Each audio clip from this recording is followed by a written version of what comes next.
Estigia's moon and the River of Souls is so quiet. It's like everything that happened was just a dream. I wonder if Cass is doing okay on the other side.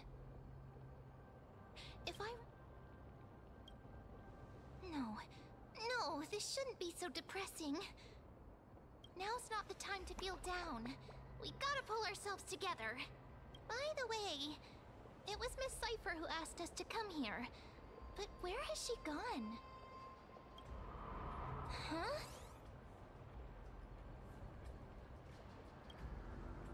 I don't know.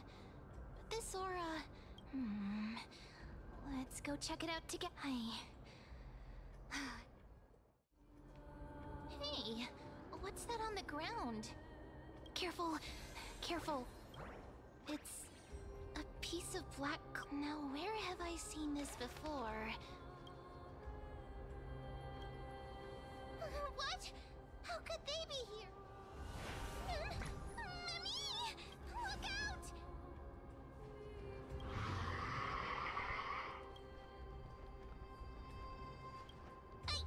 What? Let's try our best to deal with them for now, and we'll slip into the past with time's power as soon as we can.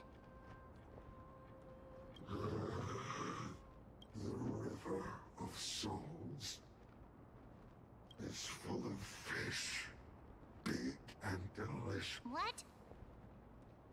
The flame chase journey stops. Meow, meow. Meow? We already knew about the mad part.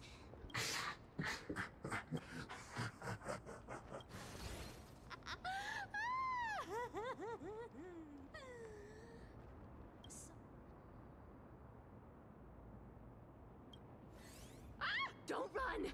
I'm the real Cifer. Come on, don't be upset.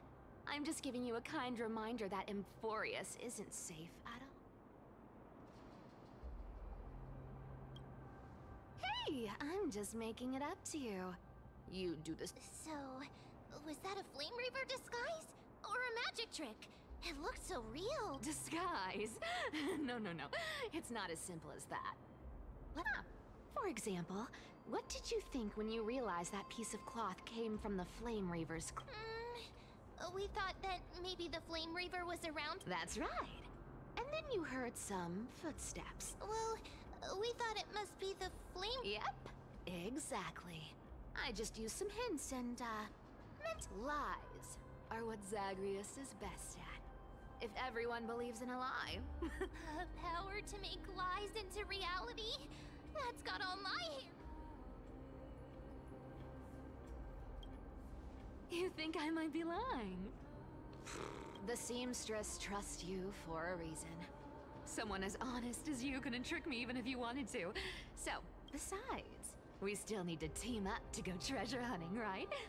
Let's run. Oh, was that your teleslate?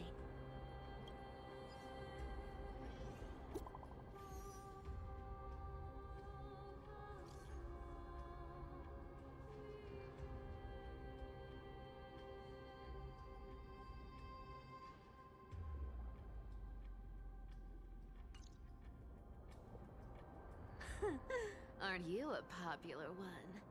But I got to you first, so help me.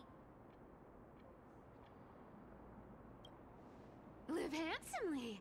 You mean spend all this money. Don't forget, I'm a demigod too. And there's a line reserved for me and that stupid prop. But I don't believe in that. As long as I keep collecting treasures, then I won't need to care about petty change. So, as long as I keep going down this path, all those... That was a long speech. I'm getting thirsty at this rate. The treasures of Styxia aren't gonna float up on their own. Come on, Grey Mystery.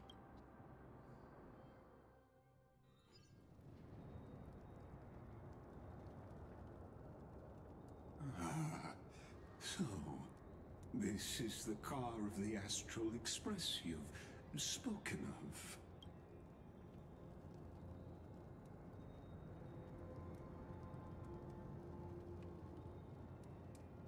Archimans hold wisdom and knowledge in high esteem. If the citizens knew of your origins, I'm sure more would be intrigued by the Trailblaze. Sadly, discussions about the world... It's been quite some time since you first arrived in Oqueima. Presumably, you've been...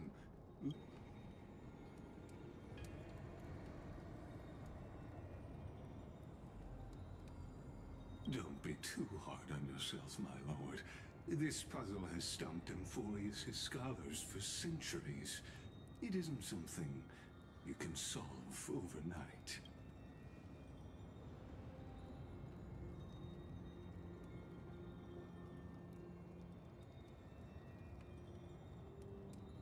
Exactly. Of the 12 titans of Amphoreus, Aquila is known for being the weather itself reflects their mood. Tranquil sunshine, mournful rain. Aquila's breath is a brisk wind, and their cries resound.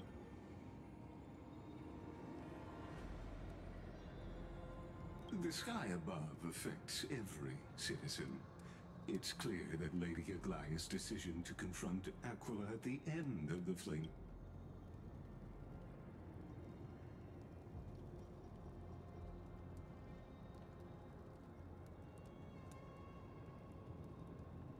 Anti-Catherians have no home to return to, so I understand your concern for your old friends. I used anti-Catherian technology, or scanning, as you might call it, to assess this car. Assuming my judgment is correct. Of course, that's only if you, my lord, permit me to interact with it.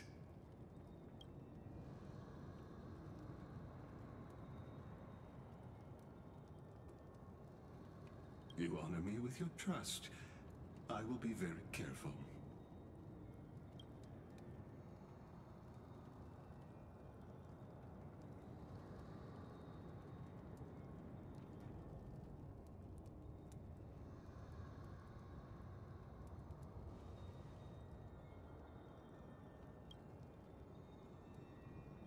Not exactly, but we Anti-Catherians are inherently sensitive to machinery.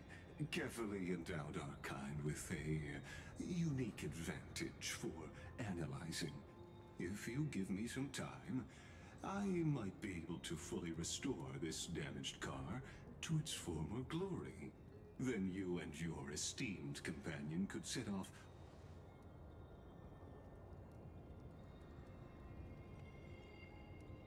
Hypothetically, Lord Donham, if I could open up a path out of Amphoreus that circumvents, would you consider ceasing your support for the Flame Chase journey?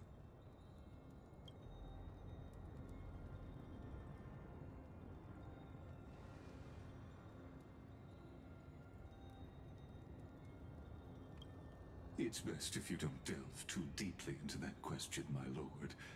All you need to know is, I can make it happen.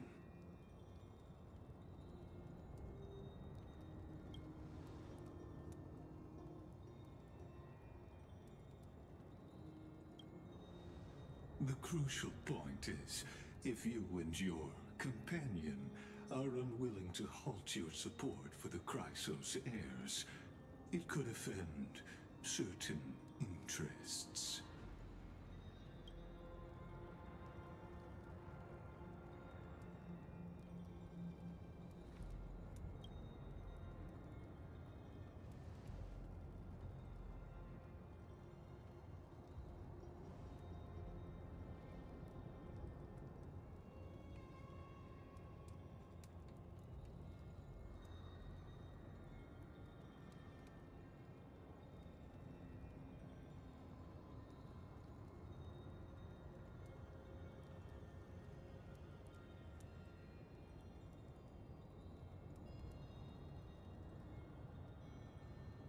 Your prudence impresses me, just as expected.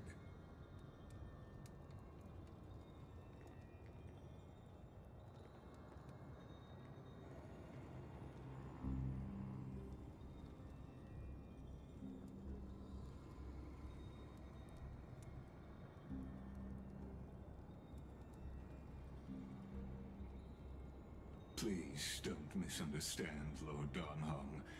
As the Theoros, I have no allegiance to their plans, nor am I obliged to obstruct them. I am neutral. Out of respect for you, I hope to offer a peaceful solution to ensure the safety of you and your companion.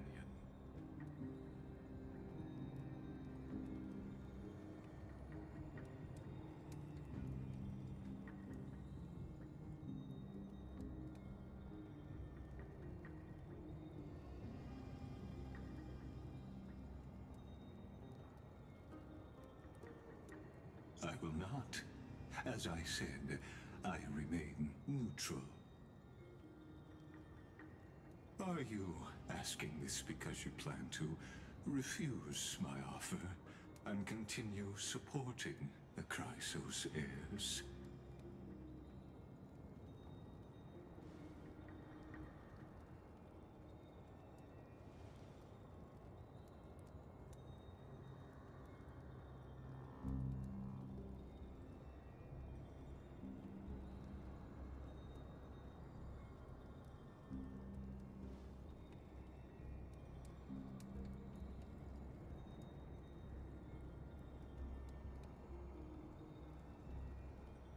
So I see. This is what you call trailblazing.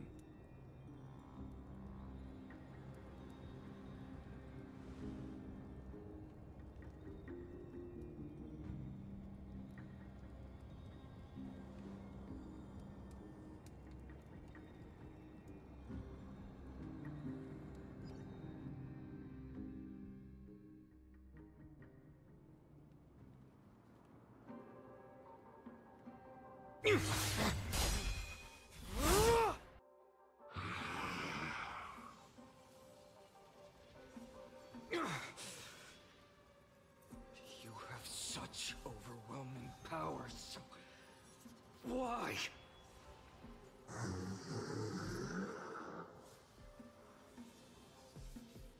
Answer me. Why do you stand in her way? Why do you want to take the core flames?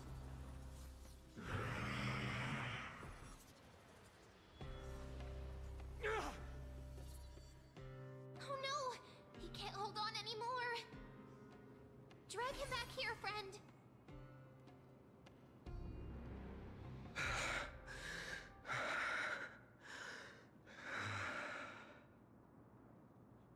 Are you okay?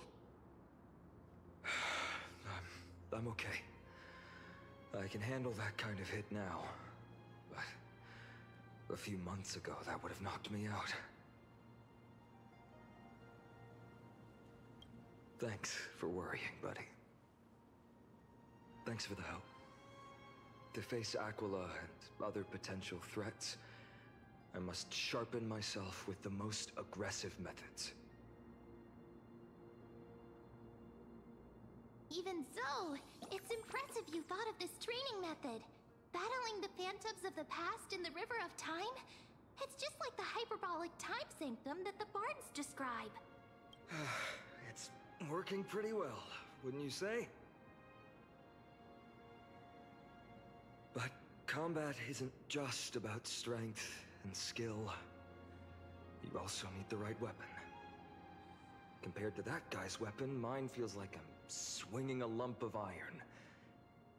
I can't tell you how many swords I've gone through since the training began. Don't worry, I've already arranged that. Of course I need him. I asked him to make a suitable divine weapon for me. It's a little embarrassing to say this, but in order to help me, he deliberately turned down all other business.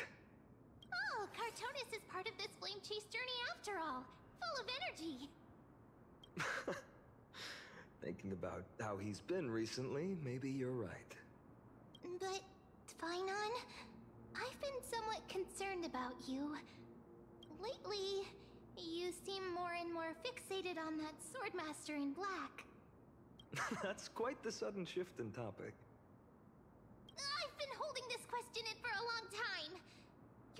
stronger, but seeds of unrest are also growing in me. Don't worry. I'm not wielding my sword for revenge. He's been through Nikador's trial and understands. Those who can't walk out of the shadows of their past are ultimately weak. Times have changed. The responsibility I bear is both precious and fragile. I wield my sword for the future of Amphoreus. I will not let hatred cloud my judgment again and neglect my duties. I'm far from finished. I must continue sharpening my skills until I can match their strength. Every time I say something, things get so serious. I don't want to be the person who keeps bringing the mood down. I'm out of energy for training today. How about we go to the library of Philia to lighten the mood? Sure, that's what I've been looking forward to. We deserve to enjoy ourselves after all the hard work. Today, I'm definitely going to... Oh, great idea! However, that would mean... That's the charm of this place.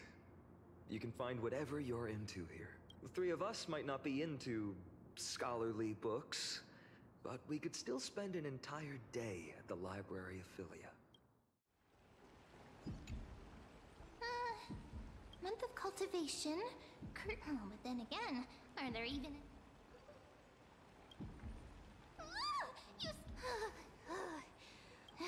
Well, no more jokes. Something's odd about Mem. What are they flipping through?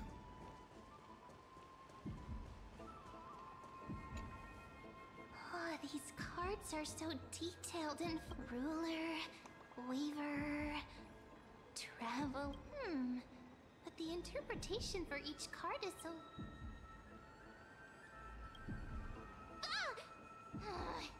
What a coincidence! But you must be busy, so I won't bother you for now.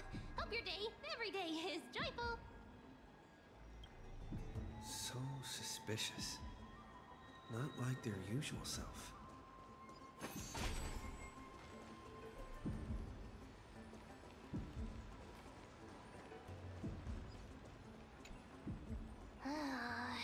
You sure are persistent. All right. I'm totally helpless against your charm. What are you guys chatting about? Is this... the Amphoreus Divination Compendium? Why are you here too? Sorry, seeing you two chasing each other around, I suddenly found my book not that appealing anymore. Never thought Mem would be into divination. But it's not exactly a niche hobby, so why all the secrecy? I wanted to set up a surprise! Master it in secret and give you all a shock.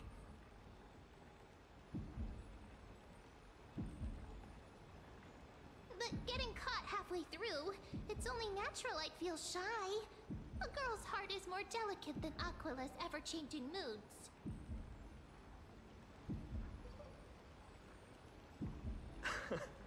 A surprise, huh? Someone else used to tell me the same. She was really good at stargazing and divination, especially with cards. Yeah, just like the ones you're looking at. And you must be pretty familiar with all sorts of divination techniques with a friend like that. No, I know nothing about it. I've never really believed in using cards or bones to predict the future. If the good omens foretold by divination were true, my hometown, Estigia, wouldn't have disappeared.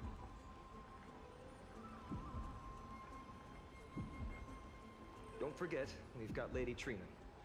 Every other form of divination is just smoke and mirrors or cleverly rehearsed tricks compared to her flawless prophecies.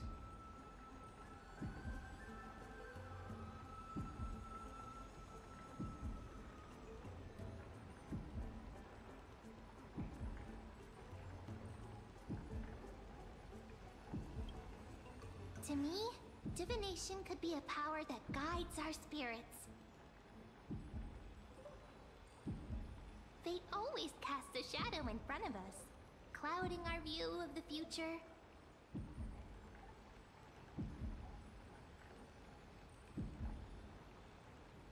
That's why people turn to divination. It's just to find a small reason to give them courage to face the unknown. After all, the first chapter of the Divination Compendium discusses the significance of divination. I'm just expanding on that a bit.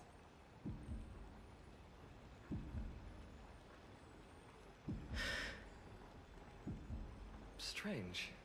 That person I knew used to say similar things. Looking back, whenever she interpreted a card for me, I couldn't help but feel uneasy. Even though I never believed in the outcomes. Maybe it was her tone. Cyrene. She could paint a complete fantasy so vividly, it utterly captivated me as a child. Right, I still carry a card she once used. Do you want to see it? Oh, wow! It's so exquisite!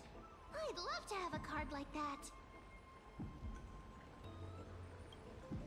Oh, now that you mention it, yes. It would be even better if it were made of, say... Speaking of which, partner, there's something I haven't shared with you all. Remember our first trip to the Temple of... Who's there?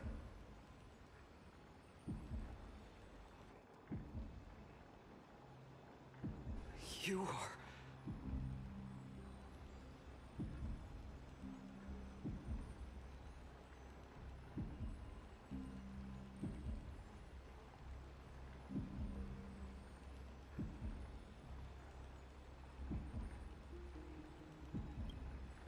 These folks are up to no good. Black clothing, masks decorated with golden blood. Are they cleaners? To directly call us by our name, it seems you, Lord Phainon, have studied the forgotten history of Amphoreus quite thoroughly. Your friend seems quite interested in us. Perhaps you could explain, Lord Phainon. It would be the polite thing. We can't let our esteemed guests pass away without understanding.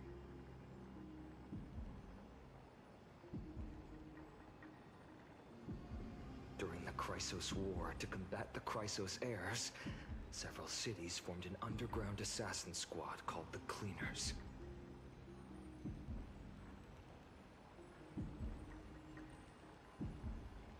Their task was to erase anyone with golden blood from existence.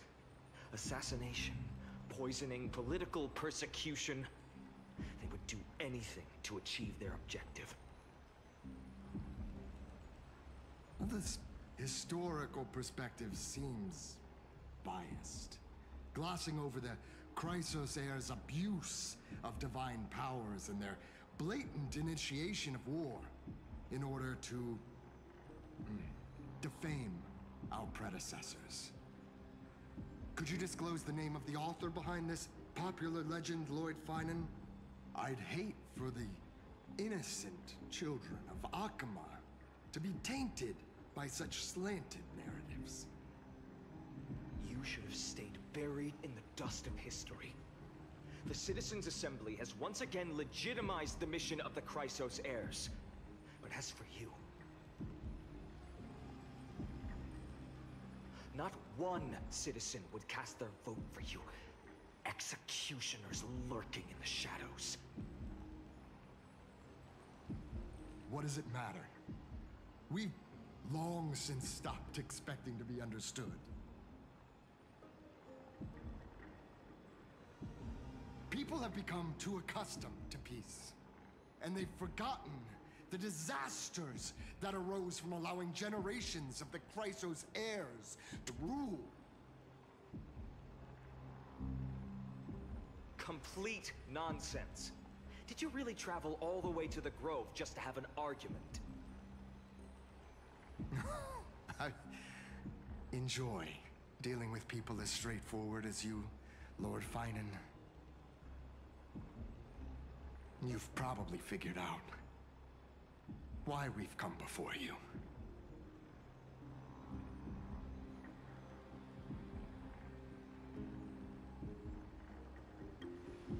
Keep your cool, partner. They've come out of the shadows, which suggests they have something up their sleeves. All right, let's hear it. What are you hiding? But watch your language, and don't say anything you might regret.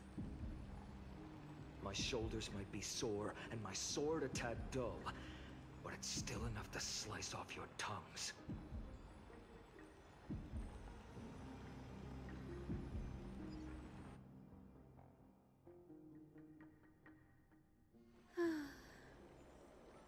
How's it going, Cinny?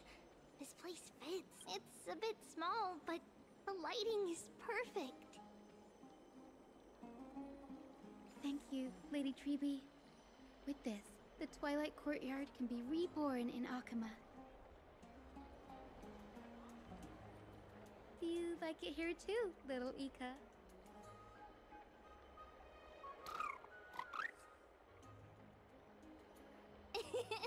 It's so bright here. Maybe you should rename it? How about Luminous Courtyard? Lady Treby makes a good point.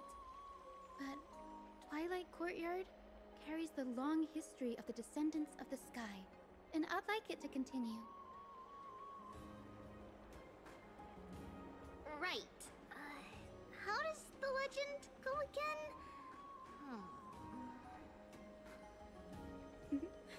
Even Lady Treby forgets things. We just haven't prepared lessons in a while now, so we're a bit rusty. Just give us some time and we'll remember. Ah! Now we remember. Kremnos and the Firmament, Volume 3, Section 5. With Celiosi, the Day Thunder Knight, striking down the Eye of Twilight, the divine war between Nikador and Aquila, which spanned centuries, came to an end.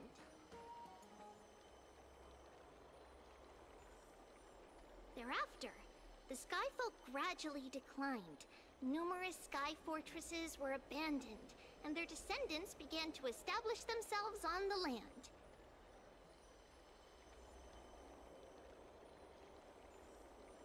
Finally, those descended from Celiosi the Day Thunder Knight were welcomed by the scholars under Circes and established the Twilight Courtyard in the Grove.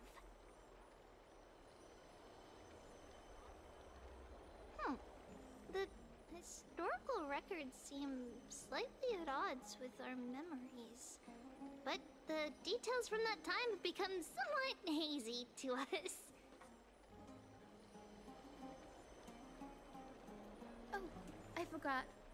For Lady Treby, history is more than just words on a page. It's something you've personally lived through.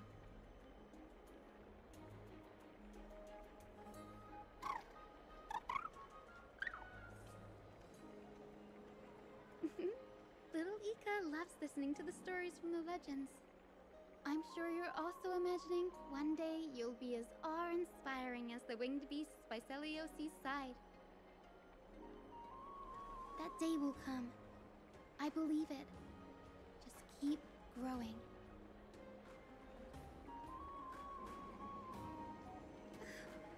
Lord Crediros? Miss Hyacine. And Lady Treby. Good to see you're doing all right. I heard from the citizens you were nearby and came to check.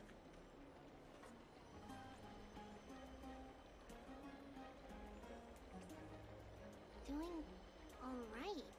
What's going on, Crediros? There's been another violent incident at the market. A shop was smashed and looted. It's the third time this week.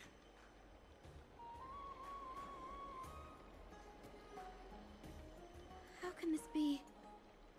I always thought that with Lady Lady Aglaea here, Oqueima would remain peaceful. That was true in the past. But these days, forgive my bluntness, her senses may not be as sharp as they once were.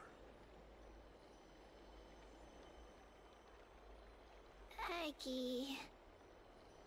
In my opinion, malevolent forces have noticed the slack in the Golden Threads and are now plotting to exploit the opportunity.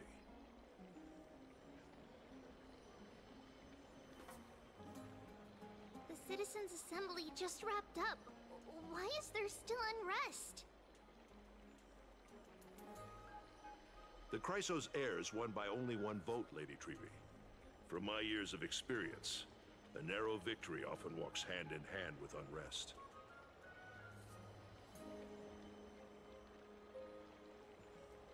Trouble! Miss Hyacine! Trouble! Clementine. Take a breath. Please! Something terrible has happened at Marmorial Palace!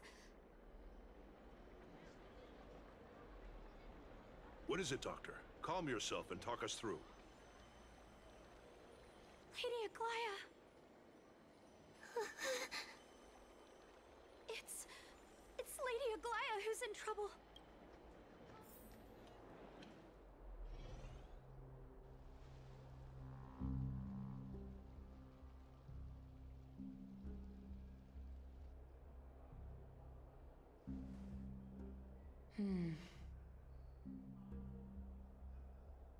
I still remember. This bath that overlooks the entire palace was built by the Council of Elders 900 years ago.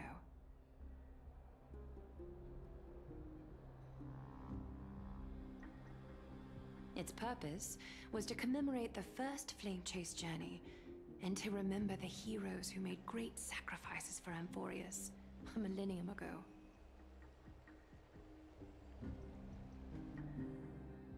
Rules were set then. No one was allowed to enter, apart from guests invited by the Gold Weaver. But, I guess, you're no longer pretending to follow the rules, are you, Lady Kindness?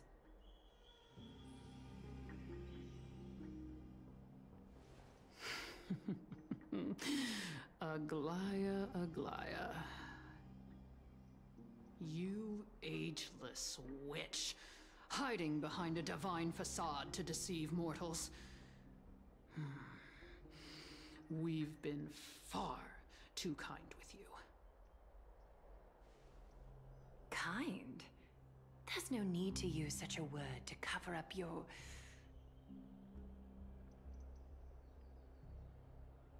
incompetence.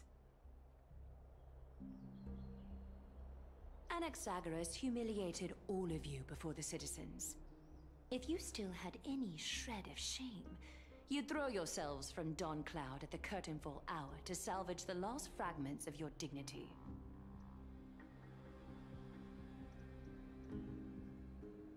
Demigod, why not gaze into the water's reflection and see the wretched face you wear now? These days you're not only blind, but also deaf. The cleaners were born for this moment. When all orders, rules, and laws fail to restrain you, it's time for the dagger to pass judgment. If you're in such a hurry, give it a try.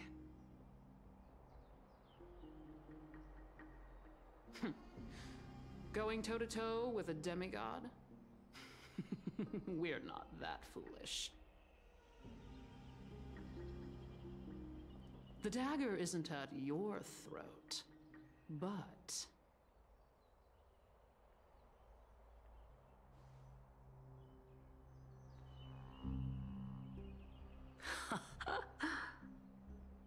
Your gravest accusation is that my humanity is fading. And you claim my concern for mortal joys and sorrows is nothing but a facade. If that accusation holds, what makes you think the lives of these civilians will sway me in the slightest?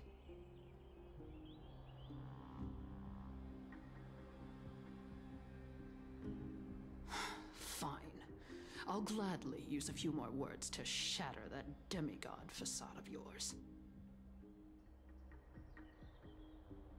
Like I said, you're not only blind, but deaf too. Lately, your control over Oqueima has weakened. You failed to notice the thefts we arranged in the market, nor did you catch wind of the meetings happening in the Dromus workshop. Plots are unfolding right under your nose, yet you remain indifferent. Humanity? Fading? Aglaea, why not use your precious golden thread to peer into my thoughts? See if the gift we've so meticulously prepared for you can move that cold demigod heart of yours.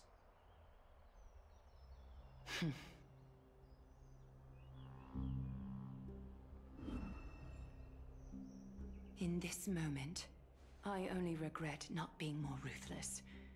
Because your evil is beyond cure. You finally figured it out. You have grown dull. I've been holding that image in my mind this whole time to make sure you could see it clearly.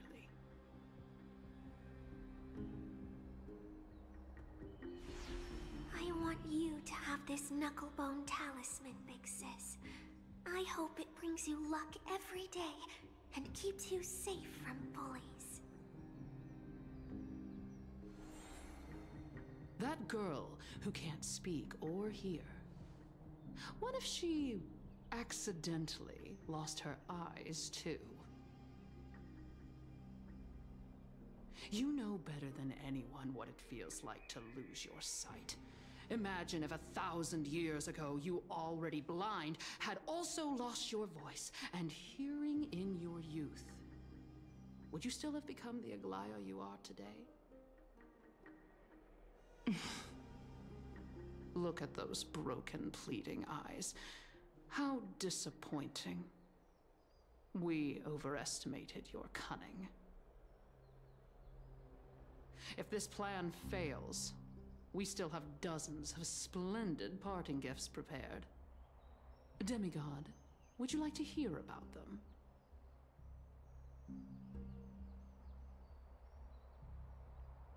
I thought I could buy some more time. In these 1,000 years, I've witnessed the fall of 10 titans. From my naive arrogance at the beginning to slowly learning how to guide others.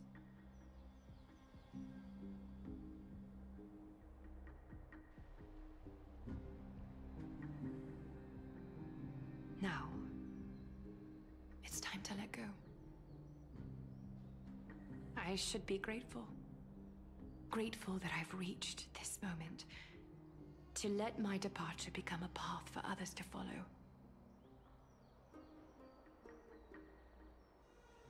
Have I done enough?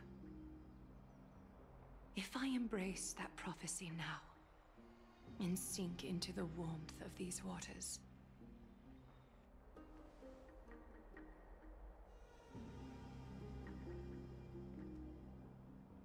will the wandering wind stop to mourn me, Cifer?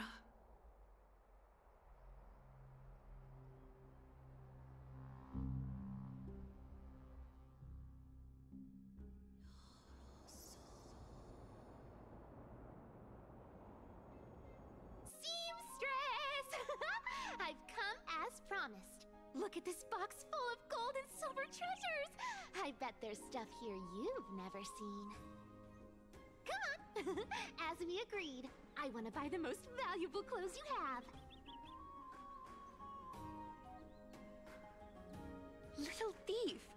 You've got some nerve, barging into my shop dressed in those tattered rags. What have you brought? Let me see. Here, take a look. Only the finest goods. See the sapphire? It's even more blue than Fagusa's eyes. Such exquisite luster. I've only seen an ocean's tier of this quality in my mother's treasury. Wait. You've seen one before. And here I thought I'd leave you speechless. What a letdown. It's just an old memory. My family estate all burned to ashes long ago. This workshop is what I built from scratch. Wow, a daughter rebuilding her family business. How admirable. Enough with the jokes. At least you did get to enjoy those luxuries. Mind your manners, kitty. Tell me, Cifer, where did you come from? And how did you acquire these treasures? I won them fair and square in a bet. What? Do you doubt me? Speak up, seamstress. Give me a straight answer. Do you want these or not? Strange. You're clearly lying to my face. But my golden thread doesn't tremble at all. That's because I'm not lying. I've been telling the truth from the start. Is that so? The scars and the mud stains on your face tell another story.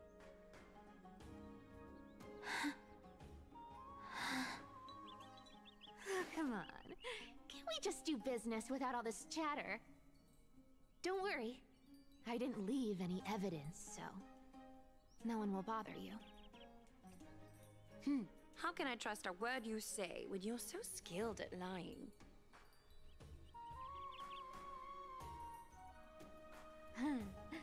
Dealing with you rich people is such a pain. Always wasting my time. Fine, if you don't want it. There are plenty of others who do. Hold on. Your treasure? I'll accept it. But these alone aren't enough to purchase the Gold Weaver's finest clothes. That said, I do have something that would suit you perfectly. Oh. What do you have in mind? Look. Come a bit closer. Oh, it's shimmering gold. Absolutely stunning. These golden boots are the Gold Weaver's greatest treasures. Though not as valuable as the most precious gowns, they hold a magical power.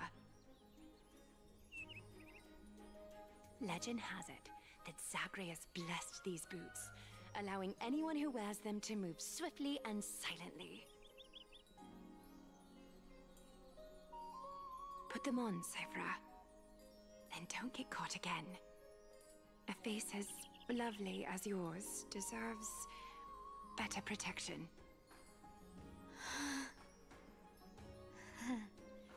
You rich folks just love sticking your noses in everything, don't you? Well, I'm taking these now, so don't get any second thoughts.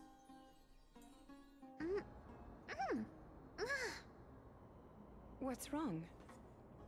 Do you have a smaller size? These are way too big for me. Well, I suppose you'll have to grow into them.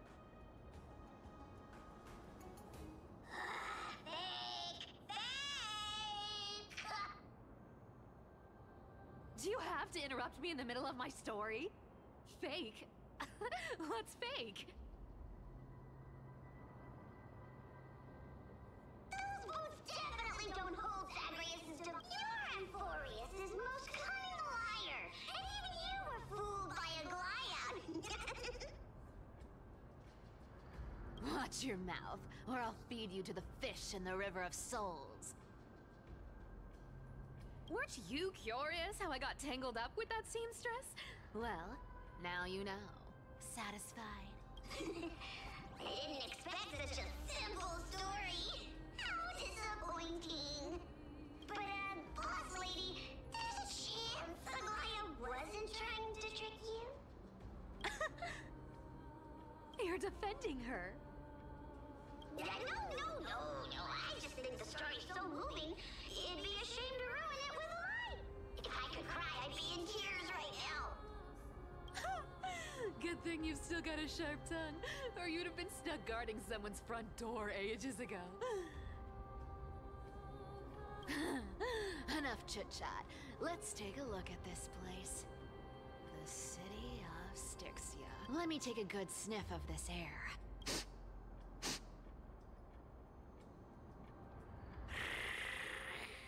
This air, it's filled with the scent of treasure everywhere. Wonderful! Just wonderful. Thanks to Castorus and Grey Mystery, the ancient city's barrier was finally dispelled. Now that I think about it, helping them was well worth it. Time for treasure hunting, Barto! Lead the way, and whatever we find, we'll split 80-20. Well, I have a suggestion. How about 70-30 instead? Listen closely. Do you hear that?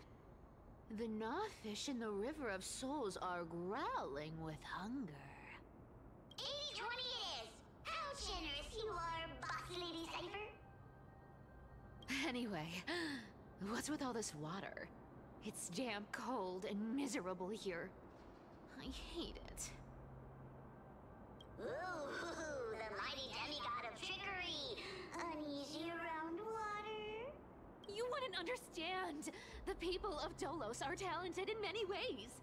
Just, not in swimming. Why don't we have a race? Long distance, sprint, or laps? Take your pick. What's got you so worked up? Relax. Who would have thought the fearless Lady Cifer was afraid of water? Cats hate getting wet. What's so hard to understand about that? Now, hurry up and figure out a way across, or I might have to reconsider our split.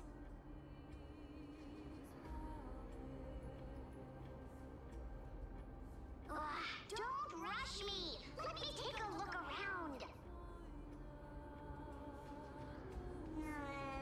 Got it! Let's use that thing! Come on! Follow me, boss lady! Not a good imitation. I'll play along. Let's see where this goes, Bartholos. Tell me, how did you hunt for treasure when I wasn't around, boss lady? Trying to trick me into saying something. Not a chance. Was this device designed by priests of... Don't underestimate me! Mission accomplished. Now you don't have to worry about your tail getting wet. Not bad, but just a warning. If this thing fails while we're halfway through the water...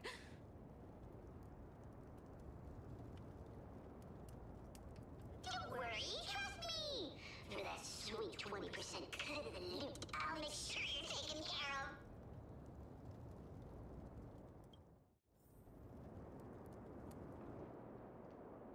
Huh. This feels truly magical. When did you pick up this trick?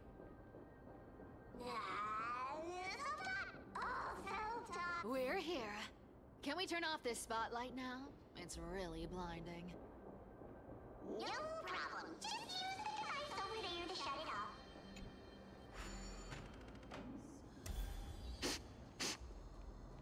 The scent of gold coins, gems, and fine leather. It's so refreshing. The treasures. Yes, right here. What are you waiting for? Start digging. Roger that. Watch me.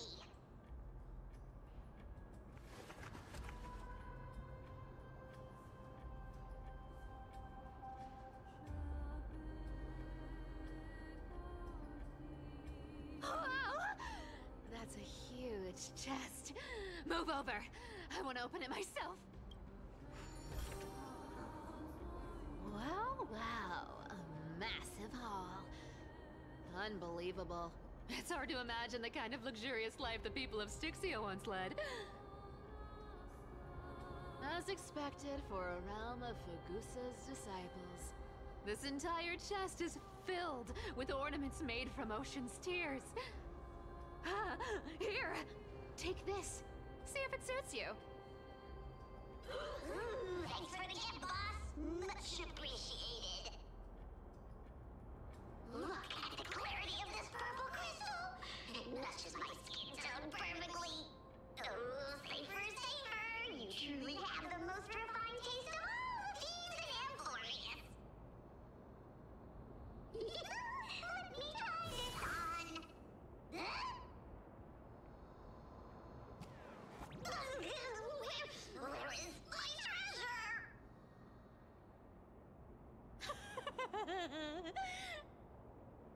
How long have we known each other? I can't believe you still fall for this.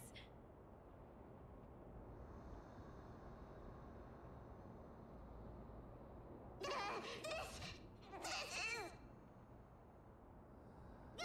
How could I have forgotten about this? I'll believe it as true, and a lie becomes reality. What a convenient ability. The demigod of trickery's divine gift. Far more practical than any golden thread or teleporter.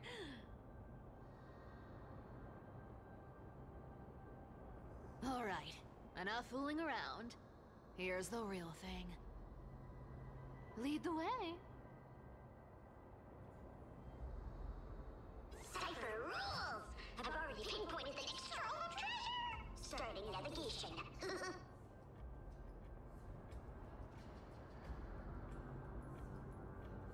Boss lady, we're set to make a fortune this time! Got any plans on how to spend it? Of course. Spend nothing. Have you forgotten my silly prophecy? Whoa! Isn't that like... Uh-huh. Once activated, this thing makes a racket that can be heard for miles.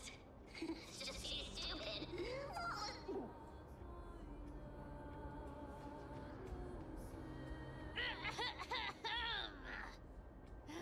Seriously, what was the Titan thinking when they came up with this thing? Hey!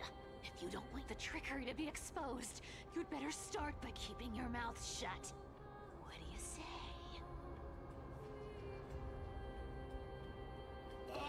Boss lady, you're absolutely right. I'll be careful with my words.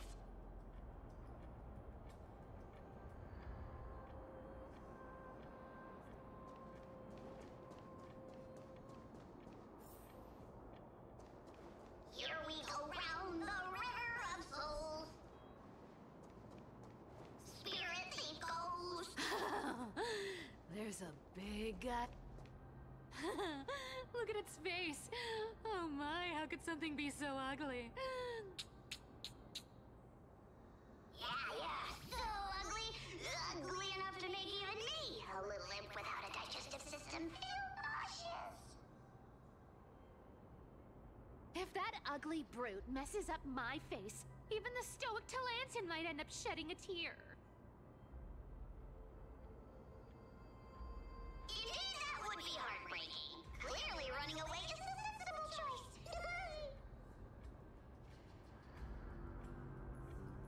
So, how about you take the front? I'll attack from the side.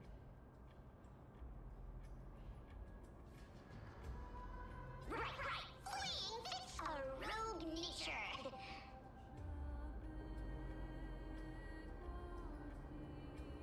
Huh?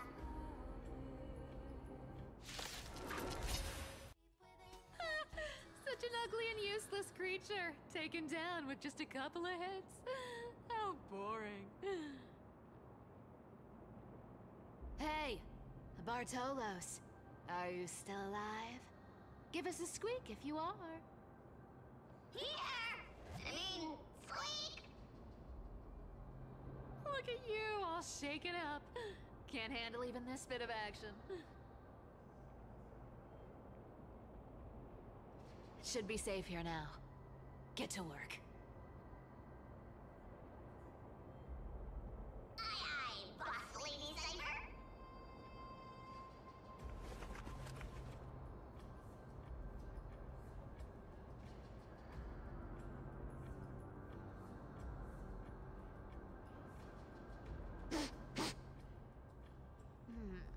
It doesn't smell like anything valuable this time. Since we've already dug it up, let's open it and see.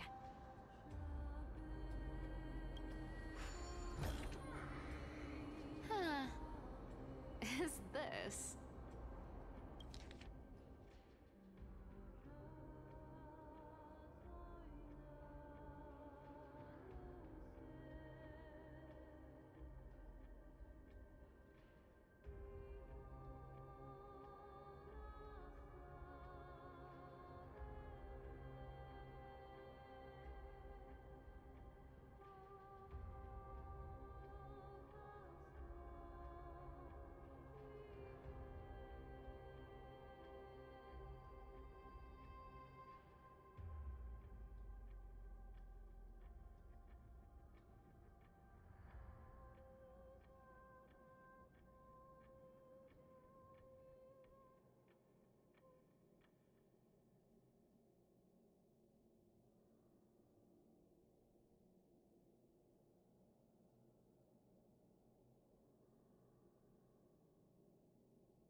Ooh, this looks tragic. Do you think? Probably not. I've never seen or heard of anyone from Estigia and Oqueima.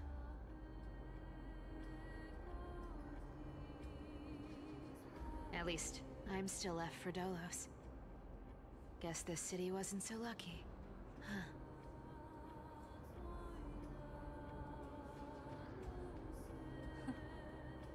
It does seem unfair, doesn't it? Just because they were born in the wrong place, they had to face such devastation. Meanwhile, those in Oqueima, simply because they're supported by the world-bearing Titan, continue to survive. Yeah, the world just isn't fair, is it? Speaking of the world-bearing Titan, Cifer, didn't you tell me once you used to be an apprentice at Kefali's priestly court? Huh. Did I? Yeah, you definitely told me, and I remember it clearly. Maybe it's been so long your memory's gotten a little fuzzy.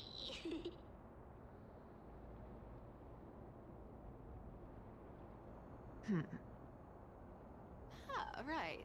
I did tell you. It wasn't a big deal. I just snuck in with a bunch of mumbling priests and watched them do their spooky rituals around some glowing rock.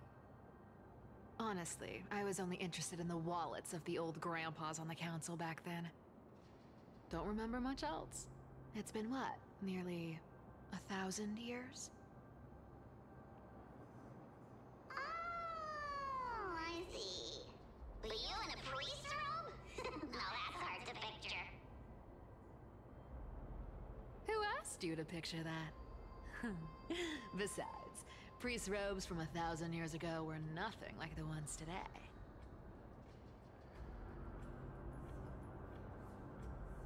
Right. I didn't think about that. I was just curious if you ever overheard anything interesting from those priests.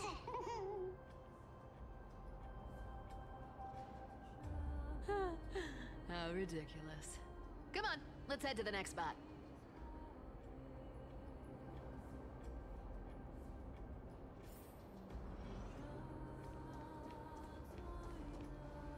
Where did this roadblock come from? Ugh, this is so annoying. The treasure is right in front of us. Oh dear, we're stuck here. But I have a plan. Should we call on that big, noisy, cumbersome hand of Xandris?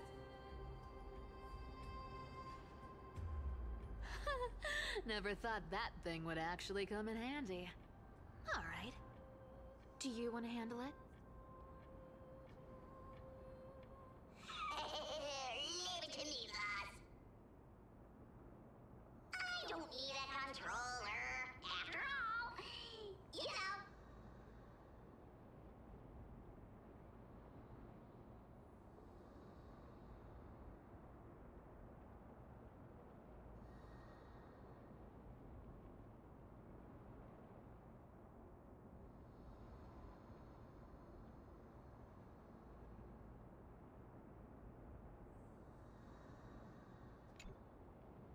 Hand of Zagreus, my darling, activate!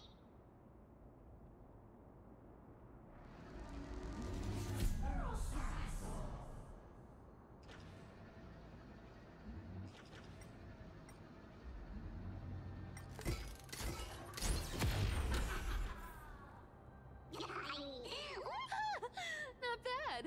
However, Let's go to the next room! hey, slow down. That question you asked me earlier. I think I just remembered something. What did I ask? You know, that question. The one you specifically asked me. Right after we dug up the second chest.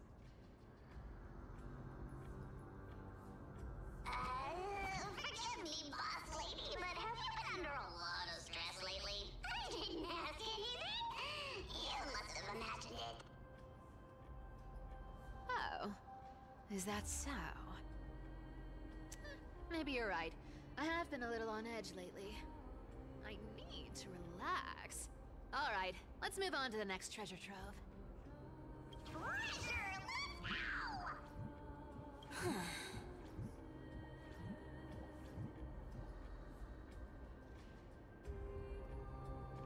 Twinkle, twinkle in my chest, how this core flame is the best.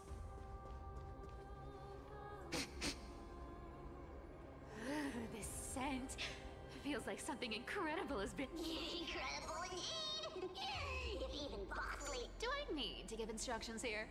Get digging.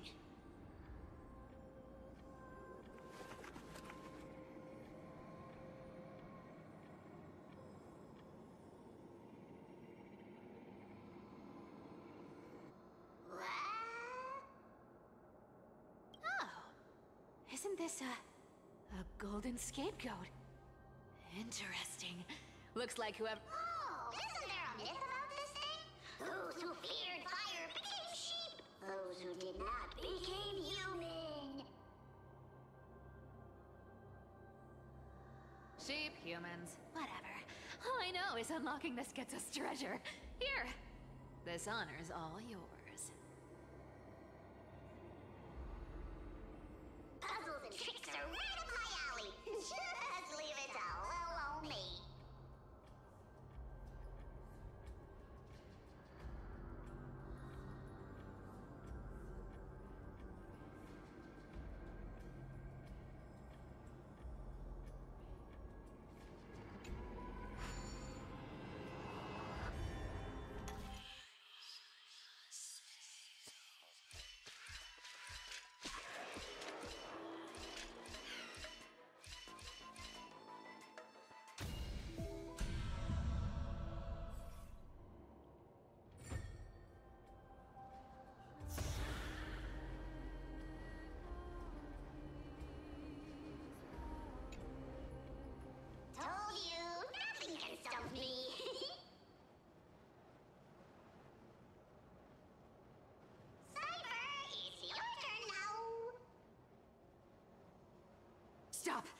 Stay there, and don't turn around. Huh? What do you mean?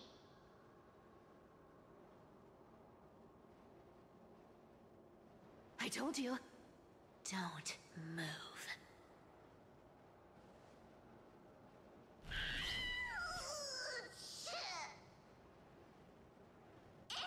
My poor old back. What are you doing? Shh, quiet. Don't say anything unnecessary. That seamstress. She's listening. What? Boss, do you mean? Stay put and keep quiet. I'll handle her. Whoa, whoa! Seamstress. Getting sneaky, aren't we? Did you think I wouldn't notice your little spies lurking around me?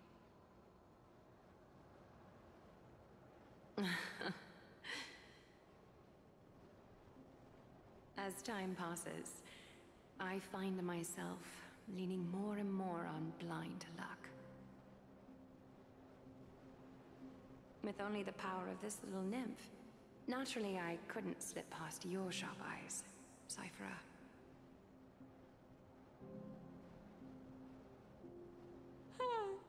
Even if you could fully control Bartholos' mind, I would still be able to see through your disguise. Aglaea. You've gone to such lengths to spy on my every move. What exactly are you after? I've told you before, you don't need me to succeed. Why don't you just let this go? I already made an exception and got involved with Castorus and Grey Mystery.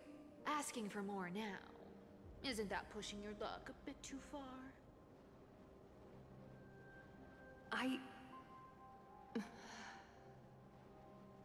I'm sorry, Cifer. I've plotted and schemed my whole life. But I never could have predicted our relationship would end up like this.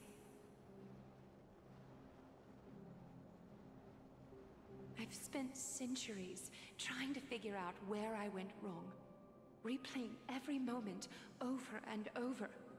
But you've never given me a chance to explain myself, face to face.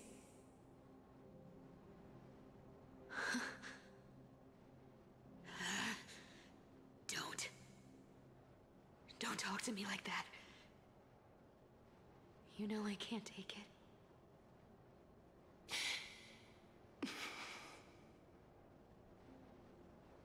1,000 years ago, out of foolishness, I let my silence steal away the most beautiful sound I'd ever known.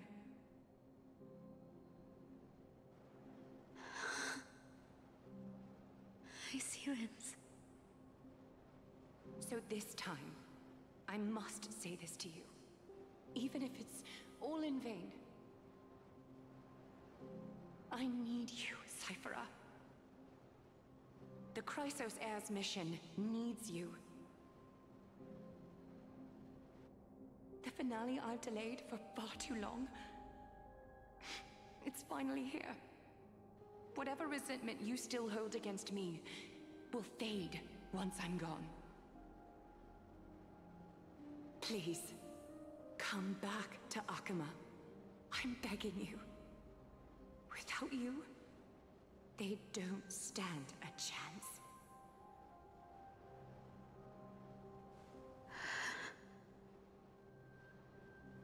I'll think about it, seamstress. But stop watching me. Unless you want to lose me for good. Don't worry. As much as I'd love to hear your voice again, to see your face, it seems that chance will never come. Goodbye, Cifer.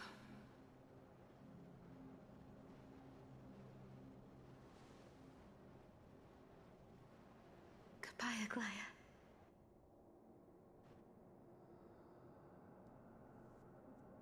What a shame.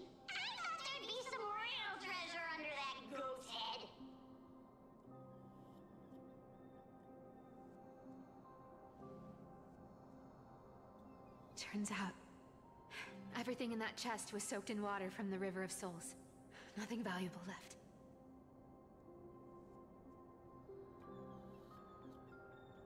Those relics were once priceless. But time has eroded away all that they once were. Aww, hearing that from you makes it sound so sad. Wait, why am I getting all sentimental? I haven't even processed what just happened. That horrible woman. When did she...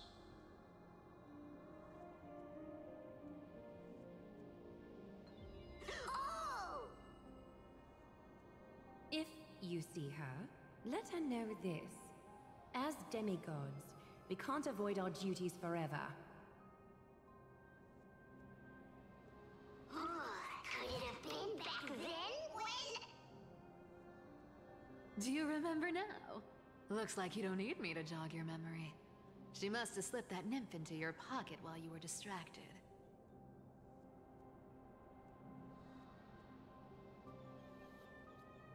Don't underestimate that bug. It's every bit as dangerous as the seamstress's golden thread. Let your guard down for even a second, and it might take over. Make you spill secrets you'd never share otherwise. Whoa, that's like some brainwashing monster straight out of the Black Tide! Creepy.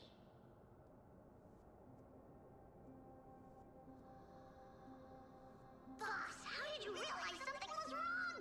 I'm curious. What exactly did that nymph make me say?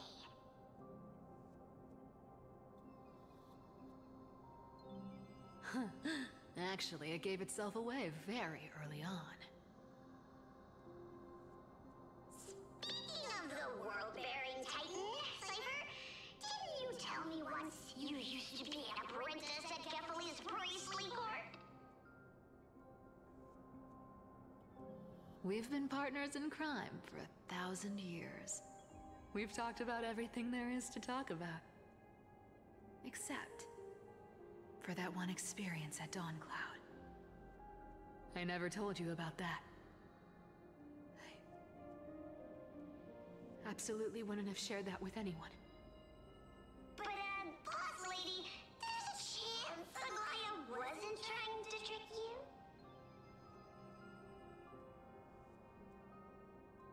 And as far as I know, the embodiment of trickery despises that golden thread which forces people to speak the truth.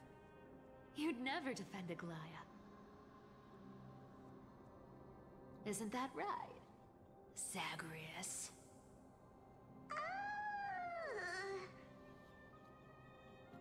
You have a terrifyingly sharp mind. After all, I'm the only one in the world who knows you're still alive. To make sure you survive the Titan trial, I had to fool the entire world.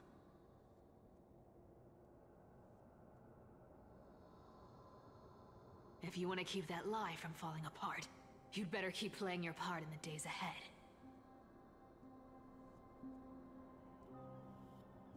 Even if it weren't for saving my worthless little life, I'd still walk through fire for Cifer without hesitation.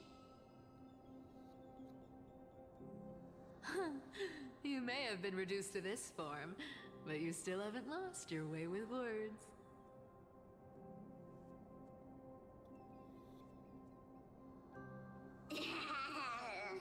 Speaking of which, Cifer, you're not taking that wicked woman's words to heart, are you?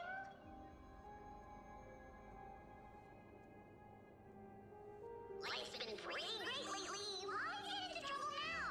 Don't you think?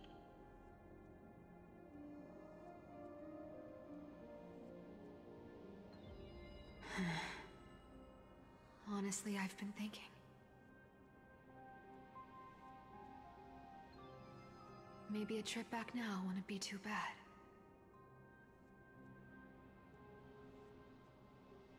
You're back again, Cyphera, your face. I need clothes. Anything. Just throw me something. A piece of cloth will do. Just enough to cover the wounds. pay back the amount I owe. I promise. You're bleeding golden blood. Yes, what about it? So what if I'm one of those Chrysosairs they talk about? Those infinitely strong heroes, world-renowned swordsmen, exceptionally intelligent scholars. Cifer. Oh, I'm sorry to disappoint. Who knew that group of amazing people would include me? A pauper. Thief. Con artist. Maybe I should just make another cut to drain all this yellow stuff out of me and... Stop it, Cifer. I'll give you clothes, warm you up, and stay here. Stay in my workshop until you're healed.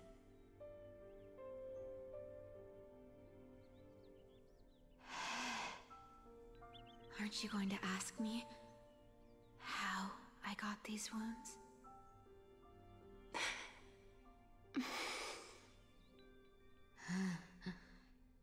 Right.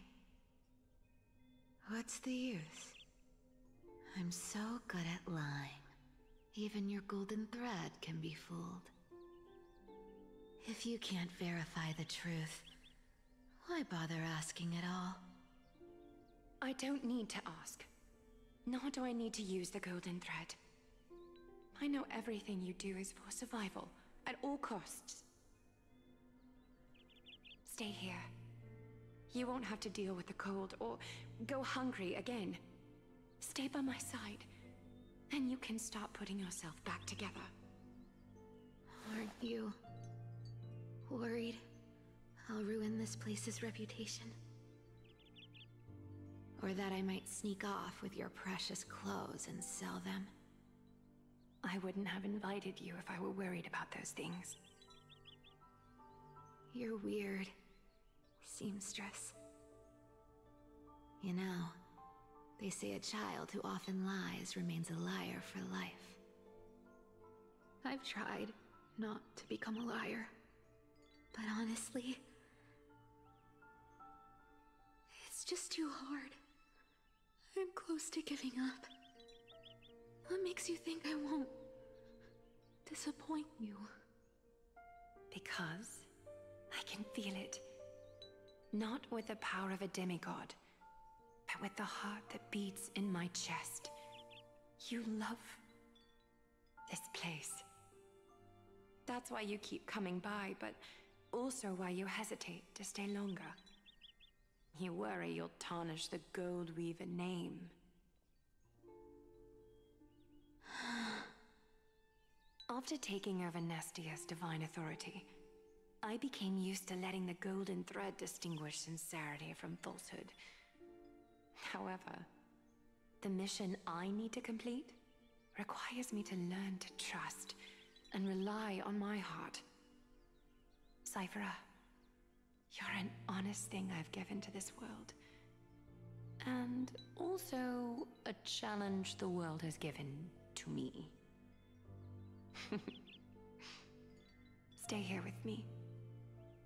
You have a beautiful face that deserves better than to be covered in scars and grime. You've got a way of talking that's hard to follow. All right, let's make it a deal. You have 1 day to change your mind. Once the action hour passes, there's no turning back.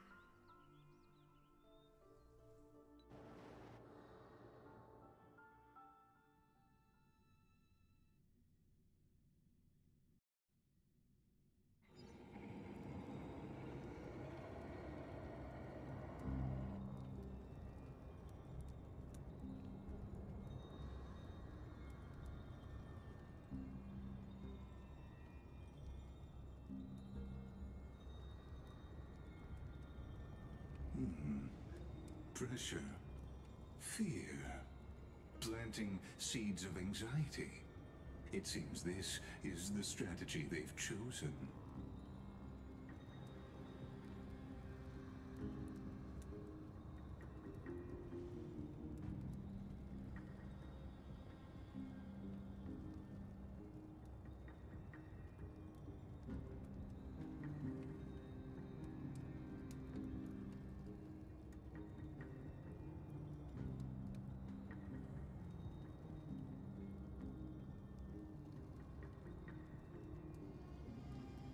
From what I know, these stories are true.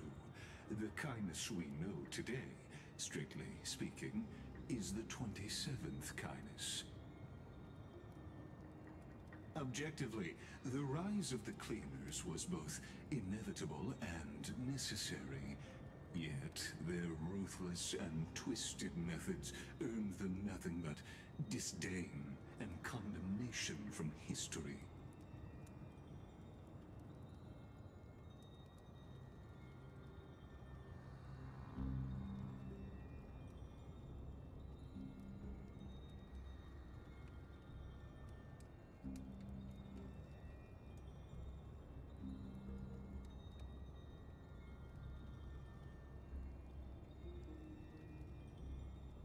Even in these crumbling end times, there are always those who find ways to profit from the chaos.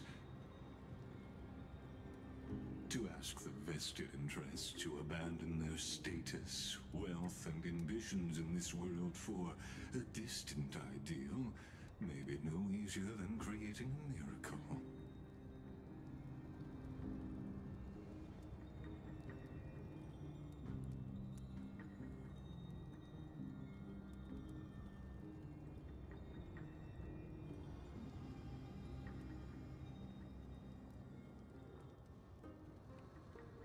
There you are, Lord Deng.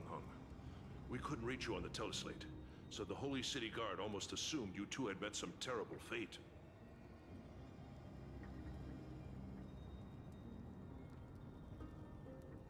You pests crawling in the shadows, back off.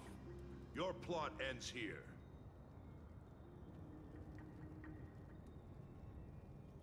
You played your hand. Run while you still can. It might be your only chance to survive.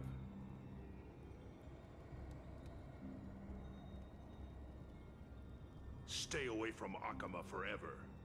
If you set foot there again, the fury of its people will tear you apart.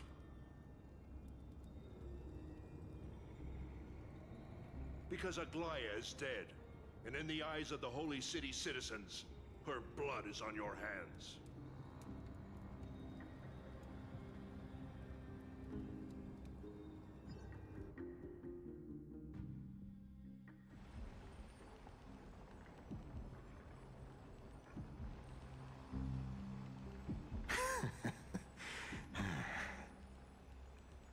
Looks like she was wrong about you. She? Are you talking about the mastermind behind all of this? Well, she thought you were weak. She believed that even when you were facing the evil that you claimed to oppose, you'd hesitate to strike. Misinterpreting mercy for weakness shows how arrogant and foolish your master is.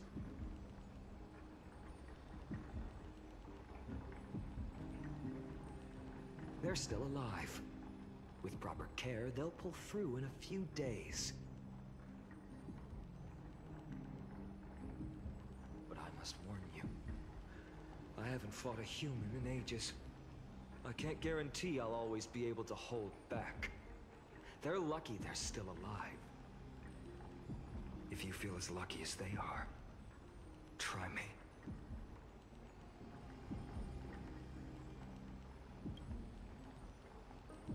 Phainon is seriously upset. Get out of here. Don't show your face around us again. If your master wants to stop the Flame Chase journey, she'd better bring an army that makes Kremnos at its peak look like child's play.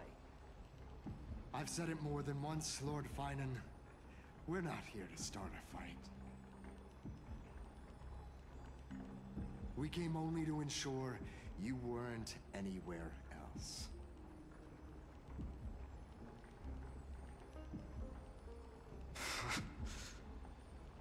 While you were unaware, we already accomplished our mission to buy time. So, Lord Phainon, until next time.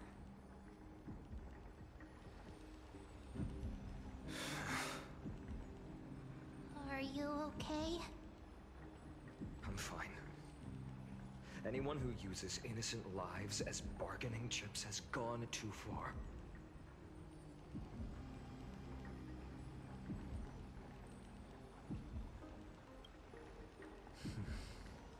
I guess the opposition within the Council of Elders is still desperately fighting to obstruct the flame chase.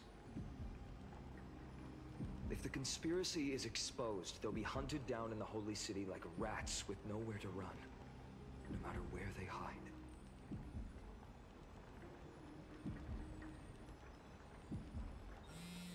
My teleslate.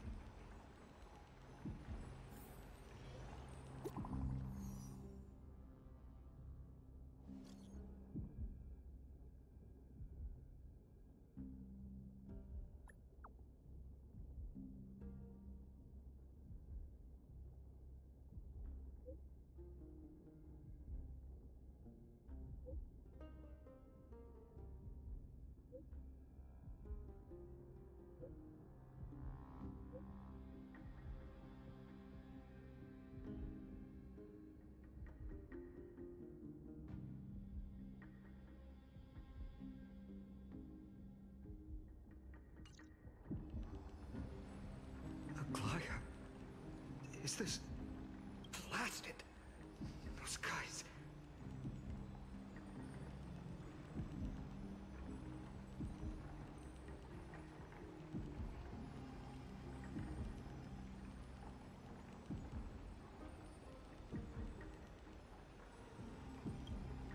But how could they possibly?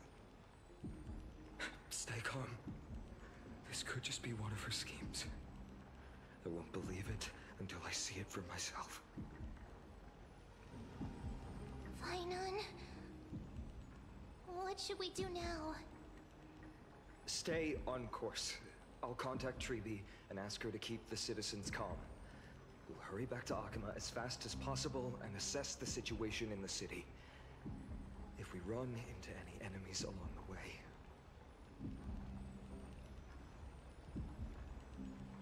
I won't be merciful this time.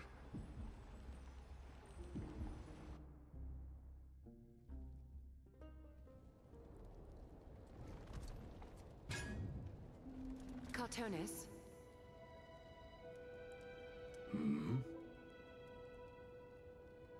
Ah, you're forging a sword for Phainon, aren't you? I haven't seen you wield the hammer in so long. I couldn't help but be entranced by the sight.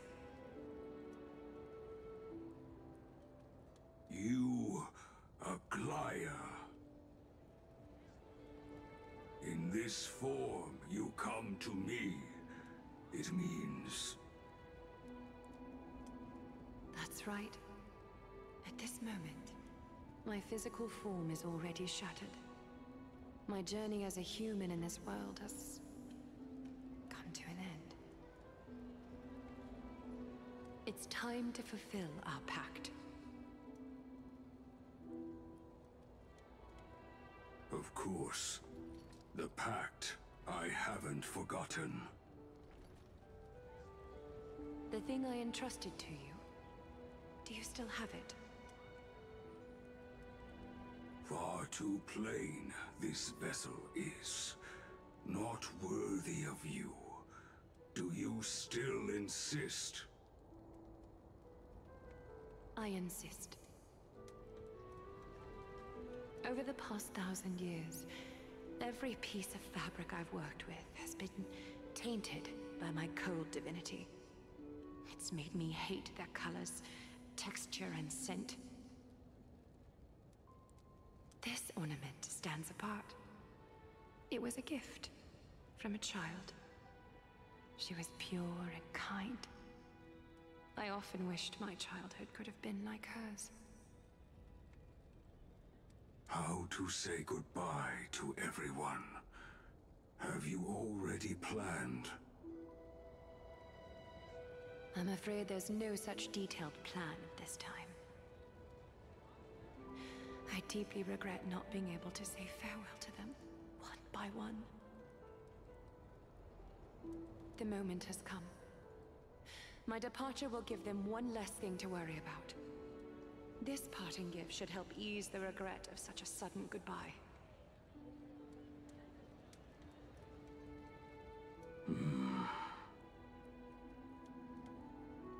Invented for the Titans, Kremnos' soul-forging technology was, though divinity it retains, filtered out, the remnants of humanity will be.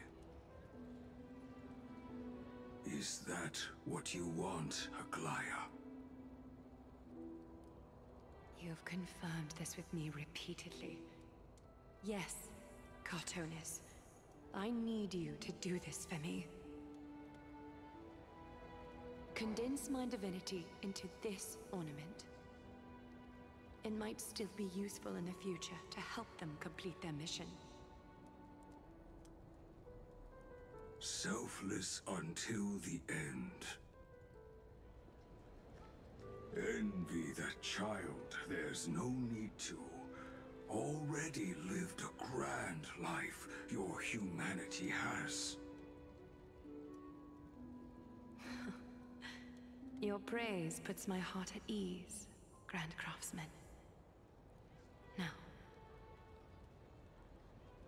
please, take me through the last tempering that fate has to offer.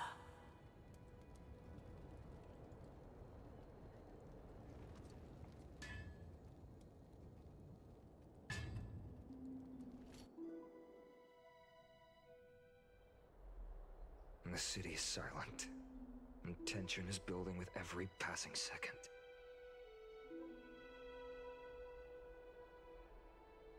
The news is probably spread by now.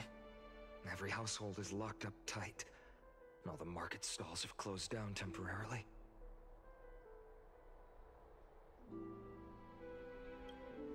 I can't imagine how she could have been taken down by a handful of assassins. Unless it's all a part of her plan. If this is all part of a larger plan, Treeby must know something. She just couldn't say it in the message. Let's go find her.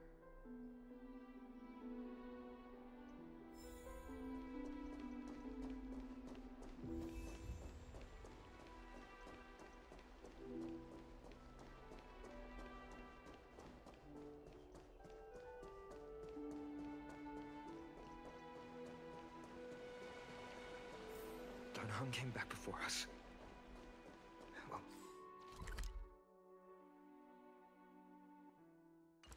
maybe he's heard something.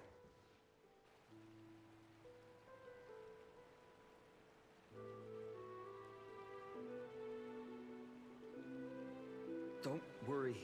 The cleaners didn't lay a hand on us. Lord Bartholos, were you in the city when it happened?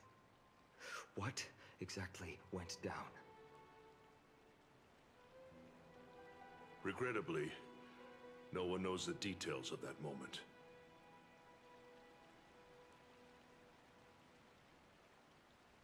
Eyewitnesses only saw...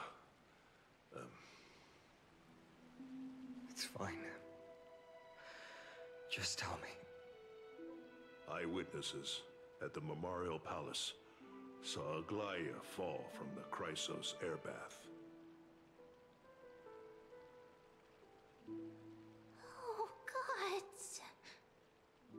She showed no signs of life by the time the Holy City guards approached to check.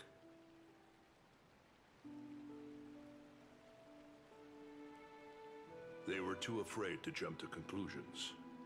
After all, she was a demigod who lived for over 1,000 years, the leader of the Chrysos heirs. Most citizens of the city believed that death couldn't touch her. She was pierced through the heart by a uniquely crafted dagger. I saw it for myself. It's one of the weapons carried by the cleaners.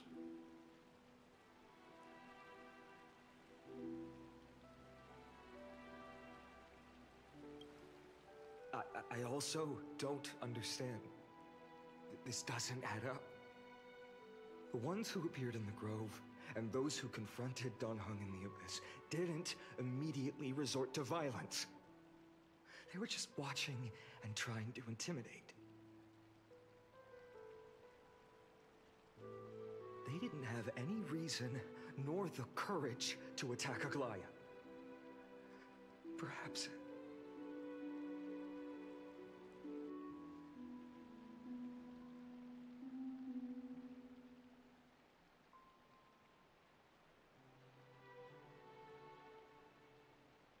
I'll stay here to lead the guards and maintain order. Find out what happened, but don't take too long. With Aglaea gone, someone has to take her place and lead Oqueima. Also, Miss Hyacine was the one who declared Aglaea dead. You might want to speak with her.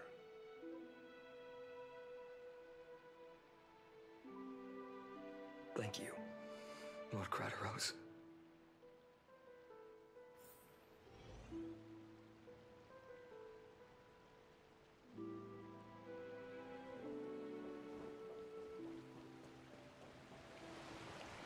The baths are empty.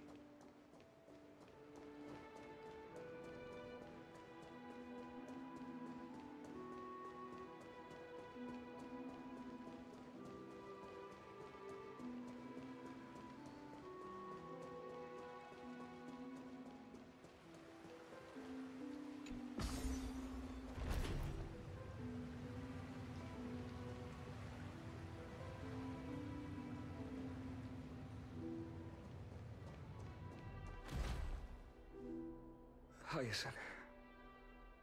You're back.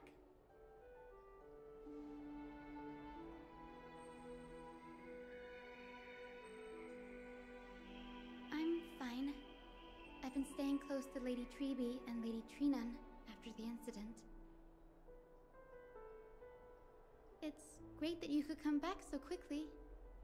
They need someone with them now.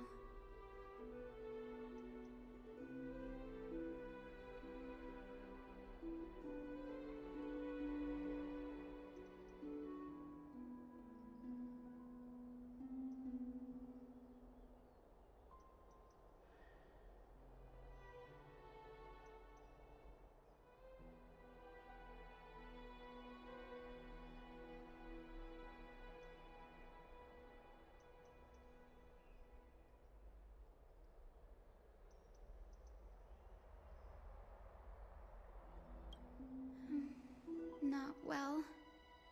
After all, we witnessed Lady Aglaea's last moments. I tried to treat her immediately, but even the sky's blessings.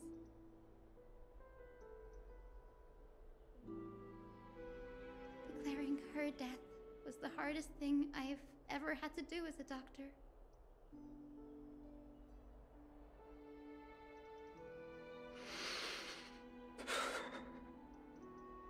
Lord Phainon, don't push yourself.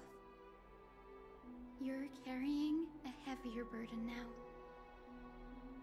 Please, don't fall. It's fine. I can handle it. What I've lost is a mentor and a comrade in arms. But for Treby and Trinan, they've lost a 1,000-year-old bond. Like they're losing a part of their lives. You should rest, Hyacine. You've been awake for a long time, haven't you? We'll handle things from here. Okay. See you later, everyone. Next, we should visit Lady Treby.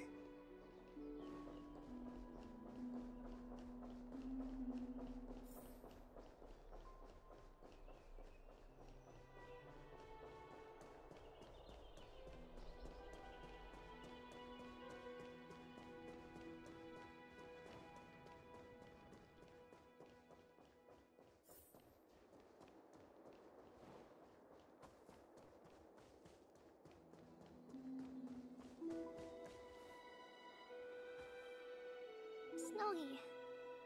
Little Gray. You're back. Lady Treby, Snowy, don't. Please don't apologize to us. You went to the grove to prepare yourself for the threats to Oqueima. You didn't do anything wrong, so don't be hard on yourself. We were always by Aggie's side throughout this long journey, so we understood her thoughts better than anyone. She knew she wouldn't see the end of the Flame Chase journey, yet she gave everything without hesitation for the future of everyone.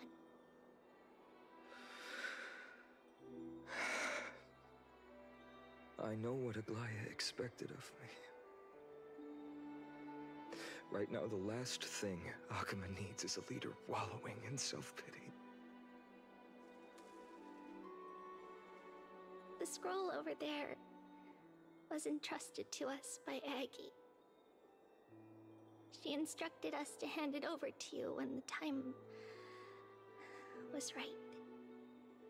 I think now's the right time.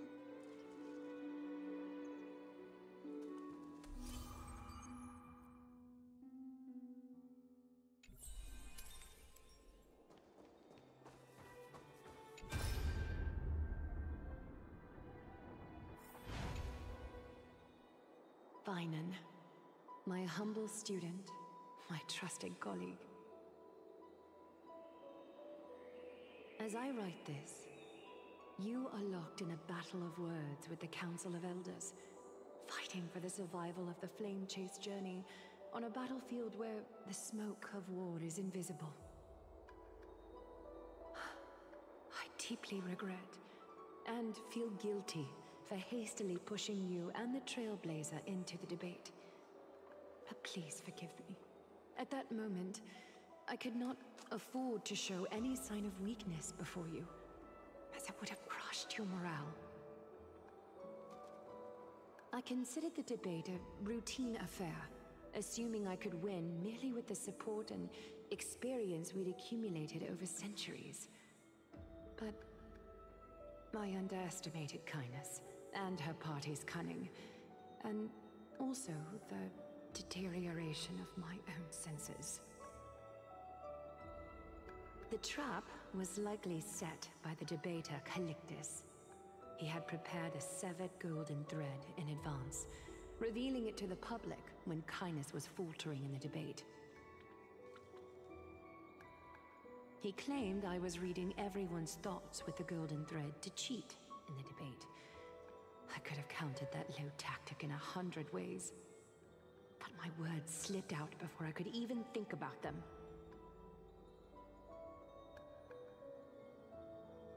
With deceitful scoundrels like you in the crowd, I have no choice but to rely on the golden thread to keep watch over everything in this holy city.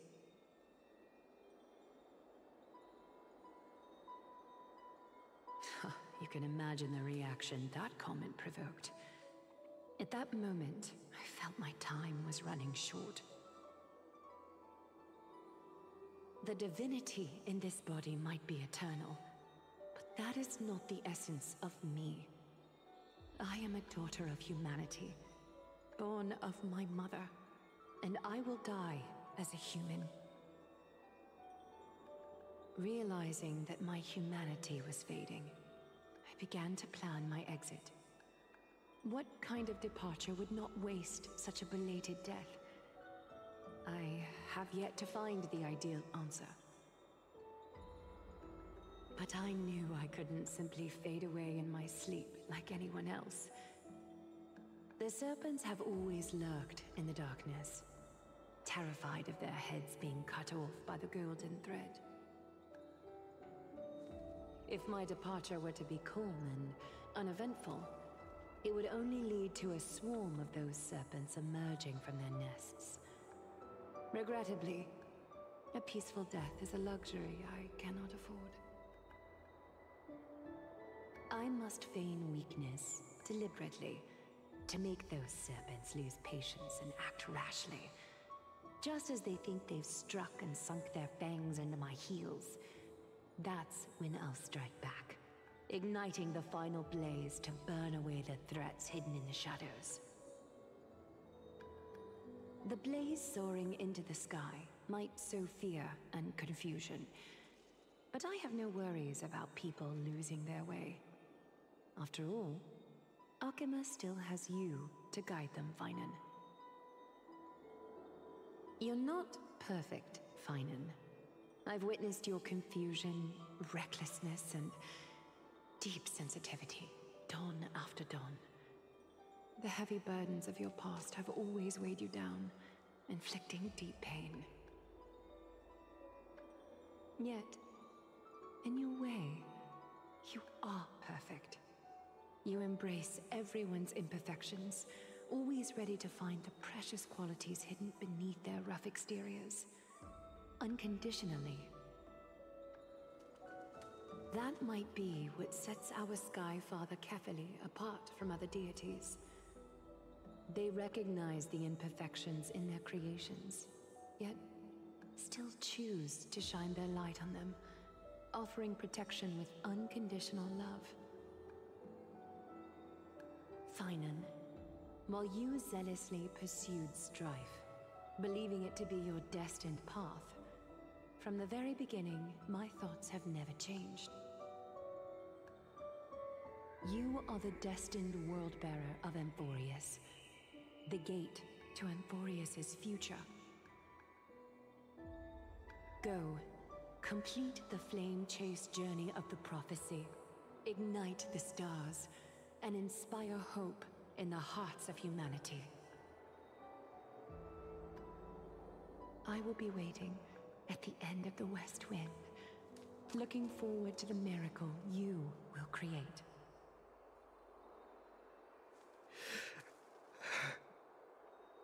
Aglaea, how could I possibly be worthy of the burning torch you've passed into my hands?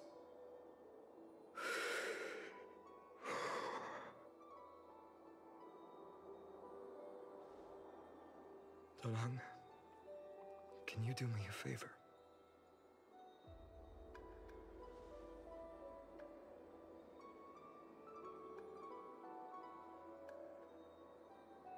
Please deliver a message to Lord Bartholos. Have him gather the Holy City guards and the Cremnoans to spread the word from door to door. At the lucid hour tomorrow, Phainon will speak at the Marmorial Palace. Urge everyone who has concerns about the Holy City's future and the Flame Chase journey to attend this gathering. Tell them Aglaea has left Amphoreus the seeds of hope. Thank you. It's been a harrowing day for everyone. Please make sure to rest well and collect your thoughts. I need to prepare.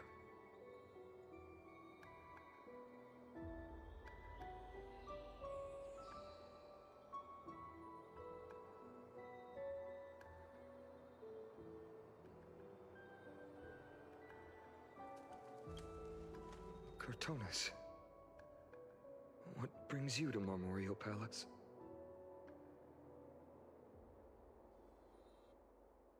I plan to get everything settled before coming to see you. Is there something urgent, Cartonis? How are you holding up, I wanted to see.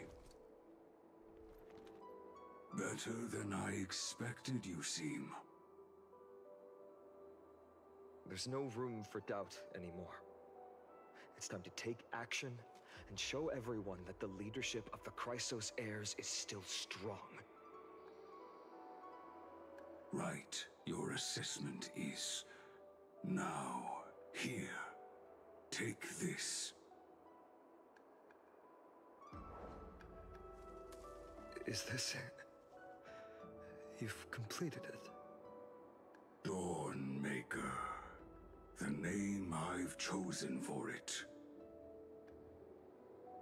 Before dawn, prepare for battle.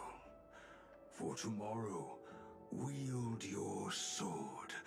Befits your stature, it does.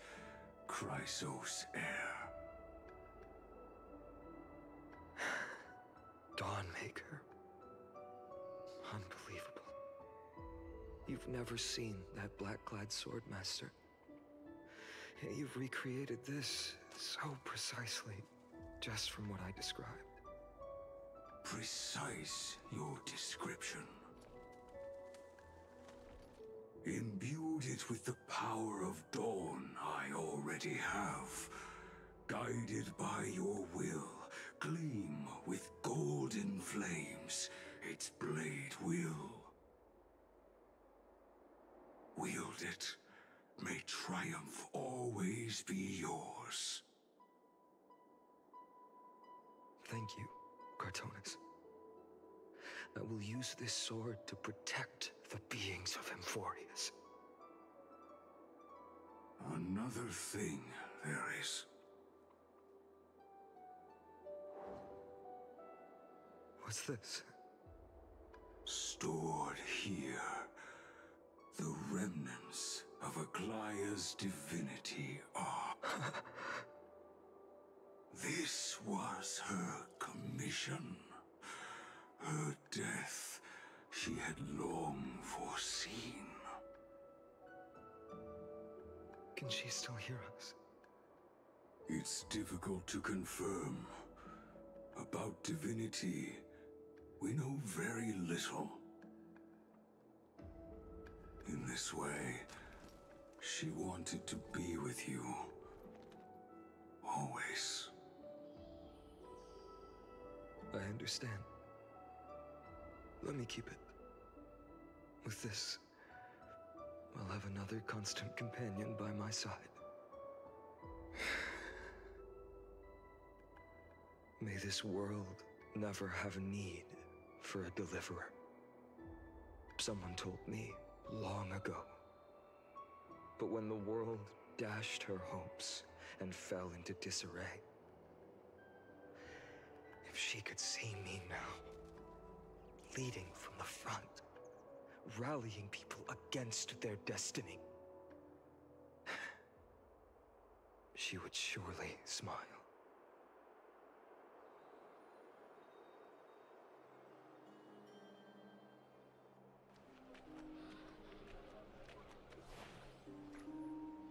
How will the Holy City continue without Lady Goldweaver?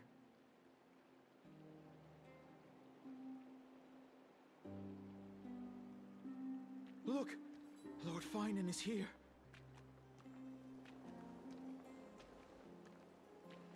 Will he step up to lead Oqueima?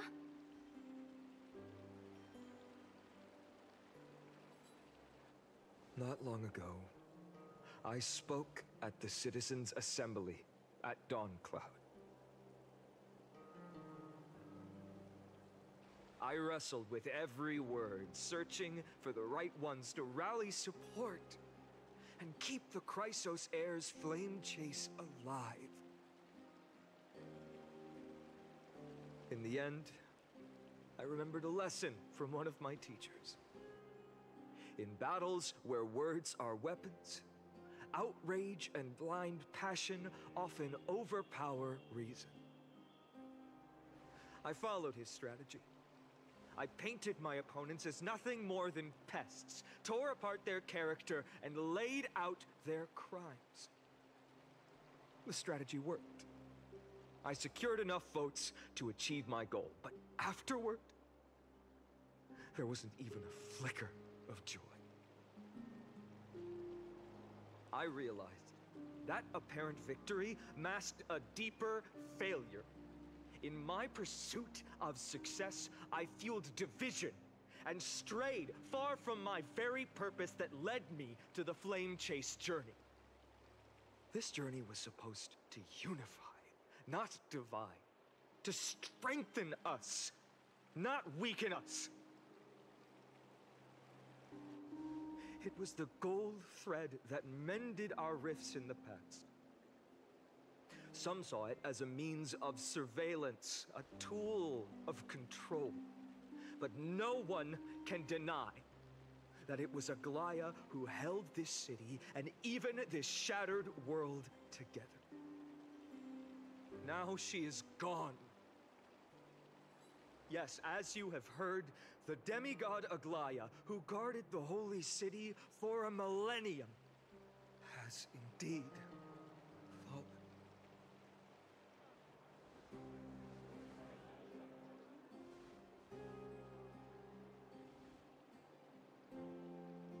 Who murdered Lady Goldweaver? Find the murderer! Make them pay!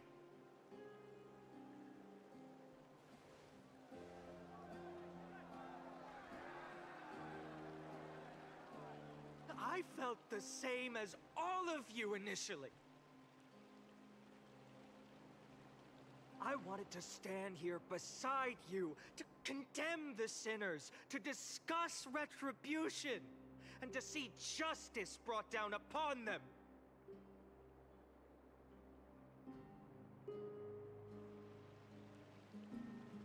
But my perspective has changed.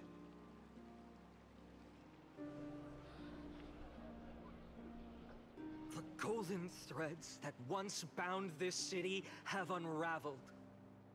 Yet no one is celebrating their freedom from control. In the empty markets and bath chambers, one feeling lingers. Unease. Deep down, we all know the last safeguard against the harm we may do to each other is gone. No divine power will protect us from the malice in our hearts. From now on, only the moral code we choose to uphold for ourselves will stand between us and the abyss. Phainon has a way with words.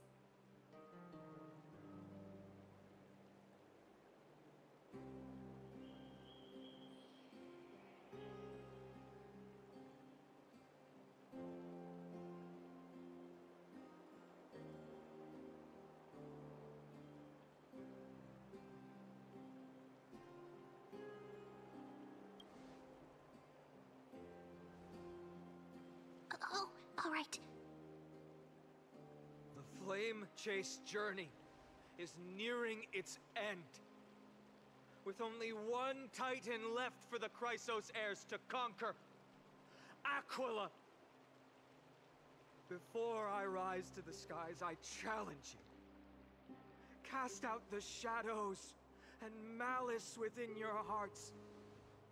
Let your spirit shine brighter than the sky itself. Let me bear witness. Even without the divine authority of romance, Oqueima will remain a sanctuary in these end times. A place for the kind people Aglaea dreamed of. The kind of people foretold in prophecy. A better people. Better people! Better people! Better people! Better people! Better people! Better people!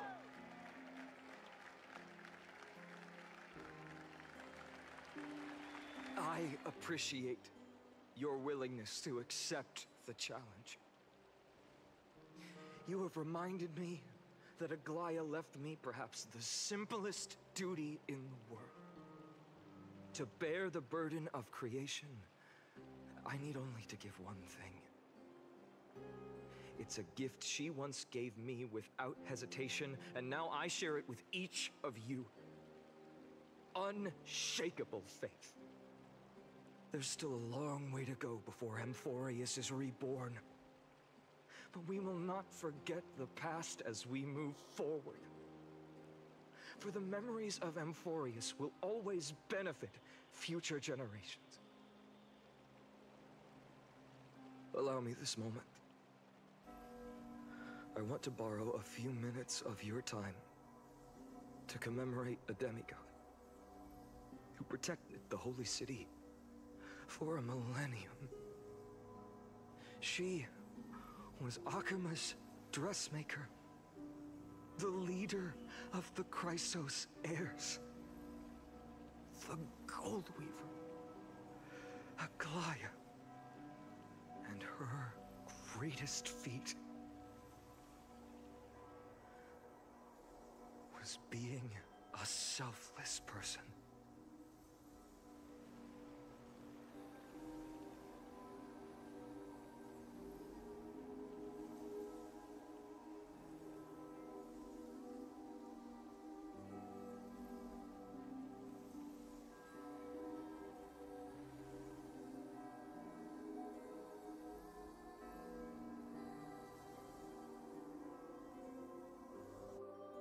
That singing sounds so familiar.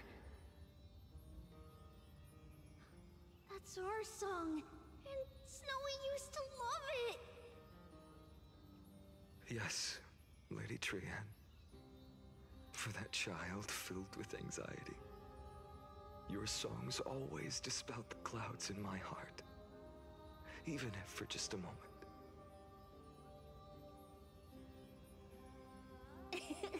Snowy was so cute and kind when he was little. Now, you've grown so much. Maybe not as cute, but still just as kind. Time spares no one, so there's nothing we can do. But kindness, you helped nurture it in me. Don't mention it. Your light is as bright as ever. Keep it up and stay strong. See you, Snowy. Goodbye, Lady Trian. I heard what you said. Are you suggesting the debate tactics I've taught you are nothing but sleight of hand? Not at all, Professor Anaxa. Honestly, without those techniques you taught me, the Flame Chase journey might not have survived. Good thing your head's still clear. The Chrysos heir of Kefali. I had no idea you had it in you while I was drilling those formulas in your head in class. Who could have thought, Professor? By the way, I've completely forgotten those formulas now.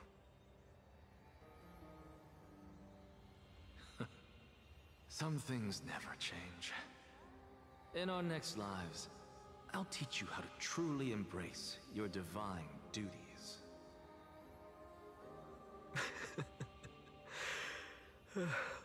I'll be waiting. Goodbye, Professor Anaxa. Miss Castros?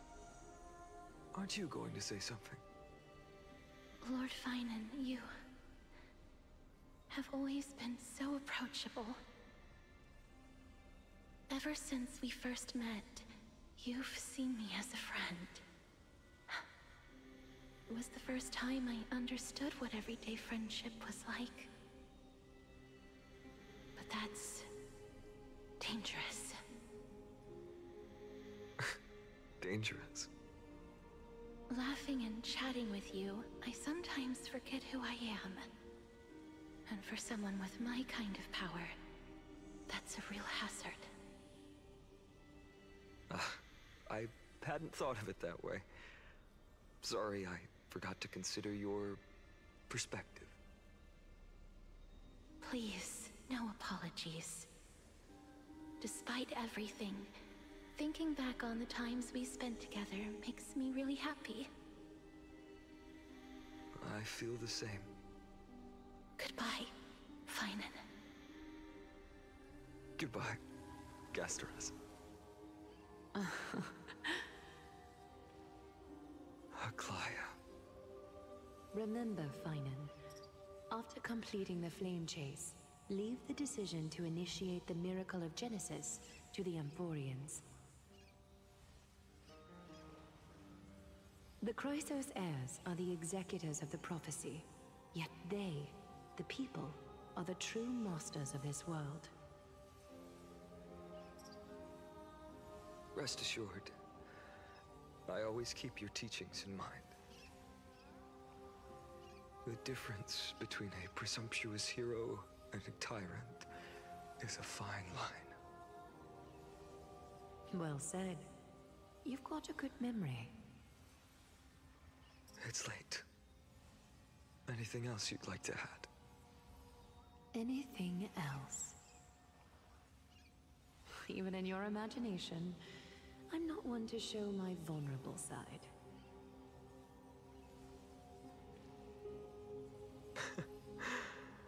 No worries. I've long understood how difficult it is for you to open up completely. Thank you for bringing me here, Aglaea. You saved me. Maybe what I wanted to save wasn't you, child,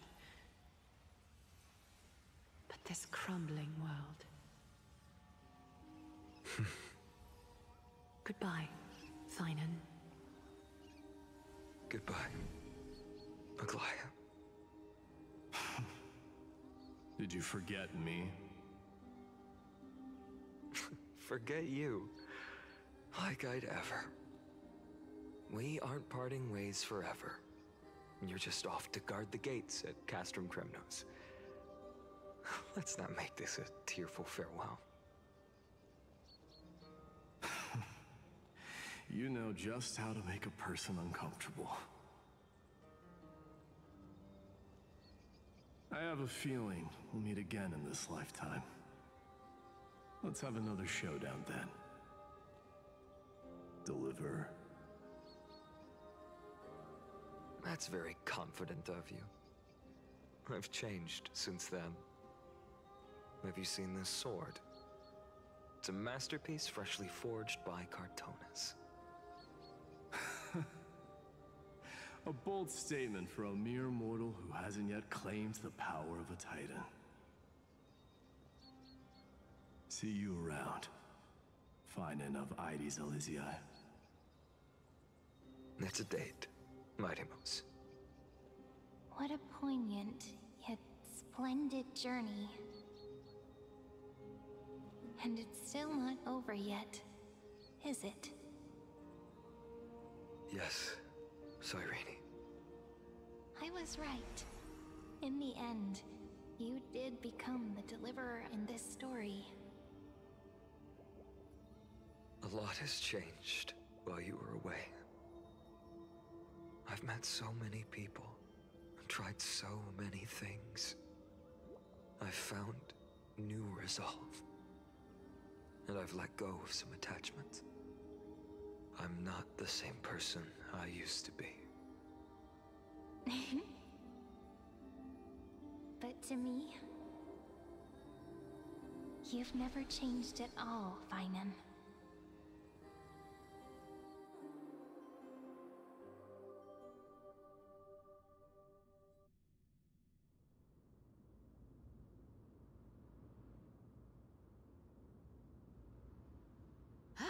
Dawn Cloud. This place holds so many different kinds of memories.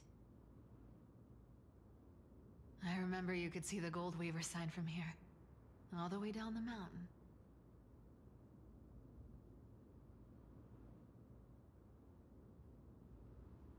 But my eyes aren't what they used to be 1,000 years ago.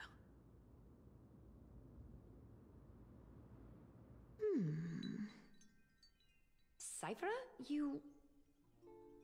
Seamstress. Tell me, Does Aquila have any treasures so rare that not even your... I mean, our shop has seen? Of course it has. I heard there's a gem of all worlds hidden somewhere in Dawn Cloud. Apparently, it's a piece that fell out of the Dawn device. It's truly a priceless treasure, being a part of Kefali's divine body. Even I, the Gold Weaver, cannot witness its glamour. Gem of all worlds. Nice! Got it! Well, please keep looking after the shop while I...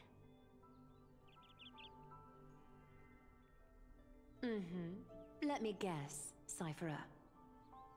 You're probably already plotting to sneak into Dawn Cloud to steal that gem, aren't you?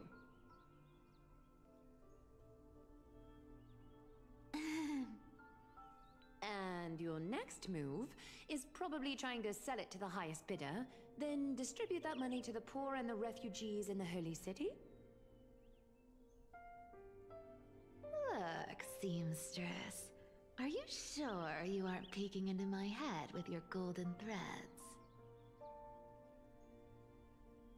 You might be skilled at covering up lies, but your compassion is all over your face, plain as day. Don't lie to yourself. Do you honestly think this is the right thing to do, Cifer? What else am I supposed to do? That's the only thing I can do with my power. You keep talking about how I have the potential to become a good person. Or even what people call a hero. But I don't know what I need to do to get there! I can't weave golden dresses like you! I can't sing as well as Miss Hyacine, and I definitely don't know as much as Big Sis Treeby! The only things I'm good at are the underhanded street smarts that no one even respects. But I still want to be worthy of you. I want to prove that you've made the right choice. Even thieves can dream. Right?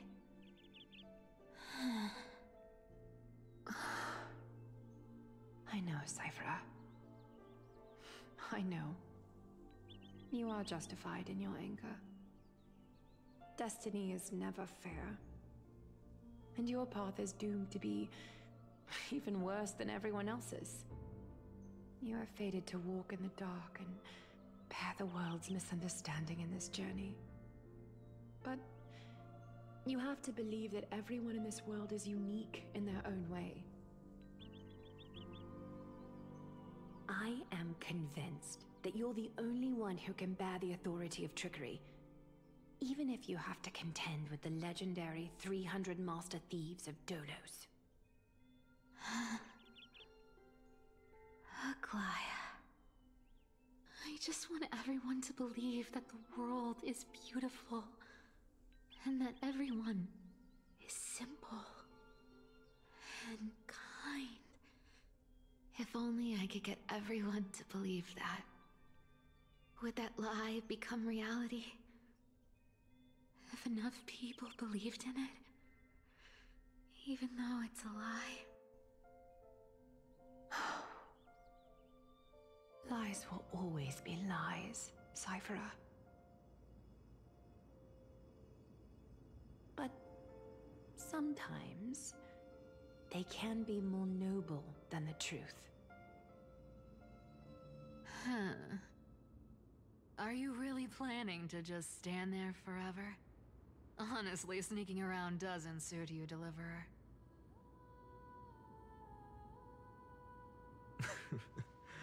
I never thought I could slip past your sharp ears, Miss Cifer. I just didn't think it'd be right to interrupt when you're obviously lost in thoughts. Still as charming with your words as ever, boy. Your speech at the public baths wasn't half bad. I'll admit, it managed to touch my heart. Just a smidge. Thank you. I had a feeling back then that you were in the audience. Intuition certainly is a thing of wonder. Oh, and you didn't call me out on the spot. You waited all this time to tell me. Well, I thought you'd need some time to yourself. After she passed away.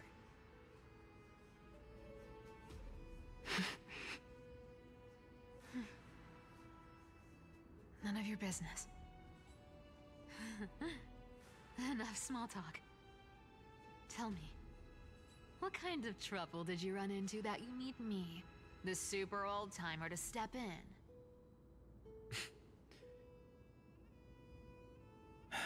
We've only met a couple of times, but you've always gone straight to business. I respect that about you, old-timer, so I'll cut to the chase. You're probably aware that Aglaea has earned the support of the entire city for the Chrysos heirs. Everyone believes that she died at the hands of council members who were against the flame chase, and the citizens' fury has been dragging these schemers out of the shadows one by one. But they didn't get everybody. To this day, we still haven't found Elder Kynus, the leader of the cleaners. I see. You're afraid she'll do something wild now that she's pushed into a corner, aren't you? Yes. I believe that Kefali's core flame, forever enshrined above the council theater, would be the opposition's final trump card against the Chrysos heirs. We're setting out to campaign against Aquila in a few days.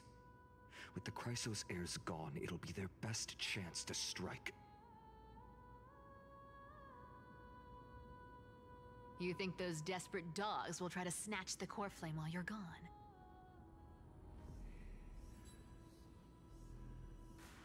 So, you want me to give them a nice long walk while you're away, right? You sure saw right through me, Miss Cifer. I know exactly what you can do. Godlike speed, perfect disguises, untraceable movement, and that most enigmatic authority of trickery.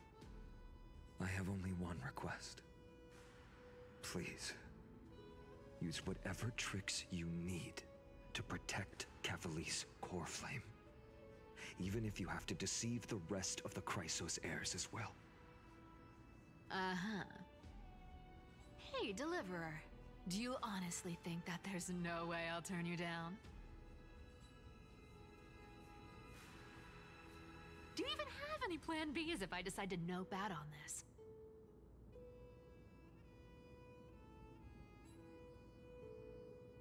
As the demigod of trickery, there are no other trump cards in the world that can outrank you. I'm sure you know the answer to your own question, Miss Cifer. What confidence. You talk as if you have everything in the palm of your hand. Huh. So you did learn a thing or two from her. I'll give you that. Then let me tell you something you don't know. The Flame Reaver. They've been watching Oqueima closely. You mean... Bet you didn't expect that, huh? I've been tracking them all this time. And this is my conclusion. That lunatic may have lost their mind, but they're no fool. Why do you think they haven't made a move on Oqueima yet?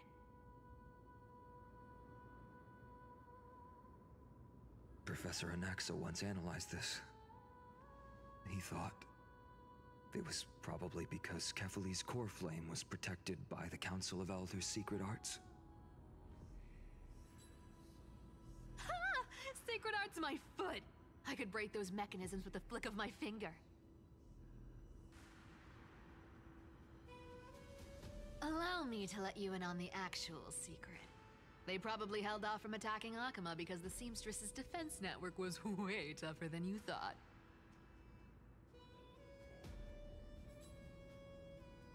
Now that she's gone, and you're heading out to the Eye of Twilight, with the city's defenses in shambles.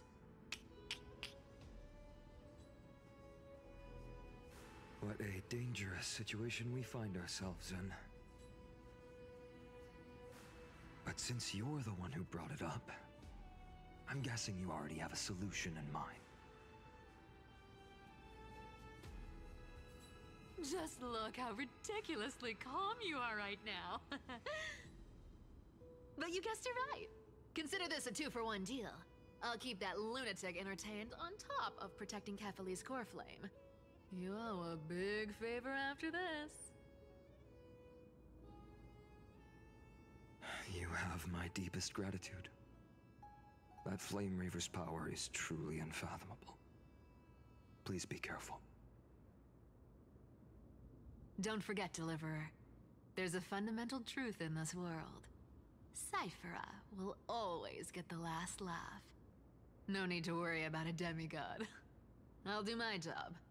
So you need to make sure you don't die before you pay me.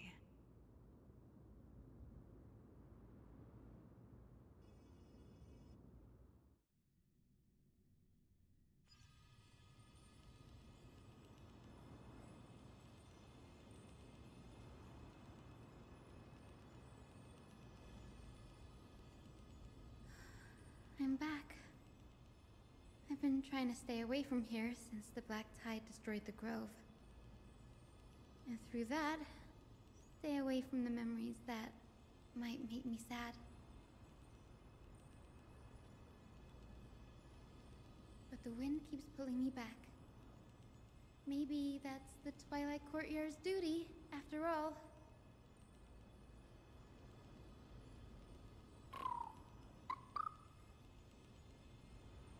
I know, little Ika.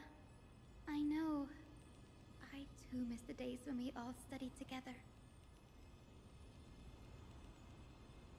But we have an even more important mission this time round.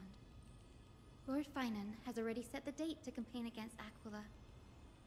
Being a descendant of the Sky People,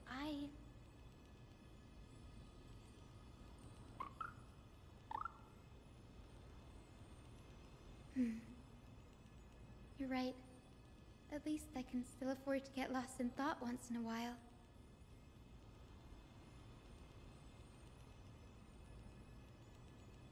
Oh, ancestors. Please wait for just a bit longer. The time I spent in the grove deserves some reminiscence. This was where Professor Anaxa gave us the lesson. I can still see that day in my mind. And that was your last lesson in the grove. Now, each of you will head off on your own path. How much the grove's teachings can help you in the real world depends on how well you can put knowledge into practice. However, heed this warning. If you ever do anything disgraceful out there, don't ever claim you were the student of Anaxagoras, one of the 7 sages. Professor Anaxa, there are still other classes scheduled on the calendar. Are you sure you didn't...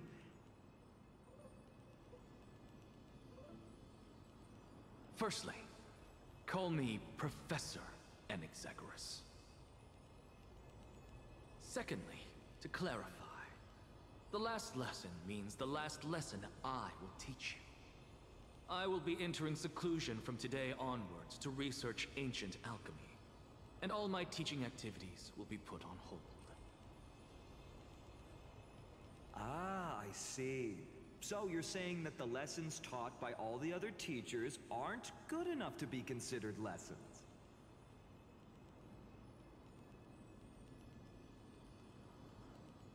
All you do every day is wag that sharp tongue of yours. That's a credit deduction, Phainon of Ides Elysiae.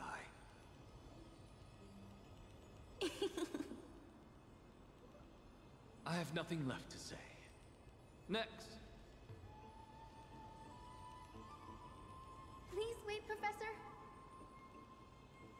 According to the Grove's protocols for a cohort's final class, the lecturer should take some time in that lesson to discuss the students' post-graduation aspirations with them and guide them toward a solid path.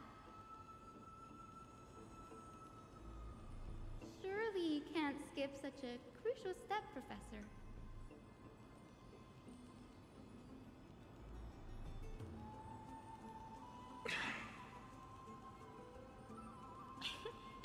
The teaching assistant, Miss Hyacine, is truly Professor Anaxa's nemesis. Fine. Since Hyacinthia insists on this, let's go through the process. Since some of you are so eager to speak, why don't we start with you, Phainon of Ides Elysiae? What is your post-graduation aspiration? Me? Well, it's not exactly an aspiration, but the only thing I want to do is to protect the people I care about. I see. So you want to be a hero? How boring. Next. I didn't say...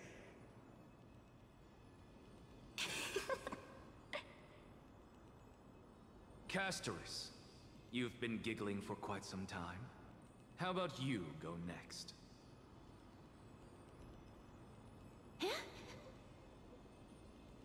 Perhaps my answer is a bit vague and meaningless, Professor Anaxagoras, but...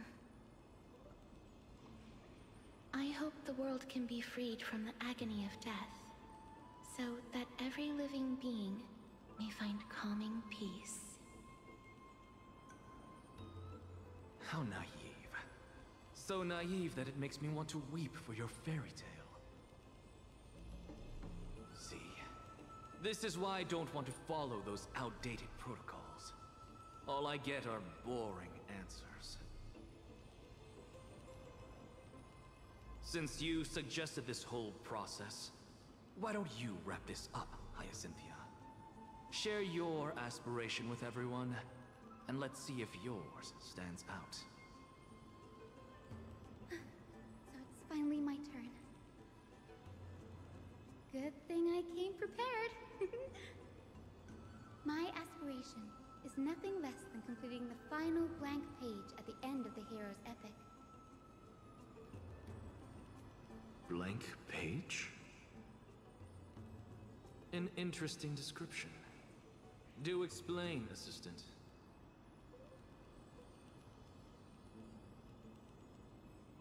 I've read all of Amphoreus' heroic epics while studying at the Grove, and a common thread came to my attention.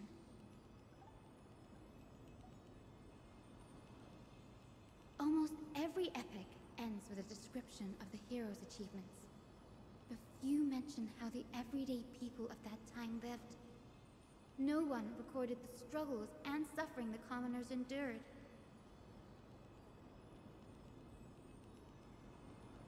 So you're saying that, instead of legendary heroes, you're more focused on commoners living on the peripheries of historical records.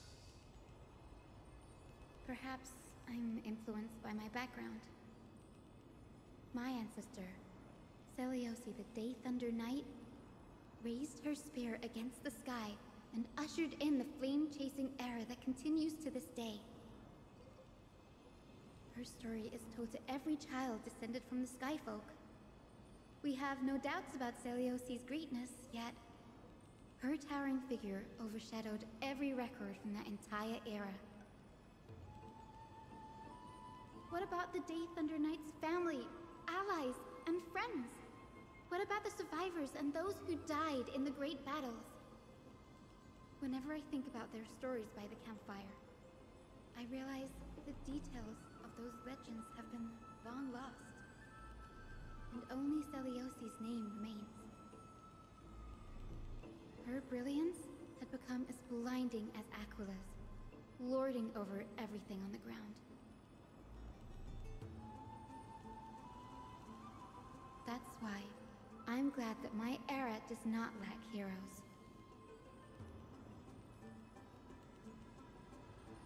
All my ancestors had was a sad past. But I have a future I want to protect. Instead of becoming a hero and ushering in a golden Delzus to baptize the world anew, I want to stay in the backline and save all the ordinary humans from drowning in the rising waves. I wish not to return to the sky, but to walk among the masses on Earth. I believe it's the only way for the saga of creation. To include a footnote for the everyday people in its blank page.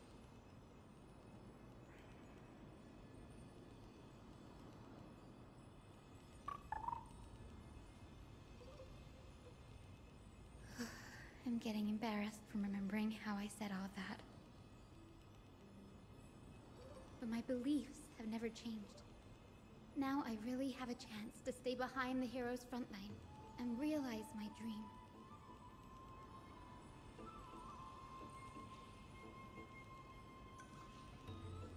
Danny, what are you doing here?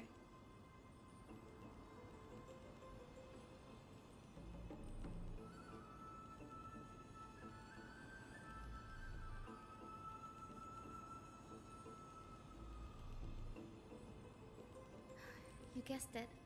To reach Aquila's realm in the sky, descendants of the Sky People must perform a bloodline ceremony, summon the spirits of our ancestors, and get their blessings. That's the only way for creatures on Earth to forge the rainbow bridge to the sky. And the soul of the first ancestor I want to see is here in the grove.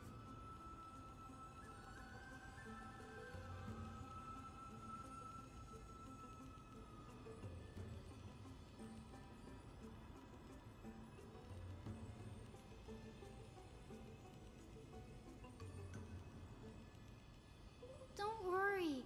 I have little Ika with me. You will protect me, won't you?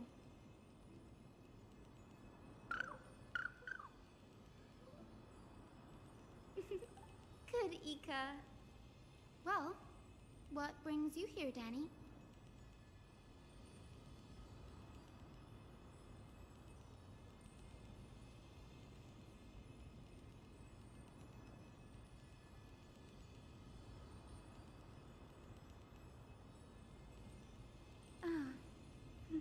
Right. If all goes as planned, you and Gray will be able to go home after this mission, won't you?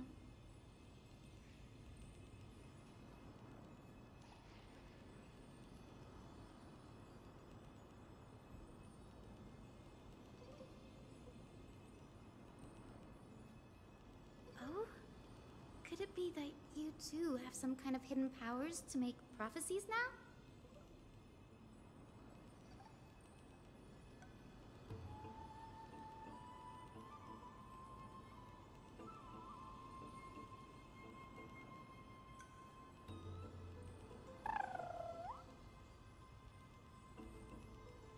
Nope. I didn't understand that either, little Ika.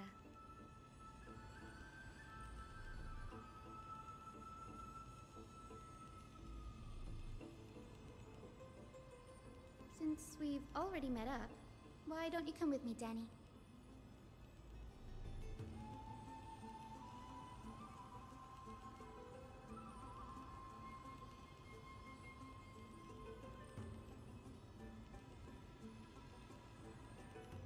That's the dependable express guard for you. So, shall we get going?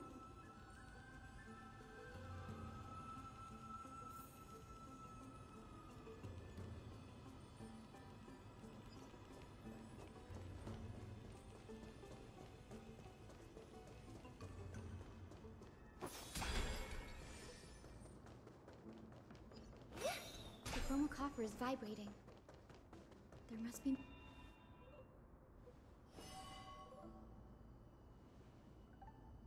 This is the divine object of the Sky People, the Chroma Coffer. Our ancestors dictated that when a descendant of the Skyfolk is ready to challenge Aquila again, they must first awaken the spirits of their ancestors with the Chroma Coffer and receive their benediction.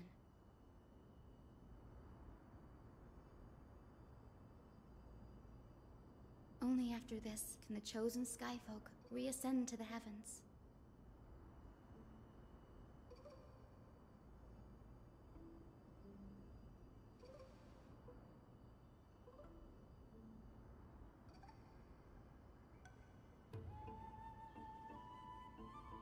Very prudent, wouldn't you say? The soul of an ancestor slumbers here. Now, I will awaken them.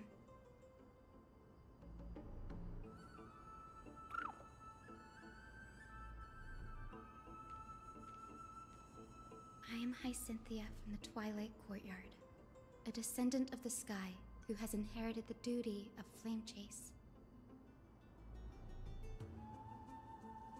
The time has come to fulfill our clan's destiny. I will join the heroes of the prophecy to return to the sky and retrieve the core flame. Ancestor, please bestow upon me your generous blessing.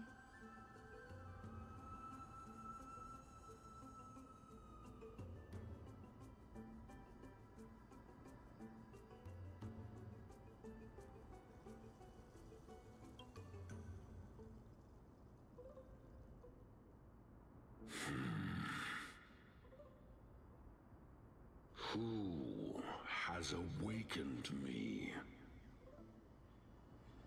It's Hyacine, a descendant of the Sky People. I apologize for interrupting your slumber. You are Lord Crispus, aren't you? I've read your story in our family tree. You were a righteous judge who vindicated many who were wrongfully accused. I never imagined someone in this era would still remember my name. So, our bloodline and duty have continued to this distant age. Indeed, it has. I have awakened you in the hope of receiving your blessing.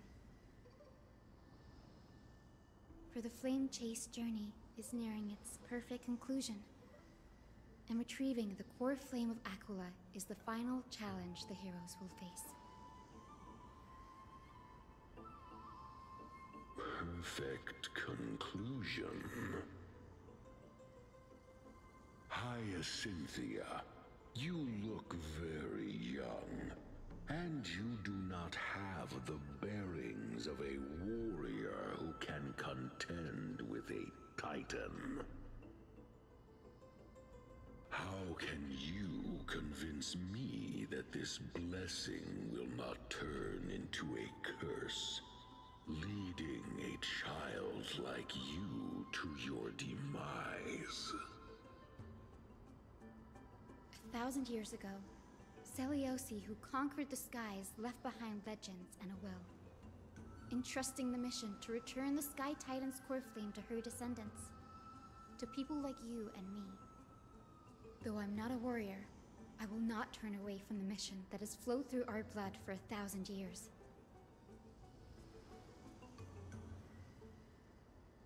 And I am not fighting alone. I have the strongest and most tenacious companions in the world.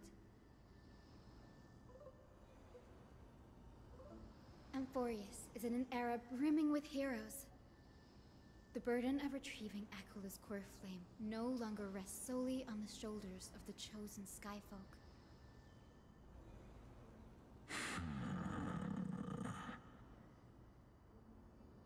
I now wield the power of healing.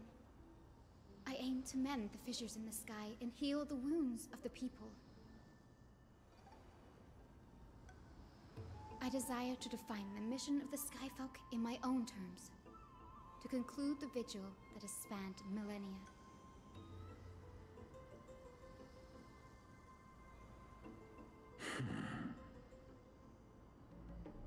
I sense resilience in your words.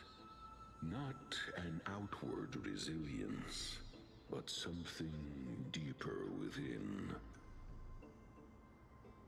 Receive my blessings, young Hyacinthia. May you gain wings to return to the sky via the bridge of rainbows.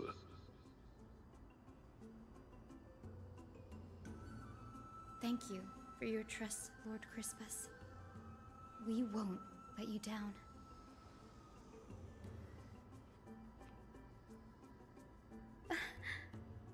Thank you. My ancestors were all pretty strong-willed people. It won't be easy convincing them. I've run through these upcoming conversations in my head more times than I can count.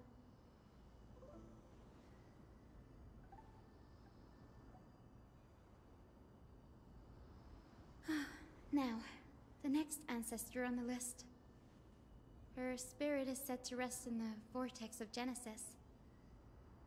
A pity that the ceremony has to be performed in strict order. Shall we head back to Oqueima together, Danny?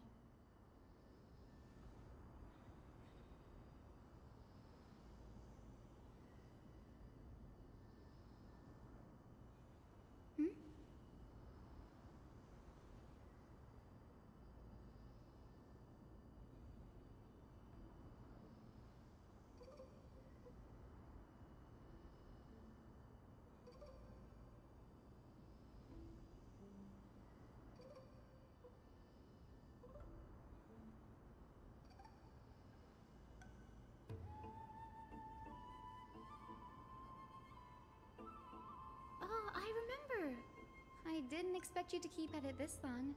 That's so like you, Danny.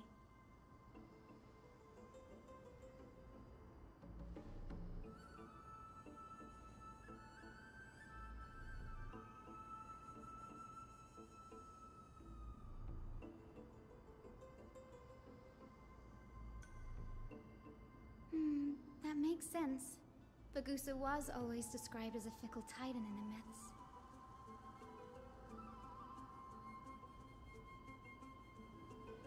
Since you're offering, then let me put your skills to the test, Danny.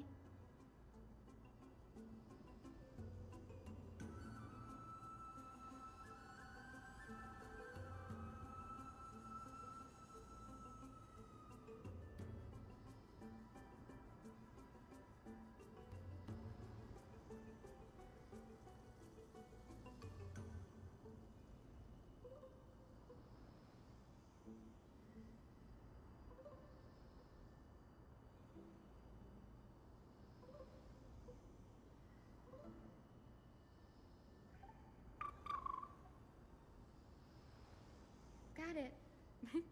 I'm counting on you, Danny.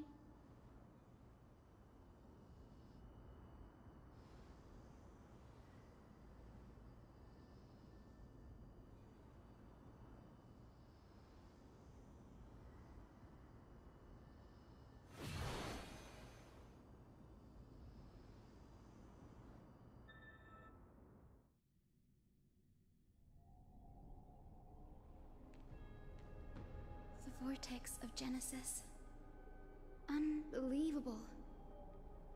Danny is full of surprises. But this does feel way more disorienting than the ritual basin.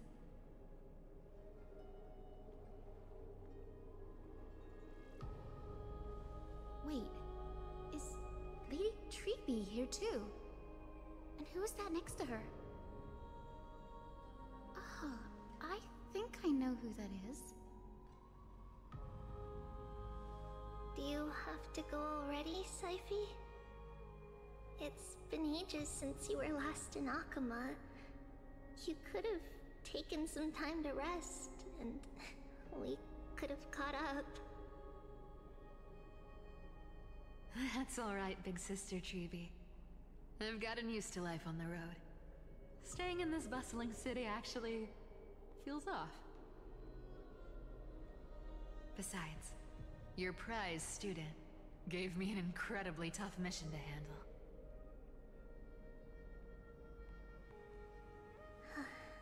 Cut Snowy some slack, Cifer. He's still so young, yet he's shouldering all the responsibilities Aggie left behind. Besides, Snowy's not the kind to ask for help lightly. Since he came to you, it means you're the best person for the job. You really spoil him, big sis Treeby. Guess I'm past the age for someone to look after me.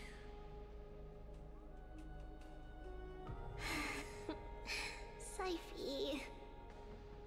Just kidding. I get it.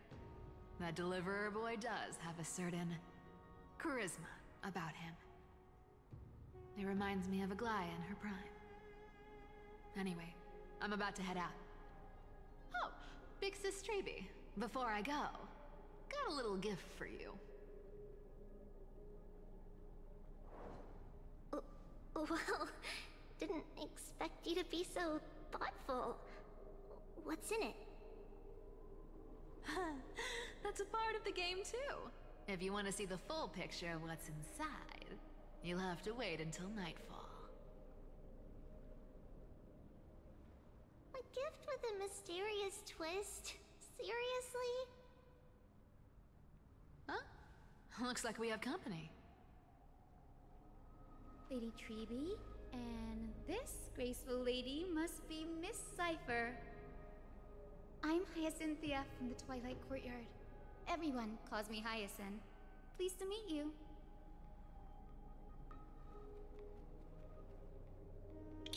Bright and cheery as a lamp. Well, hello there, pink child. I'm Cifer from the long-fallen city-state of Dolos. As for the rest, it's all in the history books, so I don't need to repeat it here. So, you're from the Twilight Courtyard. Does that mean... Yes, I'm a descendant of the Sky People, the Chrysos heir about to take over the authority of Sky.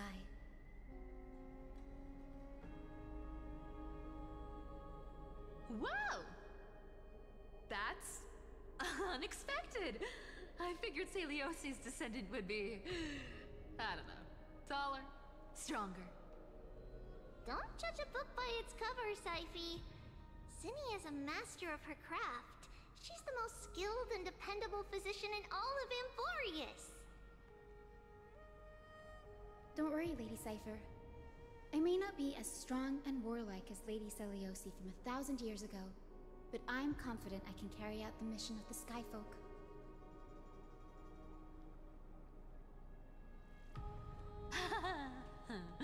All this talk about missions, you're making it sound way too serious. You've got to look out for yourself, girl. Don't push yourself too hard. I'd hate to see that cute face all scratched out by Aquila's claws. Cifer cracking jokes? Looks like you haven't forgotten what Aggie said all those years ago. Anyway, I've got a mission to handle, so I'll get going. Good luck, Miss Hyacine. And if things get tough, just let that deliverer take the lead.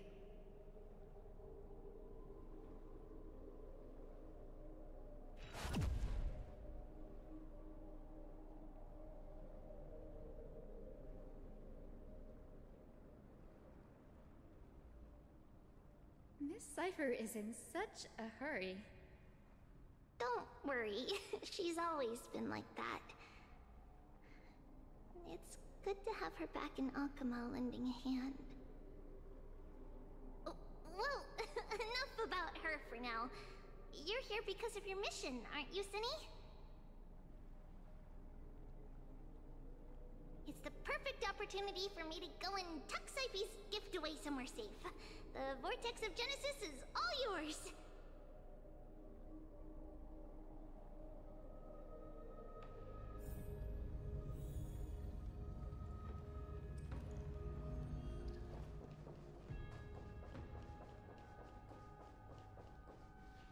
I will join the heroes of the prophecy to return to the sky and retrieve the core flame.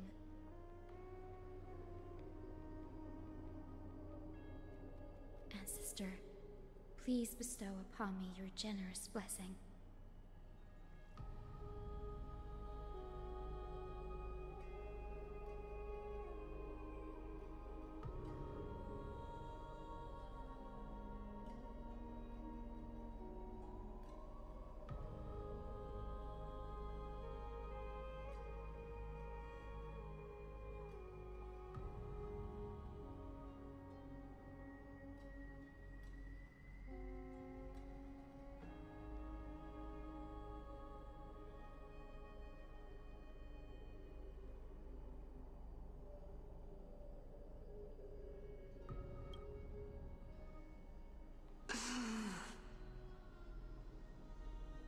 Child, what brings you before me?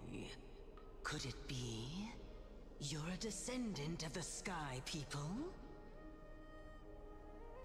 Yes, I am Hyacine of the Twilight Courtyard, the successor of the Sky People's Flame Chase duty. You must be Gem Electra. Legend has it that during the Chrysos War, you led our people to ally with Oqueima and held back the Kremnoan forces. It was your victory that earned the Sky People a place in the Holy City. Hyacine, you seem well versed in our clan's history. And this is the Vortex of Genesis? It is. Look, 10 stars have already been lit. The Chrysos Heir's flame chase journey is nearing its end.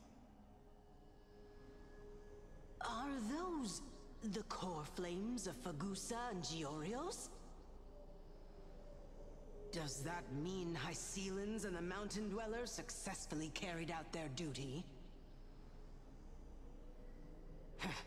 As fellow pillars of Amphoreus, who would have thought that Sky's duty could only be fulfilled after 1,000 years? It's because Sky shelters all beneath it. If it were to shatter, the world would fall apart with it. That's why Lady Aglaea made the core flame of Aquila the final step in our campaign. Aglaea? Is she still on the flame chase journey after 1,000 years? Unfortunately, she has recently left us. But you're right. She was indeed still guiding the Chrysos heirs forward. Incredible. That girl actually managed to endure the merciless erosion of time, and lasted for so long. Answer me, Hyacine. Since you recognize me, you must have also read my writings, no? Every record regarding my lineage is etched in my memory, including your words.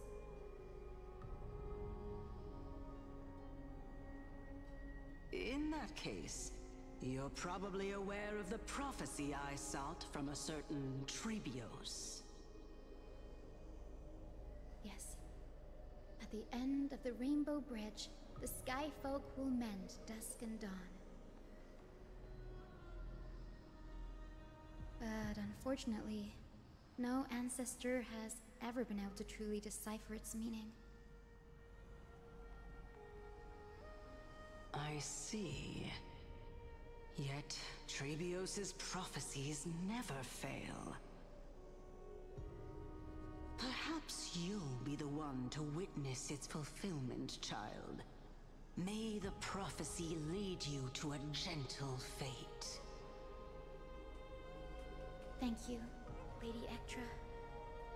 Whatever fate the prophecy holds, I'll face it head-on. It's only by giving everything we have that we can truly accept any outcome with a smile. Won't you agree? I like you, child. I wish this conversation could go on a little longer.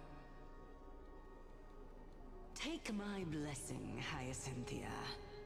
When I first saw you, I indeed had my doubts. But your resolve has touched me. If Sky's divinity is fated to pass on, I hope it incorporates your optimism and kindness. Your blessing is a treasure beyond measure, General. Rest well. I'll make sure your gift is put to its best use. General Ectra is so different from how the records described her. She's quite a gentle person. All right, time to head back to the grove. I shouldn't keep Danny and little Ika waiting.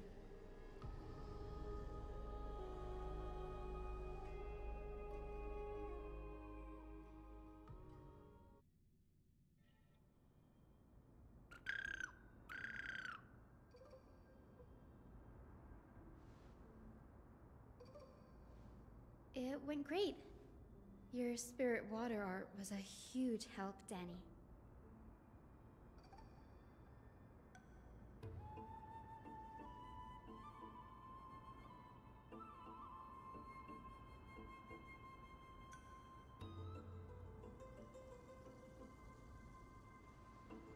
What's wrong, Danny?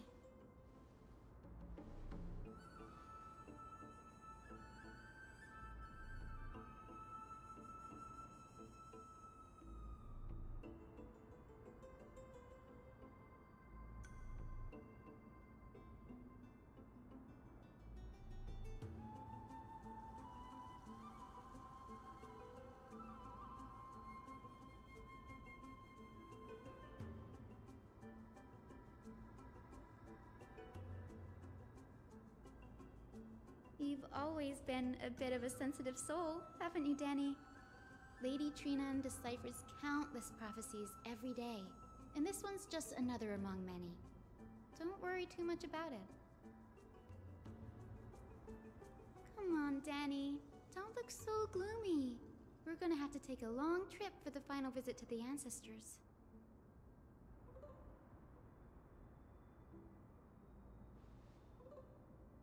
Our final stop is Lord Mighty's home, Castrum Kremnos.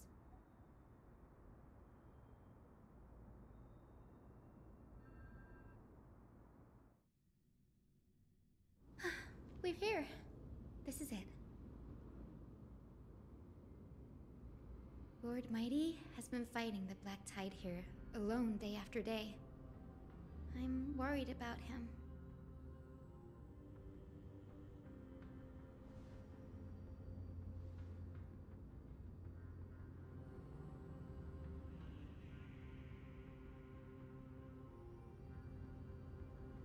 That means he hasn't been consumed by the Black Tide's madness yet.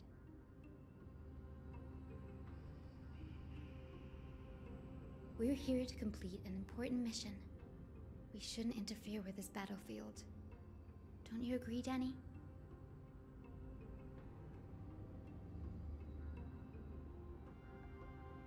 There. That sleeping spirit is my grandmother.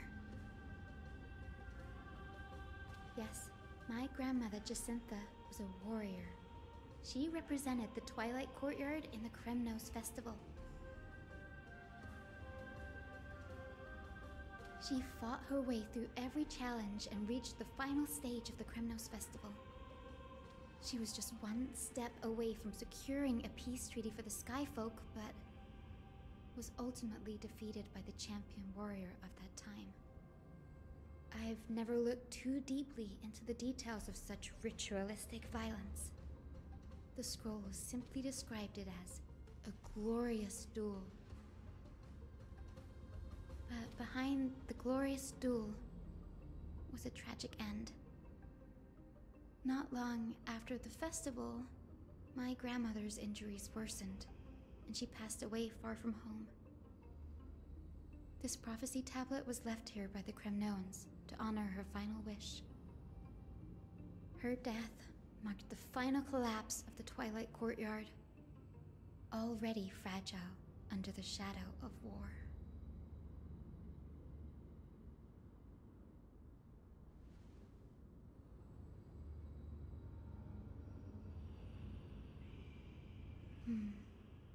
Was Lord CARAJO.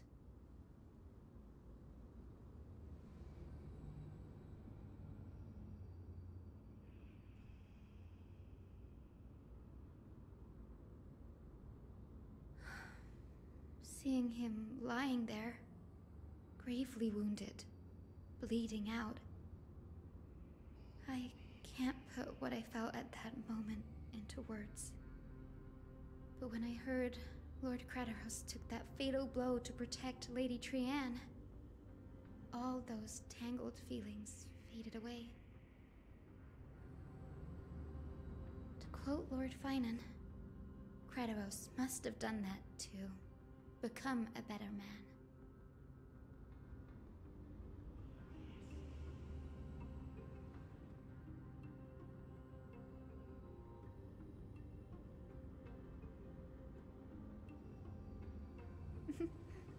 You're getting better at this, Danny. In her final diary entry, my grandmother wrote that when the moment of destiny comes, a descendant of the Sky People would deliver the message of their departure to her spirit. I wonder what she'd think when the one awaking her turns out to be her beloved granddaughter.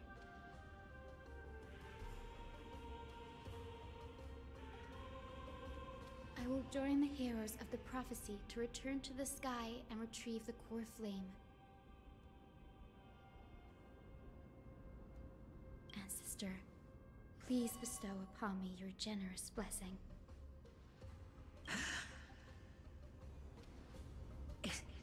Is this the world of the living? Wait. You...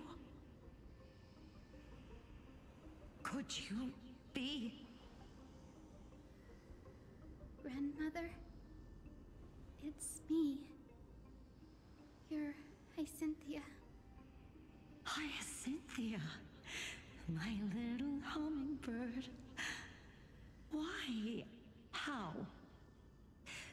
Why is it you who awakened me? I have never imagined this. I thought I would feel happy for all my ancestors when this day came, but now... I can't even experience the joy of seeing you again. Do you remember that you and Father took me to my very first sky rite when I was 8? Back then, you wanted me to pick one accessory out of 4. The sun crown representing nobility, the storm bracelet symbolizing strength, the ice ring embodying wisdom, and the radiant pendant signifying kindness. Grandmother, do you remember the one I chose? You spoke an innocent little prayer, infusing a faint thread of light to that modest pendant. Yes, and I remember how surprised you were. In all those centuries, no other child of the Sky People had ever made the same choice I did.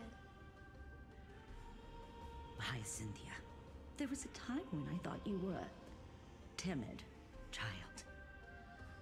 You never had much interest in swords or battle and had no relation to that fiery determination and strength in our blood.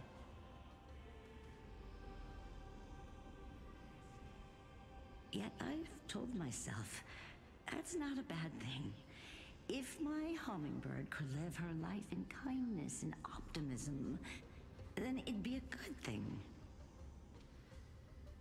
I never thought the burden of retrieving the core flame of Aquila would fall to you. Don't worry about me, Grandmother.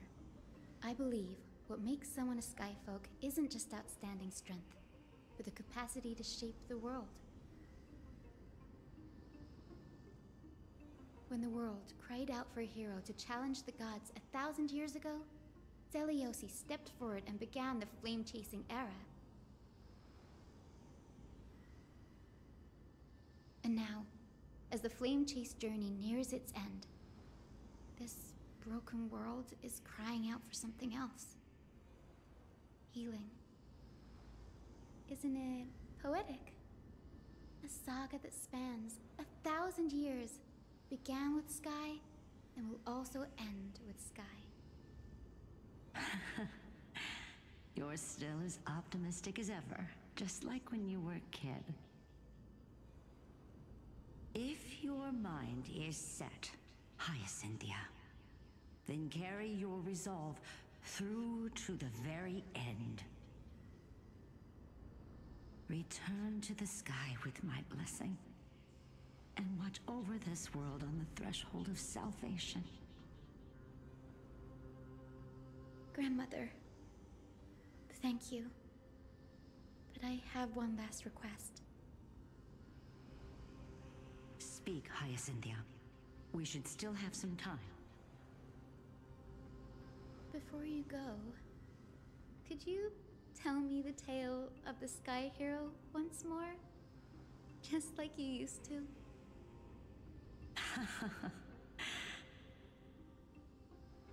Then listen closely, my dearest hummingbird. After all, this will be the last time. For millennia, the Titans waged relentless wars, leaving the world scarred and ravaged. A century of the Chrysos War plunged the nations into chaos and decay. Until a spear, fueled by mortal rage, pierced through the smoke and flames that buried the prophecy of deliverance. Aquila, the celestial shaper, the 100-eyed divine bird crowned with the blazing sun and wielding thunder,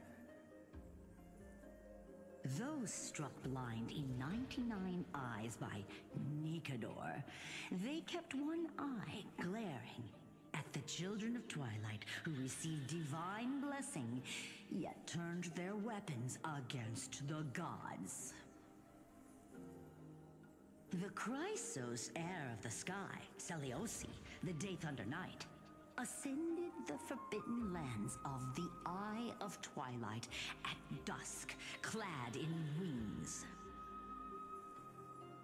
To her left was the lion-headed Solipus the Sunlit Wings, whose roars breathed divine flames and scorched the world.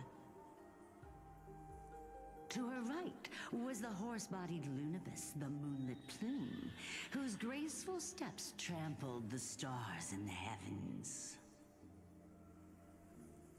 The one warrior and her two beasts challenged the ruler of the sky, determined to seize the divine core flame through plunder. The Titans' every roar summoned lightning bolts, and their every movement stirred cyclones. The wounded Titan's blood poured down like boiling rain upon the world and converged into scalding torrents. In the final moments of battle, the sunlit wings set the Titan's wings aflame, while the moonlit plume sealed the divine body. The battered hero of the sky, with her wings broken and her body covered in wounds, struggled to lift her spear and pierced the last monstrous eye. The Titan's divine body crashed to the ground, and with it, the sky tore apart like fabric, about to fall with its god. The fear and pleas of mortals urged the hero of the sky to rise again. Celiosi, the Day Thunder Knight, the first of the Chrysos heirs to slay a god in this world, charged into the crumbling body of Aquila with her two fearless winged companions. She merged with the Titan, holding up the sky once more, only to leave behind a powerful message for the world. My descendants will be blessed and cross the Rainbow Bridge back to the sky. At the end of the prophecy of Genesis, they will reclaim the core flame from my hands.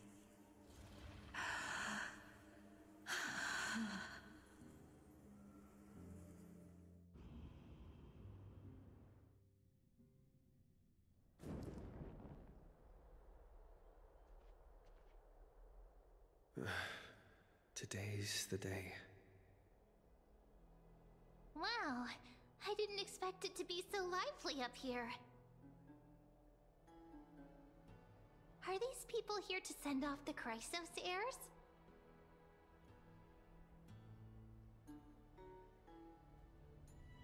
There's Phainon. Let's go talk to him. I know this is a big ask, Mnemosyne. I hope you understand. Please don't say that, Lord Phainon. It's an honor for us to be entrusted with this task.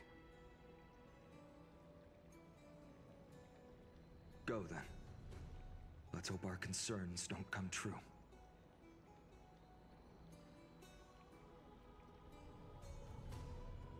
I hope you all return safely, my lord.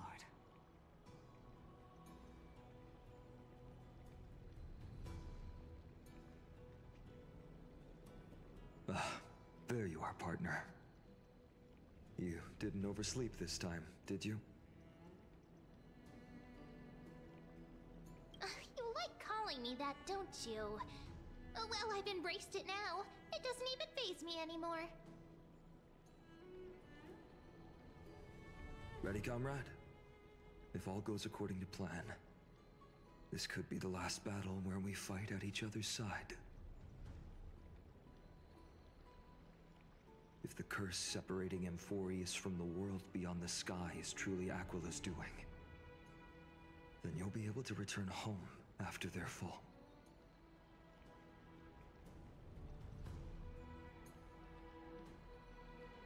You sound a little insincere there, buddy. That was totally insincere, partner. That would be a problem. We'll need to get you home before Aranova.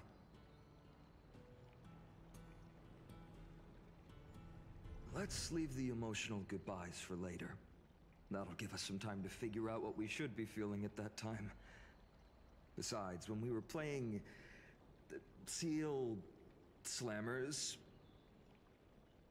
that bumping seal game, didn't you teach me something back then?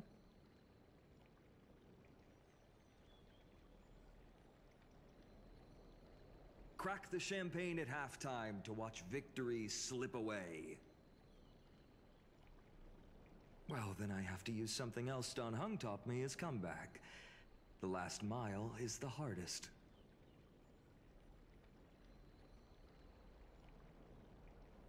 Hey, speaking of Dunhung, where is he? He arrived before everyone else and climbed to the cliff top to wait for us. He's probably not keen on being the center of attention. Lord Phainon, please make sure you all come back safely.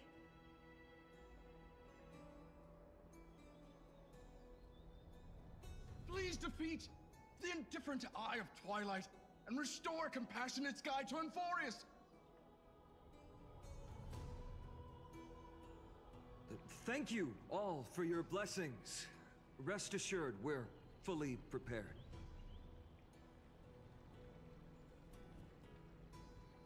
But I'm not the main attraction today. Please don't hesitate to cheer for Miss Hyacine when she arrives.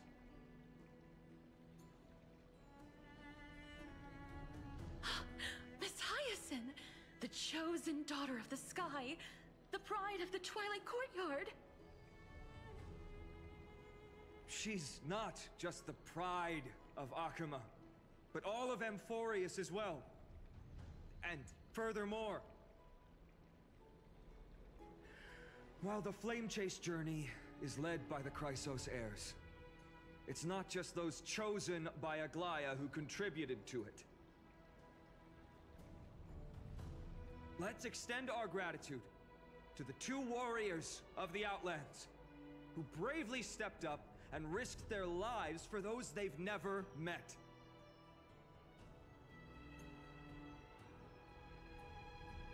Hero, your saga will be chronicled in epics and celebrated across the New World.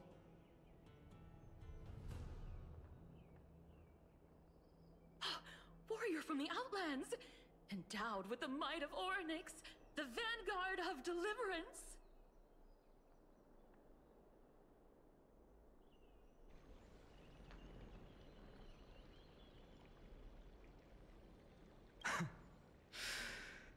After all this time, you should know when I'm just being polite and when I'm genuinely speaking from the heart. That praise was heartfelt, partner. Had I not trusted my instincts and put my faith in you and Deng, it's hard to imagine what might have become of The guest of honor has arrived.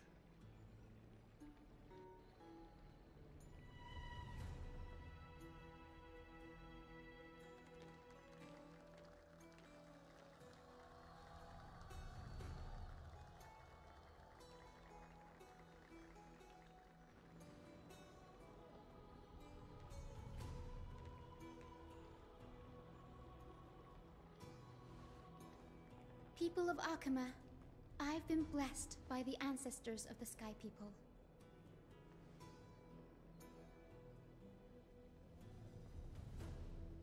They have agreed to bestow the 1,000-year mission to me, and to have me claim the core flame of Aquila.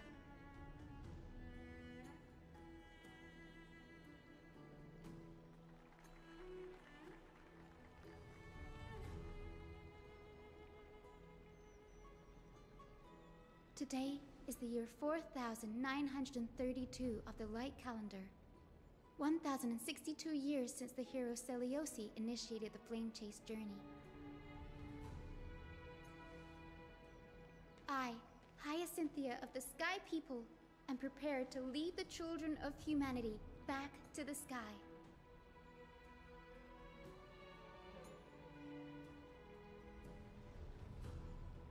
History doesn't breathe evenly.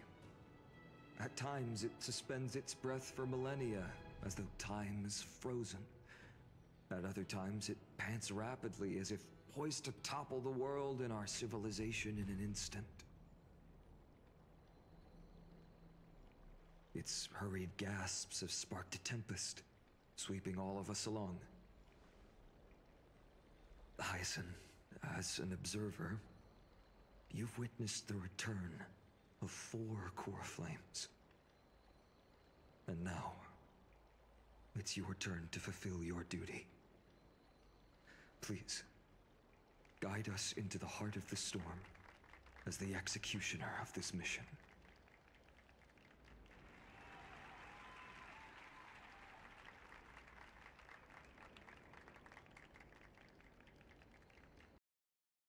Thanks for waiting, Deng. The team tasked with conquering Aquila has finally assembled.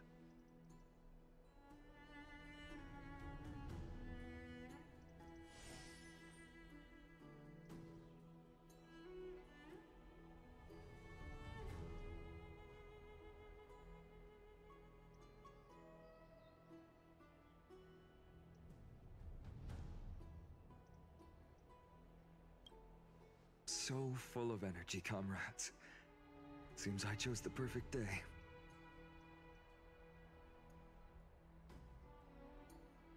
Hyacine, it's all yours now. Legend tells of the Skyfolk once divided into many tribes.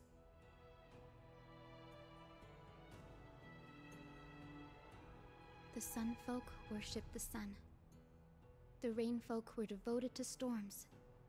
And the Winterfolk waited for signs in the snow. Our ancestors lived under Aquila's light. Yet they were blinded to all but one color. They forgot that the light that illuminates the world is made of countless different colors.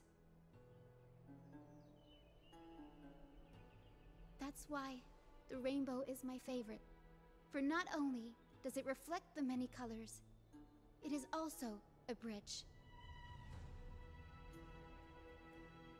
And I want to use the Rainbow Bridge to link everyone's hearts and give hope to every soul on Earth.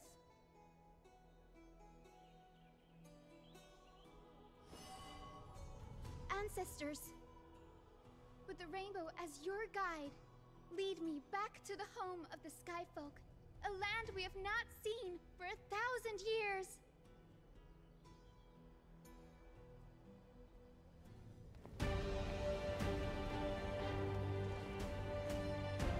Oh, Rainbow Bridge, please guide us to ascend to the skies once more.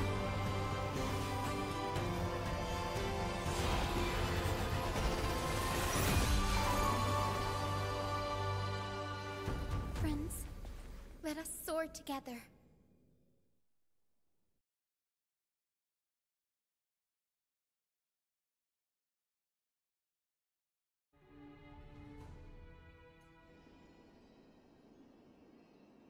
Flying along the Rainbow Bridge is truly an amazing experience.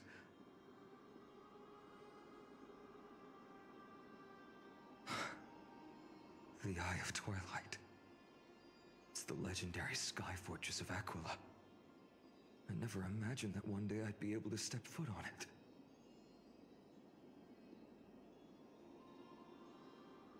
My ancestors once built a magnificent civilization among the heavens.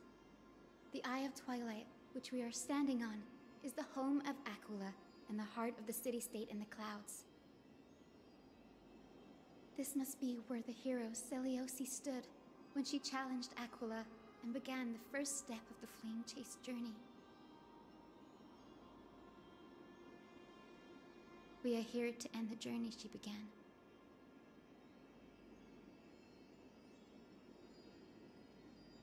Even legends are corroded by time, but that won't change what we must do.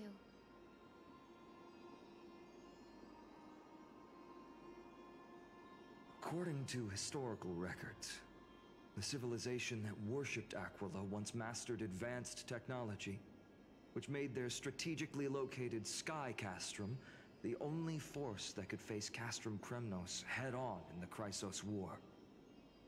But they were divided within. The frequent wars started by the Chrysos heirs drained their power, especially after the prophecy descended. In the end, they had to hide among the clouds, far from the conflicts raging below. Apparently, the division was between the two most important sky tribes, the Sunfolk and the Rainfolk.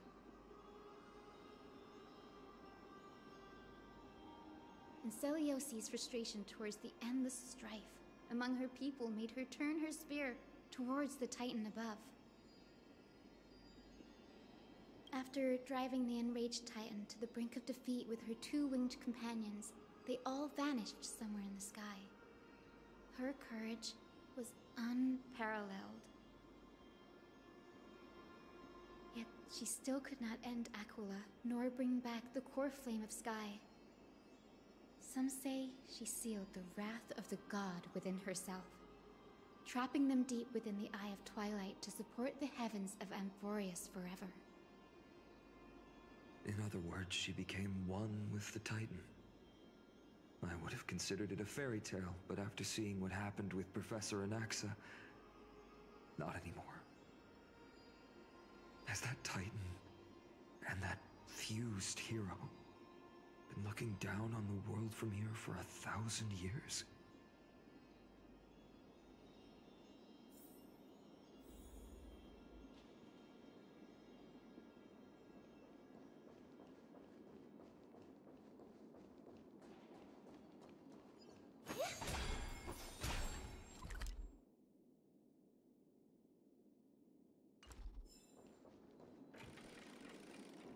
It's been so long. Maybe the Eye of Twilight has already turned into ruins.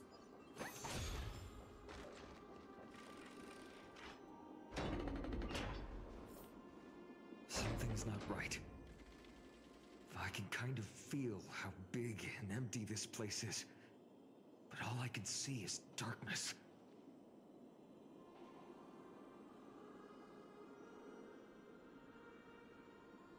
Maybe it's the Celestial Mural. The Sky City believes that mural to be connected to Amphoreus' sky, and any weather condition depicted on it will become actual weather. The mural would reflect Aquila's shifting mood, like clear skies, fog, snow, or thunderstorms. The Sky Priests would gather here during peaceful times and pray to the god for warm breezes and good harvests. To put it in words that Gray and Danny would understand, just think of it as a massive screen. In any case, exploring in the dark is never a good option. If we could light up the mural, it might just provide us with the light needed to move forward. That really conspicuous device might be part of the ritual. Let's go take a look. It's dark, so watch your feet.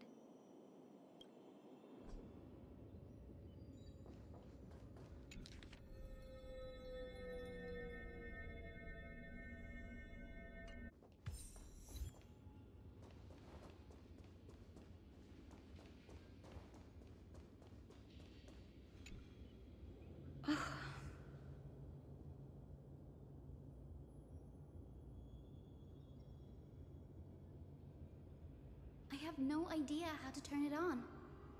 If only we had help from the wisdom of those who came before us. That's it! I almost forgot. Gray, Memi, can I borrow your powers? Got it! We just need to find the scattered memory nearby, right? That's simple. Give me a little time. Feel the flow of time. Over there. And over there. Done! There haven't been many people for a while, so the traces of time are super obvious. I knew you could do it, Memi. You are a huge help.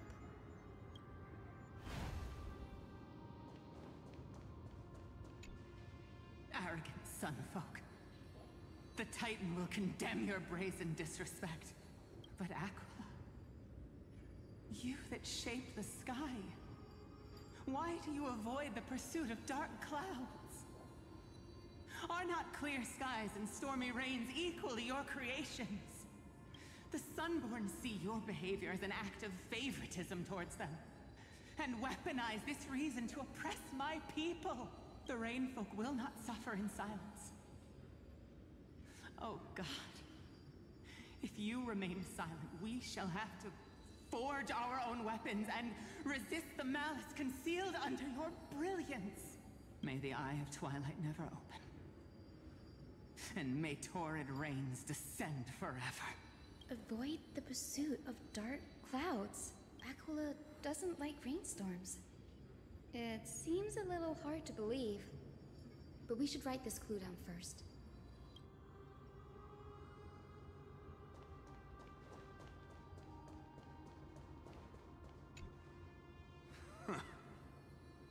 Foolish rainfolk. The great Aquila has already left a mark of their manifestation on the golden clouds. The god's choice is clear. Only we, the Sunborn, are the true heirs of the sky. This war is destined to end in the victory of the Sun Folk. May the Eye of Twilight never close. May eternal daylight embrace the land. Left a mark among the golden clouds. Is this referring to the celestial mural? But we can't see anything right now. It is as the rumors said. The Sky Castrum was far from united. My guess was right. This venue is indeed where celestial rituals were performed. Memi, can you retrieve even more memories? No problem at all. Here goes. There we are. Wind, snow, rain, shine. In the name of the sky's 100 eyes, I bring celestial phenomena upon the world. The turn of dawn and dusk. Come awaken, celestial mural. Stop, foolish Cloudborn! How dare you tamper with the celestial globe and distort the weather? This is blasphemy! The Titan bequeathed the celestial globe to our ancestors, so that we could divide the light and dark equally between day and night, so that all things could grow beneath the celestial phenomenon they preferred. But the Sunborn have asserted control over the celestial mural. And now the days are endless, subjecting the land to drought and burning. And you have the gall to accuse the Rainfolk, who you've oppressed! The land? It is our eternal nemesis. How can storm clouds and rain, unloved by Aquila, lead the Skyfolk to victory in the Chrysos War? Your character is as weak as your faith. Go seek out a corner untouched by the sun and weep solitary tears in the shadows. Huh. That's all you lot know how to do anyway. Cry in silence. Then let us show you what we are really made of. You? What are you? What are you trying to do? Fanatics whose minds have been muddled by the heat. By Aquila above, meet your demise!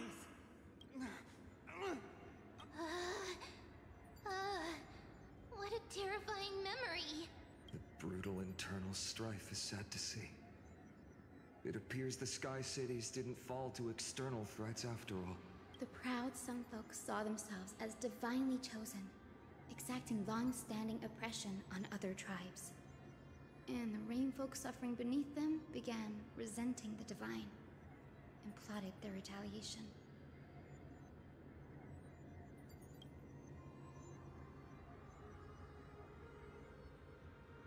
No matter the era, conflict among humans is destined to persist. Having witnessed the actions of Kainas and the Cleaners, it isn't so hard to understand this piece of history. There's nothing but empty silence here. I fear there were no winners. The hero Seliosi. How did she view the ancient feud between the Sunfolk and Rainfolk? The legends focus on her god-slaying expedition, but are hazy on the fall of the Sky Denizens. Perhaps I can piece together the true face of history here. One step at a time. Do you remember the verse that Rainfolk sang, Hyacine? Perhaps that's the key to unlocking the celestial mural. Yes, I already memorized it. Now, shall we try to wake it up?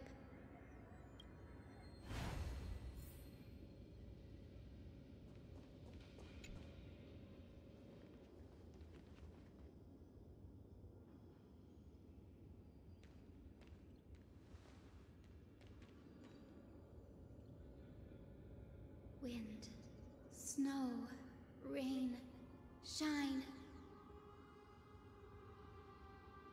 In the name of the sky 100 eyes, I bring celestial phenomena upon the world.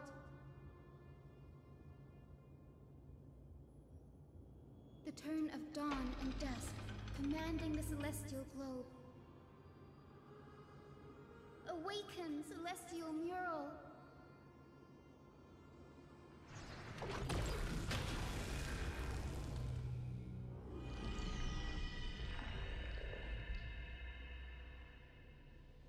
Golden clouds, blazing radiance. What a breathtaking scene.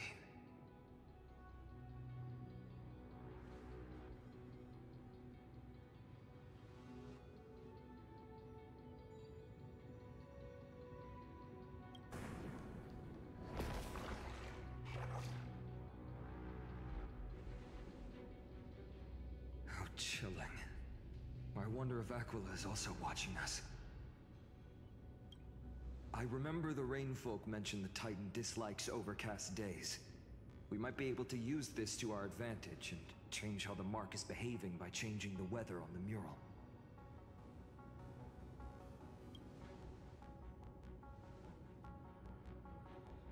Don't worry. The mural probably lost its original function ages ago. Alchemist's light comes from the Dawn device shouldered by carefully anyway.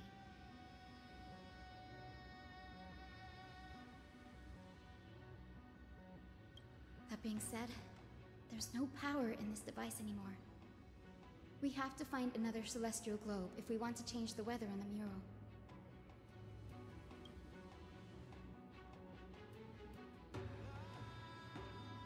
There! That circular device. I'm quite familiar with it. That's a west wind compass of the Twilight Courtyard. We can use it to create a miniature rainbow bridge to walk on. Who knows? It might even lead us to other areas of the Eye of Twilight. Technology passed down from the Golden Age is finally proving useful. Let's go. Leave the adjustments and calibrations to me.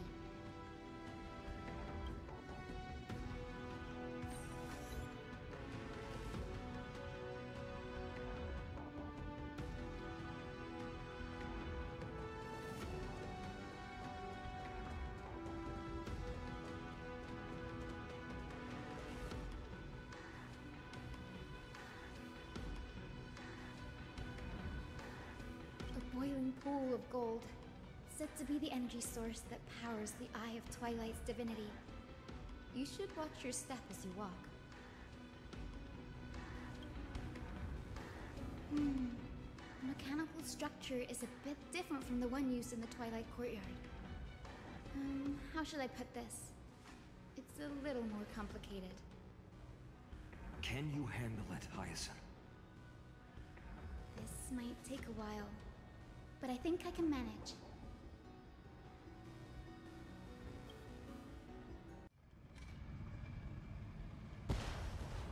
Look! The rainbow bridge has appeared! Well done. Now we can cross. Hey, careful! Is that a winged Pegasus? Looks like a mythical beast. But this one doesn't seem hostile towards us. Hyacine! Could it be the legendary? I'm not entirely sure. We might be able to tell if we get closer. We can't assume it's friendly. Keep your guard up and follow it. It disappeared. An illusion? Or the memory dissipated? How strange. That Pegasus was different from the other memories.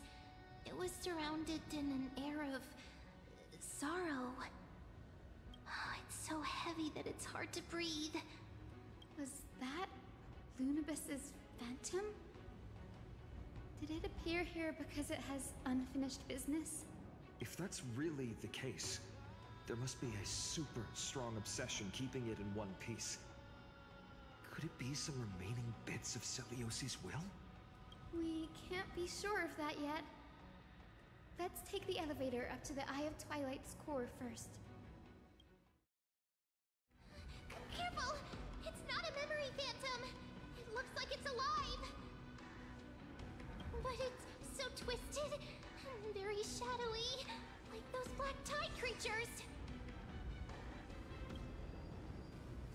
Hyacine, watch out!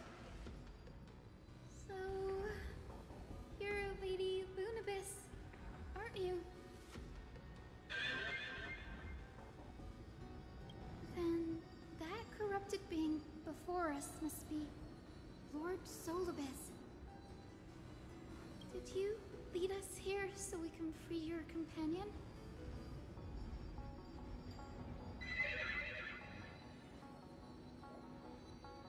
I understand now.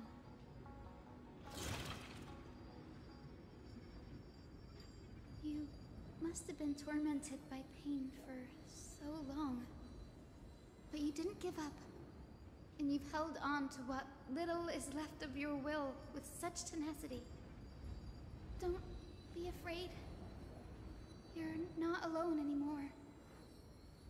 I am Hyacine, the healer who inherited the hero's bloodline. Celiosi, the Day Thunder Knight, was once your comrade, wasn't she? Lord Solibus, your body has been completely corroded by the Black Tide. But I can still heal your tenacious soul. Just like Lady Lunabis, even if you've lost your mortal body, your spirit remains pure. Please, keep holding on to what's left of your will, and I will reawaken you as a heroic soul.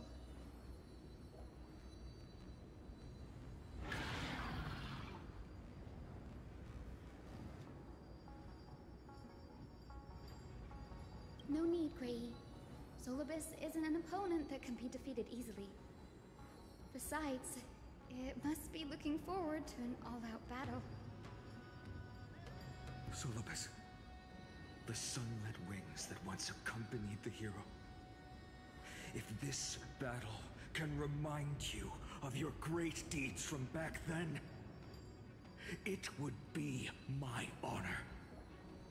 Come on, heroes!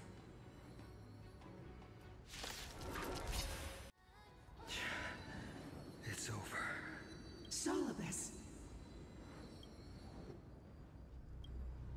Oh, so she speaks! Solibus, you're finally awake.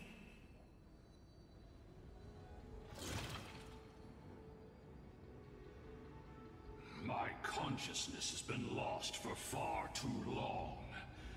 Finally, I have been released from the Black Tide's cage. Little girl, are you Celiosi's descendant? It is me, Lord Solibus. My name is Hyacine, and my companions call me Hyacine. Hyacine, you don't have the scent of her on you. It's been 1,000 years.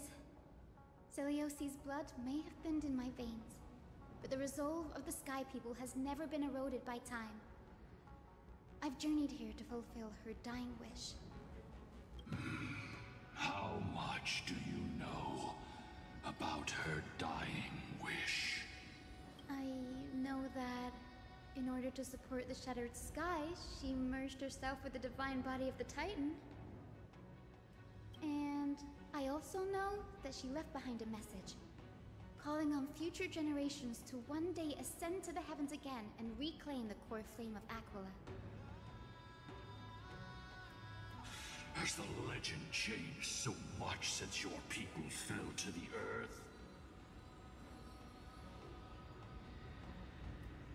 Girl, you said you're a doctor. You only know how to heal and tend to wounds with such a weak lot in life. How do you plan to challenge the embodiment of the heavens? With this longsword, heroic soul. As you can see, we're all Hyacine's companions and comrades. You've already witnessed our combined strength.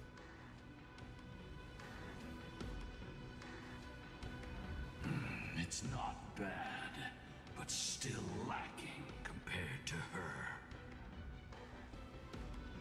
Solidus, let go of your ego and accept their kindness. You've been trapped in time by the Black Tide, while great change has spread over the world. If I'm not mistaken, the god of war Nikador also fell to the hands of these warriors. We've laid all the other titans to rest, one by one.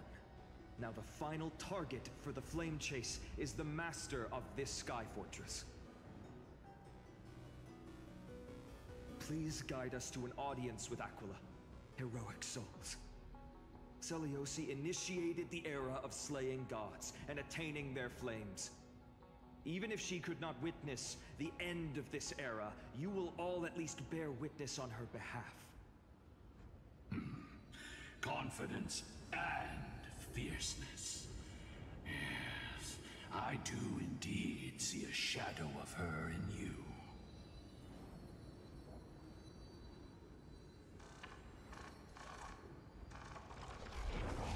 Aquila's mark flew away?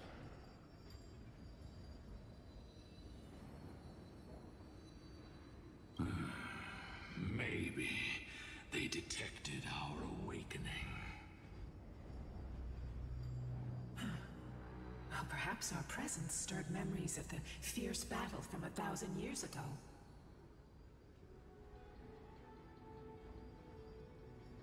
We learned from past memories that the Sky Titan fears dark clouds. Would you know more about this topic?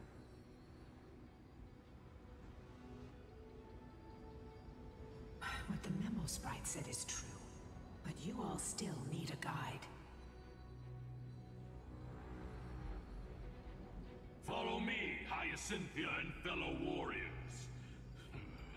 Let the hunt for the gods start again. Is Lady Lunabis not going with us? I will be waiting for you all at the next destination, Hyacine.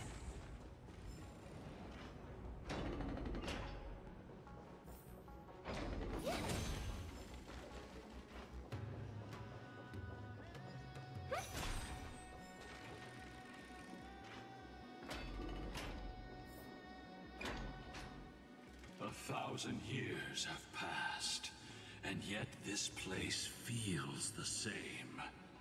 Just that there is no more human clamor. This is the Hall of the Sunfolk, where the Sunborn once held grand ceremonies to give thanks for Aquila's gifts. So, did the Sky Titan really take the side of the Sunfolk? Everyone thought so until Seleuci's spear pierced through Aquila's wrath. Only then did we understand that Aquila wasn't hiding from the clouds and rain, but from the horror that lurked within the unlit shadows. The Black Tide's threat has forced the Chrysos heirs to complete our flame chase journey, heading toward the prophecy's miracle of Genesis. Chrysos heirs.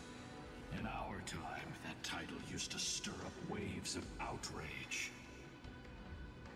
But you all seem to be revered as heroes. It's all thanks to those who came before us. Trebios and Aglaea. You must have heard of these two names. So it was those two who made it to the end. What does that mean? Let's not elaborate on unrelated topics. You now know how to activate the celestial globe. So go, and force out the Titan in the mural. The road got sucked away by the wind fan? Did Aquila do that? You have nothing to fear. We can use the power. The turn of dawn and dusk, commanding the celestial globe. Change, celestial mural. The celestial shift didn't work?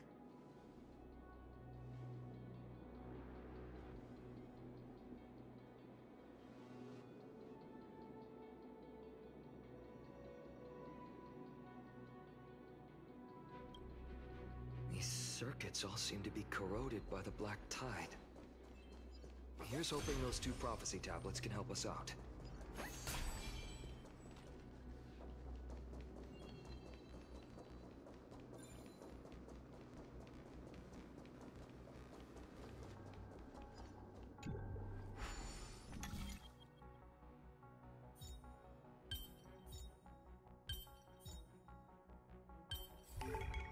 It's like analyzing harmony.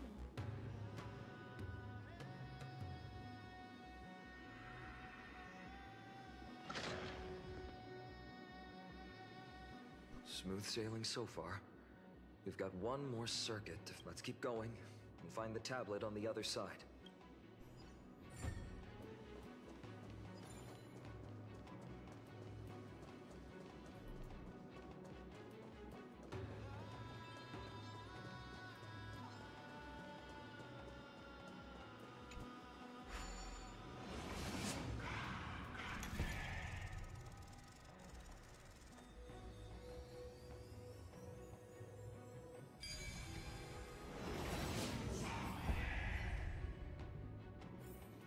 Is there a puzzle about composing melodies? We finally made it. Hopefully, this is enough to fix the celestial globe.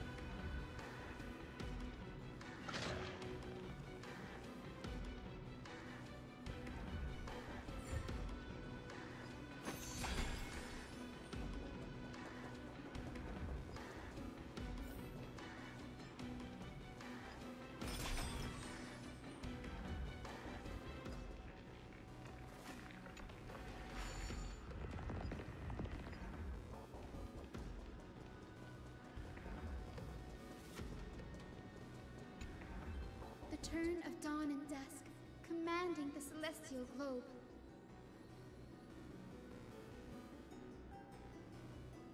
Change, celestial mural.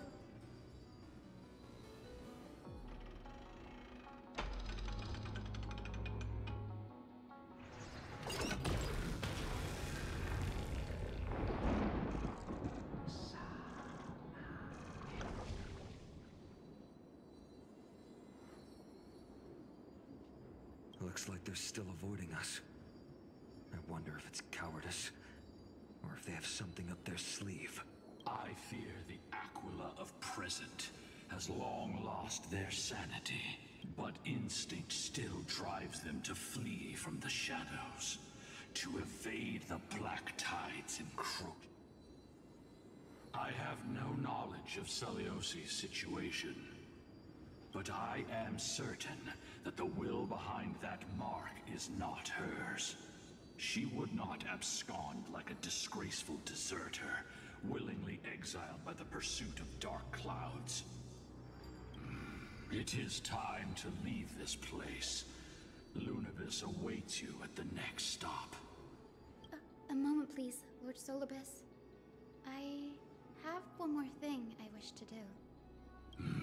What is it, girl? To honor the pact with Celiosi.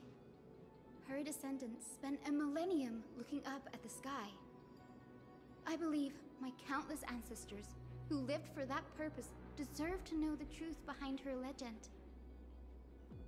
If you don't mind us knocking on the gates of the past, maybe I can peek into this place's history. You are the ones who hold Orynyx's miracle. I have no authority to prevent you from delving into the past. Memi, Gray, could I please ask you for this favor? I want to show the truth to my ancestors waiting on you. Then there must be a reason behind its falsehood, right? The scene here and the previous memories gave me a bad feeling.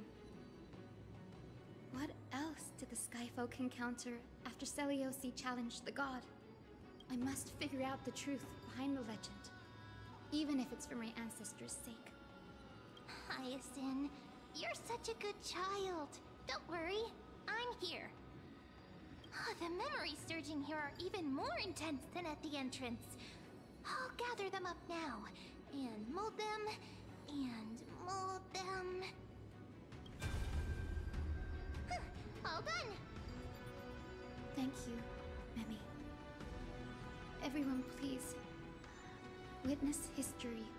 Daughter of Dusk, have you finally gone mad? I knew it! The child with the blood of 2 feuding clans will one day destroy the Sky Castrum. Will you really point the tip of your spear at our god? Stay in your hand. Your recklessness will only bring divine retribution.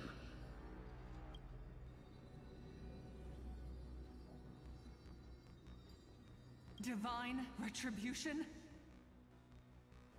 Those innocent children of the earth were sentenced to total annihilation by the god above, while they had nothing more than mere curiosity for things that lie beyond the sky.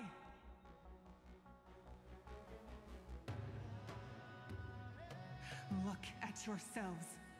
You call yourselves the Sunborn, yet you're unable to bear the blinding sunlight.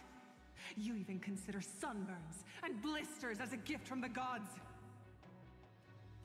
You declare yourselves the chosen ones, champions favored by Aquila. Yet you dare not even declare war upon the true threat of this world. Instead, you raise your swords and rattle them at your weaker brethren. You are all beyond saving. My father was also a disciple of the sun, but he taught me resilience and justice and guided me towards the light. He taught me wherever there is light, there is hope. Wretched people, I see no hope left in any of you. Even a shadow has more dignity than you lot.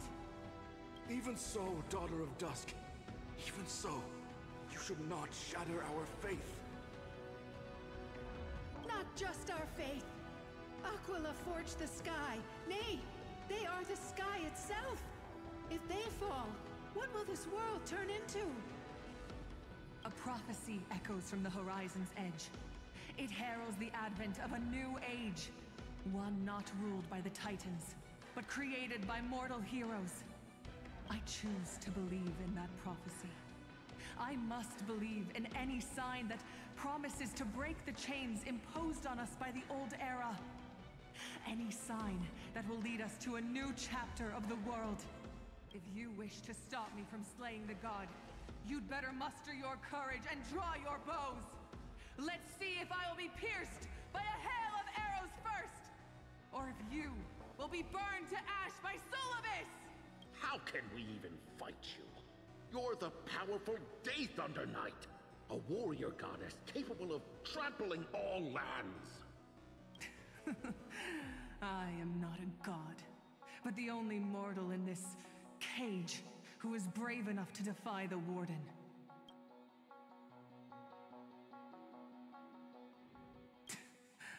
See, you are all truly weak beyond the hunting ground beckons. Come, sooooooo! The hero Seliosi, disillusioned by the Sunfolk's deeds, decided to sever the source of it all. The god they so blindly placed their faith in. She was brimming with compassion at that time. Her words were bursting with anger, but her heart had nothing but mercy for the children of humanity. At that time... We should get going, Hyacinthia. Lunibus is waiting for you all. Aquila has fled to the other end of the fortress. Let's chase after them. Lunibus will lead the way. Lady Lunibus, we're here. Aquila, even though they had been corrupted by the Black Tide. They still maintain a connection with their kin in this fortress.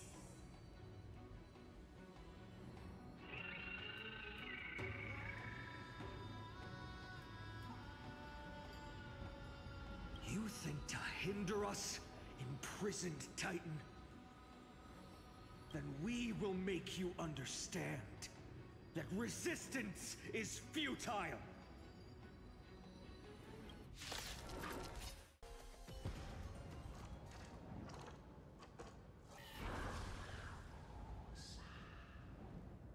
Don't stop. Follow it to the Titan. Even if plunged into madness, Aquila is still the Sky Titan. We mustn't let our guard down. Heroes, over here! Let's keep going, and aim for the next west wind compass. Look! The Rainbow Bridge is leading us to our next destination.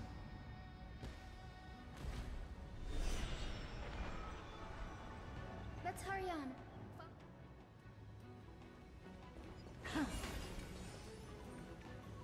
Miss Hyacine, how were you so certain that you could free Solibus from suffering? My apologies, Lady Lunibus. I was not all that certain.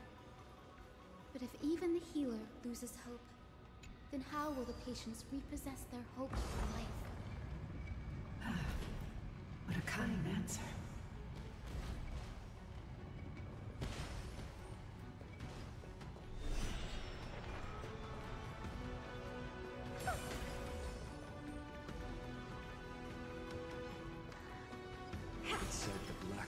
Is a calamity from beyond the sky. If that's true, the sky's defenses would naturally be the first to be breached.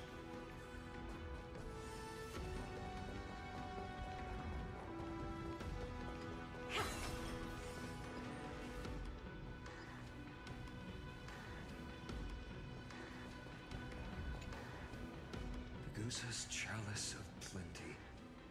This mural depicts its breaking. Though the conflict between sky and ocean wasn't particularly severe, it is obvious that Aquila's people weren't exactly cordial to the latter.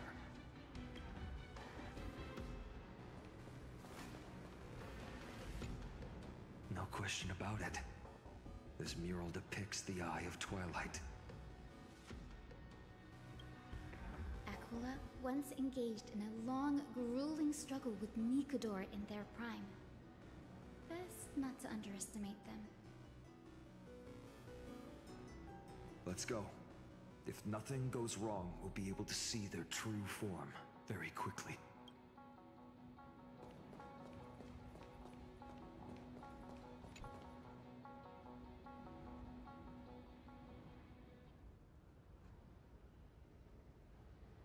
Maybe the ancient sky civilization had a completely different interpretation of the Titans from ours. But I agree with you. This figure looks way too alien.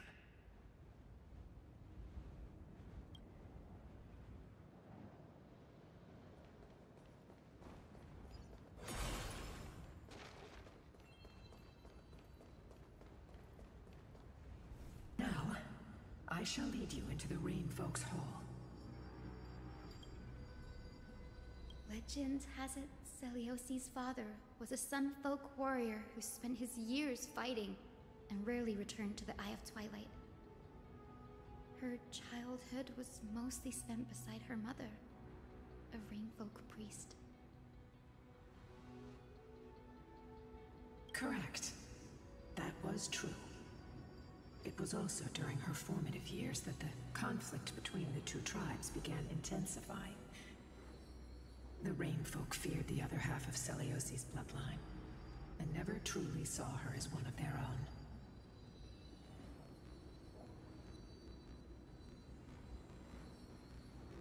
Yet she bore no hatred for her people, and still grew into a passionate young lady.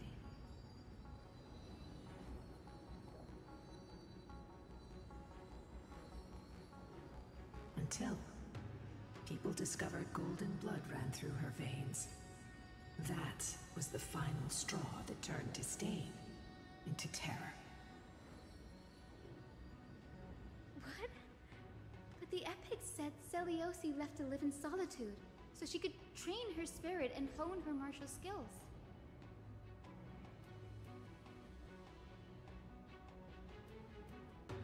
I never would have imagined that she was cast out of her tribe for her lineage and her golden blood.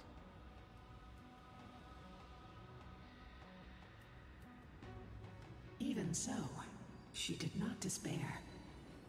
She met Solibus and me while she was living alone. We hunted, spent our days together, and forged an alliance. I think that oath, stronger than fate itself, kept Solibus and me here to watch over this abandoned fortress.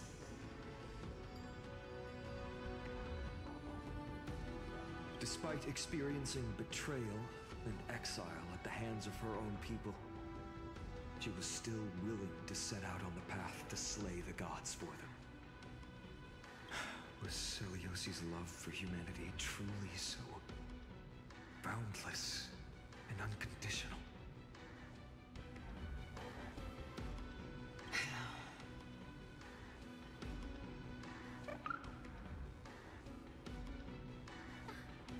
Ika, why did you run out on your own? This little one.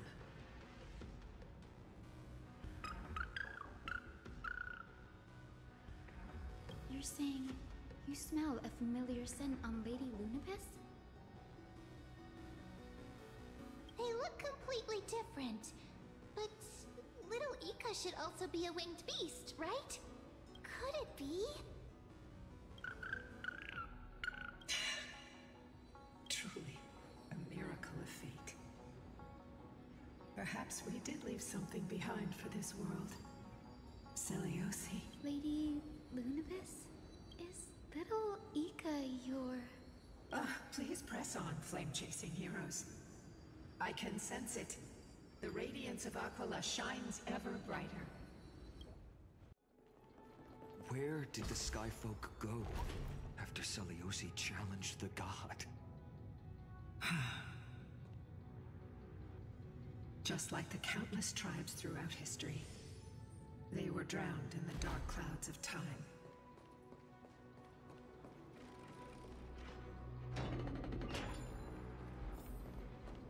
Aquila, they are indeed here. The celestial globe is right ahead. But there are black tide creatures guarding it. Looks like we can't skip this fight. Let's go get them. It's another one of those devices that can enhance prayers. Can I leave that to you, partner?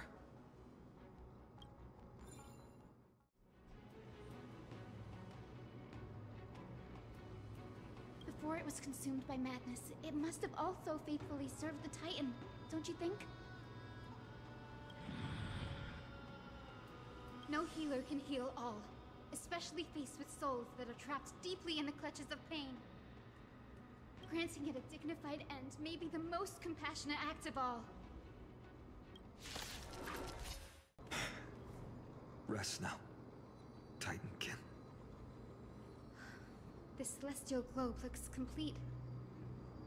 But it still won't start. Is there something wrong internally?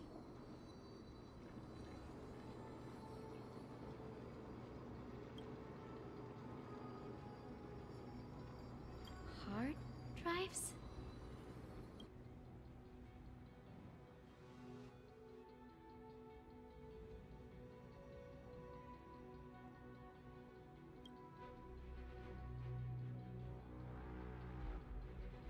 Your intuition has always been good.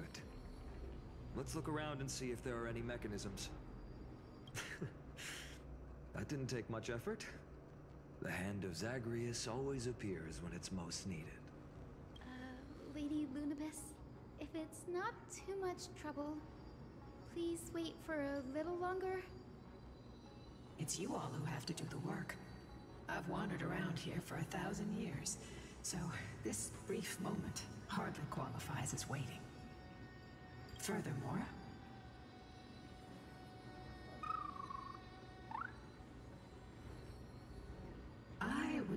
have a moment alone with this little one?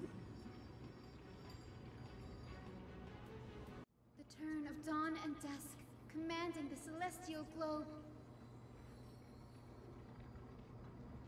Blot out the blazing sun, celestial mural.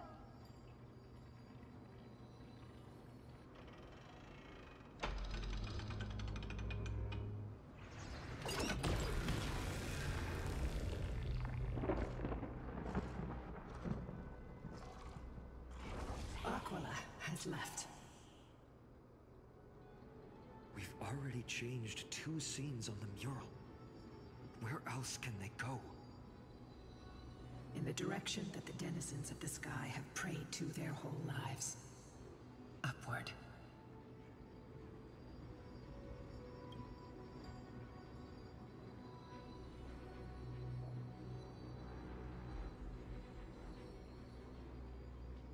A curse that fell from the sky. I can't verify the truth of this claim. When Celiosi fought Aquila, the Titan's incarnation did ascend into the skies, but they never attempted to break through the sky's veil to escape our pursuit.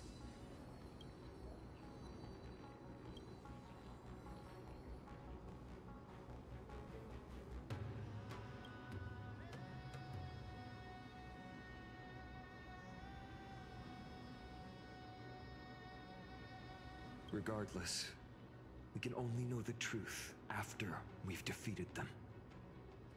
Before we press on, partner, ma'am, let's unveil the history for Hyacine.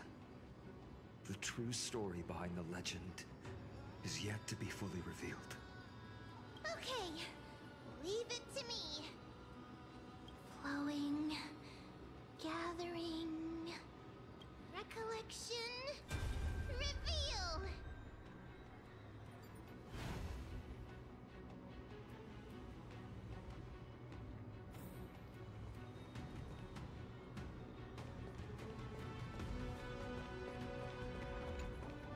Oh, daughter of dusk, who has permitted your return to this sacred land of the Cloudborn? Bearing the blood of heresy and curse of gold, exile is your eternal sentence. My kin of old, I am no longer the immature fledgling I once was. I found my wings. The shackles you bound me with have rusted away, and I shall decide which direction I'll fly.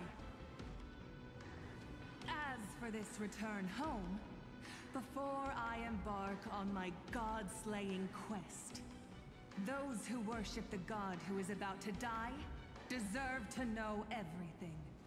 So, the dreadful rumors are true. The cursed daughter of dusk, the invincible Daith under night, will soar into the heavens to challenge the Titan! Why would you do this, Celiosi? You were once such a warm-hearted girl. In this hall of the Cloudborn, you prayed so devoutly to Aquila. I've seen through the Titan's indifference, and grown weary of the tragic dances mortals perform under their neglect. I see how you blame the god for their favoritism, yet lack the courage to rebel against the core of your beliefs. You're quick to turn your blades on your kin, but you never dare to confront the true source of your hatred. I feel sorry for you. I grew up among you, and once saw myself as part of this tribe. The persecution you've suffered runs deep. For that, I understand your hatred towards me. And I forgive you for casting me out of care for you all. I'll walk this path, on behalf of everyone. Let the fall of the Eye of Twilight mark the dawn of a new chapter in history. Upon my return, there will be no more unjust gods. When a broken faith finally disappears, the children of humanity will be reborn. The skies will mend, and the divide between day and night will fade away. You are so naive, daughter of dusk. So powerful, yet so innocent. I fear you. I can't imagine how twisted you may become when you realize that shallow and fragile mortals can't bear the immense weight of your boundless love. Farewell, my kin. I'll always remember the tenderness you once showed me. Meager, but refreshing. Like gentle rain. Fly, Lunibus. Lady Celiosi's resolve to slay the Titan was as firm as her farewell to her people was dismal. Yet, from this memory, I sense something ominous. What happened later, Lady Lunibus?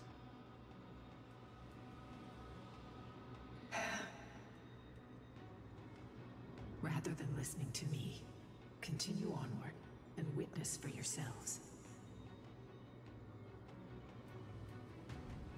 Follow the trail Aquila has left, heroes. This time, I will guide you alongside Sooooooo. Sorry, little one. I hope we still have time to talk later.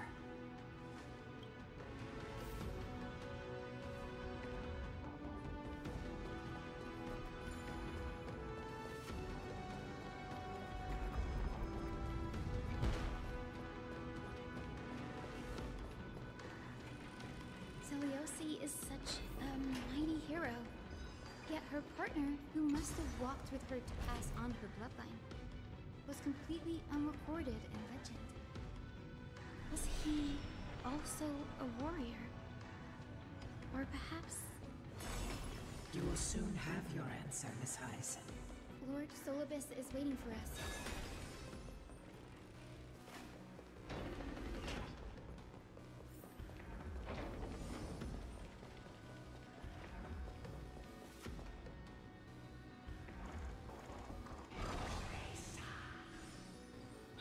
They soared toward the mural's dome. I remember that place. I remember too, Sooooooo. What exactly happened there? At the celestial mural's dome, we dealt Aquila a fatal blow. The sunlit wings set the Titan's wings aflame. The moonlit plume sealed the divine body. The battered hero of the sky pierced the last monstrous eye. It seems that the legend describing the decisive battle was true.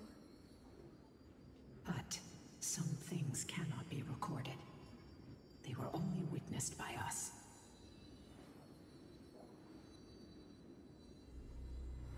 Would you mind sharing more, honored ones? After Aquila's defeated scream, we looked to the ground. The people who watched us fight.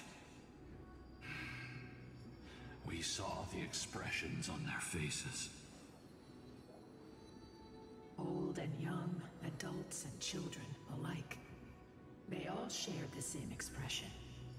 Pure, unshakable terror.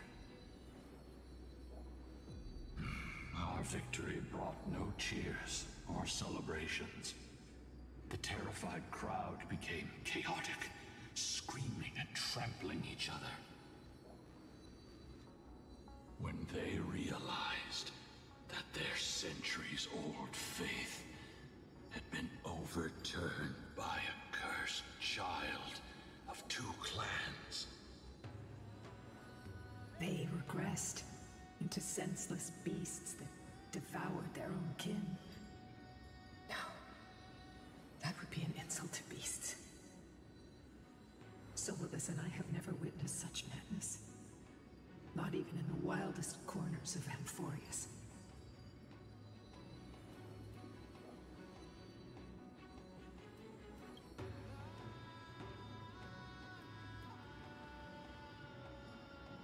This doesn't align with the historical records.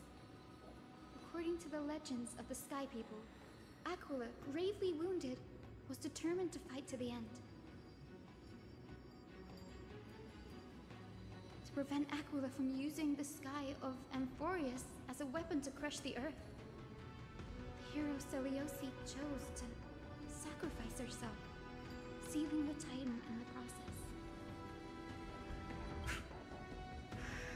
Legends and epics have always erased the cruelty, the bloodshed, and the cries of the commoners, while glorifying the heroes in their triumphs.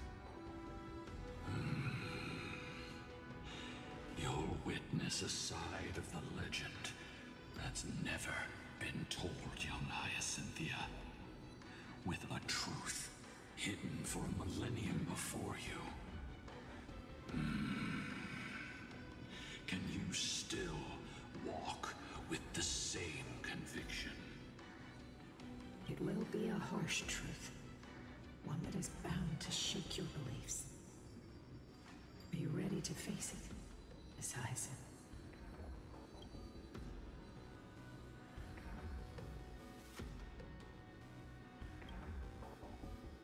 I am ready, honored ones. No matter what the hidden history holds, the spirits of my ancestors will urge me to make the right choice. This mission is far more important than my personal feelings or biases. If what I'm facing is a distorted history, a lie that's lasted for 1,000 years, I have to believe the one who created it had their reasons and struggles. And as for those reasons, I choose to believe they came from a place of goodwill. That's how I see the world. Since you've made your decision, keep moving forward. I've called forth the Rainbow Bridge. Proceed along its path to the Dome, where the entwined fates of humanity and the Titan must be resolved.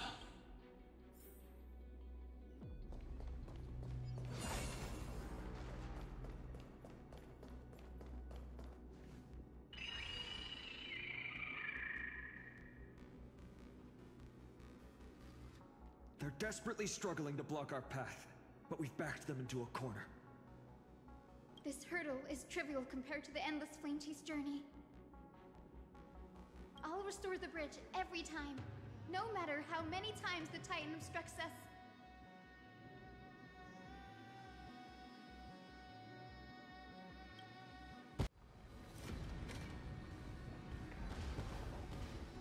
The miracle she never stopped dreaming of is just one step away from becoming reality. Honored ones, how did Lady Celiosi become so powerful? Talent and rigorous training. Those sound like essential traits for every successful individual. She is special. Her resolve goes beyond mere stubbornness. Continue forward along the Rainbow Bridge, heroes.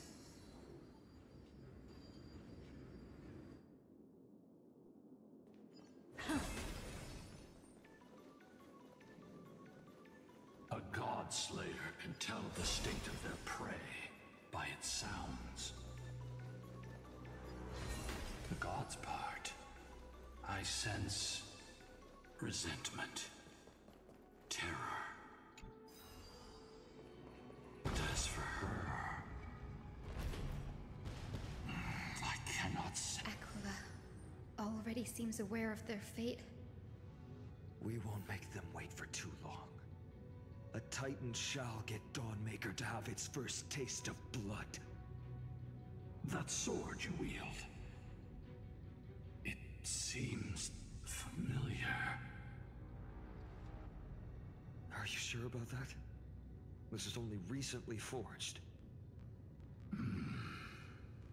Perhaps. Is this the dome of the celestial mural? It's truly marvelous.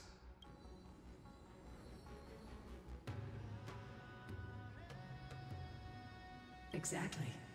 Employ the tactics you've mastered to expose them. And... Hyacinthia, we will heed your wishes, channeling our strength to reveal Aquila's true form. My wishes? It's been 1,000 years. Without our pact, Lunabus and I might have dissipated like everything else here. Our pact requires us to await the return of the Skyfolk to their ancestral lands, to complete the mission of reclaiming the Titan's core flame.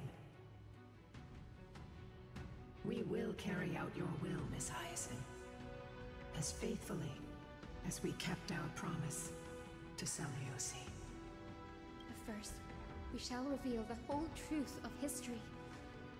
We will reveal all that befell the Skyfolk after Seleucia initiated the Flame Chase journey. As it should be. Be careful. There are multiple threats. Soldiers tainted by the Black Tide. Do they continue to defend the realm of the Sky Titan after all this time? Perhaps they are protecting the truth slumbering here. Aside from the descendants of the Sky named in the Pact, no one else is entitled to access the memories here. I'm increasingly intrigued by what happened next. Let's deal with these fallen guards first, then. Embark on this final lesson in history! You have fulfilled your duty, guards. Rest now. God of the Sky, we are here. Your resentment and terror will soon end. Lady Seleucia, do you still have your humanity after merging with the Titan? I hope you can witness the harvest of the seeds you once sowed. Now, only the final steps remain.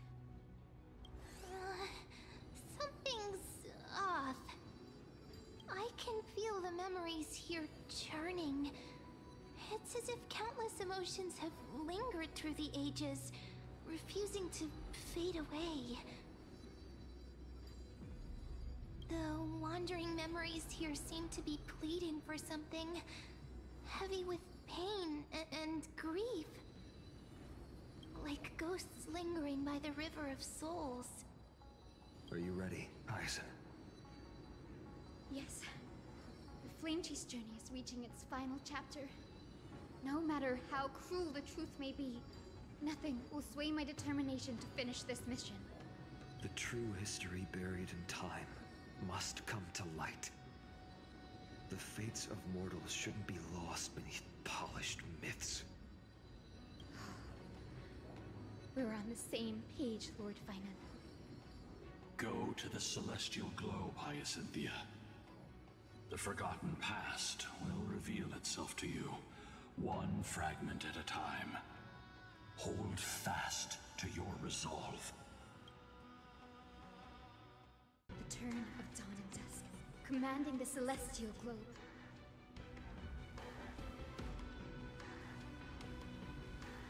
Embrace the clouds, celestial mural.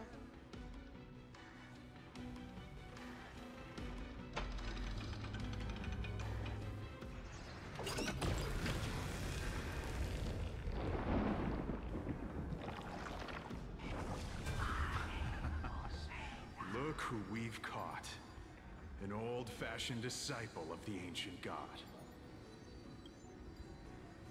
The frail Titan was conquered long ago by the mighty warrior goddess.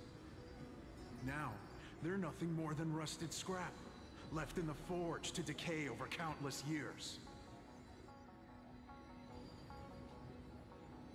Surrender to us, relic of a bygone era. We'll reshape your clouded mind and grant you a place alongside your kin in Seleucia's glory.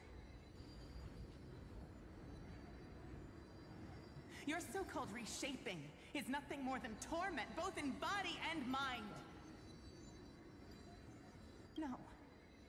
I'd rather die than give in to hypocrites like you, hiding behind empty faith and wielding power as you please.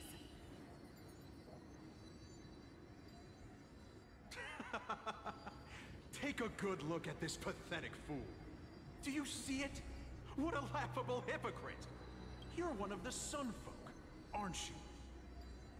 When you oppressed your own under the guise of faith, leaving countless souls to suffer endlessly under the scorching sun, did you ever consider that even the fiercest sun could one day fall? I once thought... Spare us your empty excuses, relic of the old world. I'd rather die than give in to hypocrites like you, hiding behind empty faith and wielding power as you please. You've already sentenced yourself. All we're doing is following through. Do it. Make it clean. A single, sharp cut across the neck. No! No! No! The creation shaped by Kephili in their image failed to inherit their compassion. Are you alright, Hyacine? I'm fine, Lord Phainon. I expected this. It's just... thinking about the vision Seliosi held before declaring war on the Titan. This sight is deeply heartbreaking. Let's move on. Seliosi possessed the strength to slay gods. Yet, she failed to sever the cycle of karma, rooted deeply in humanity's hearts.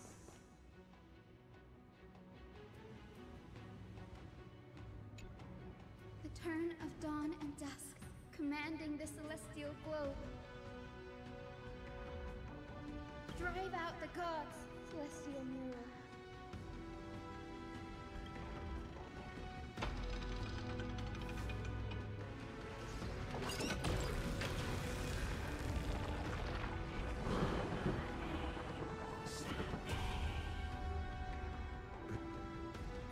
How is that possible? Please, help us, the forsaken Skyfolk. Lady Kindness, you are the strong one who follows the path of shadows. The Cleaners. Did the Skyfolk conspire with them? Word has it you hunt those with golden blood, all in your quest to cleanse the world of the filth of those cursed offspring. Delivered justice for us. The witch with golden blood struck down the proud eye of Twilight, desecrating their divine grace. Yet, it is we, the devout denizens of the sky, who are forced to pay the price. I can smell your despair, Skyfolk. The Cleaners are on the side of mortals. Together, we'll erase that blasphemous bloodline from this world. The Day Thunder Knight and her fantastic creatures are far too strong. No one can hope to defeat them in a direct fight. But we'll show you every trick, every strategy you can use to turn the tide. In their desperation, those ancient disciples were willing to do anything. Even ally themselves with the Cleaners. But I'm guessing their plan failed, didn't it? Those assassins were vicious, but not foolish. They never actually dared to attack Seliosi. They weren't driven by any genuine desire to help the oppressed. Their true targets were the innocent Chrysos heirs, hidden among the Skyfolk. These schemes only came to light long after the damage was done. Before the Flame Chase journey began, the Chrysos heirs waged war against each other over who was a legitimate heir of the prophecy. Even Treeby's many selves were pulled into the chaos. At the time, golden blood was seen as a curse.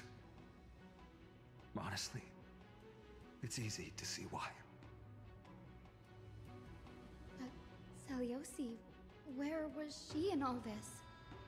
What thoughts weighed on her mind as she watched everything unfold? You'll know very soon, Miss Hyacine.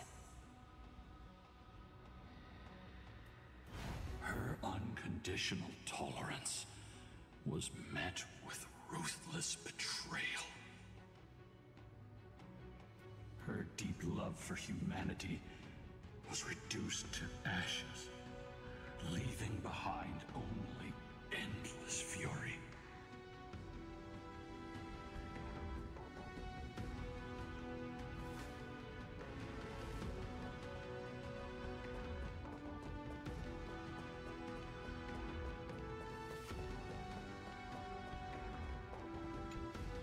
The turn of dawn and dusk, commanding the celestial globe.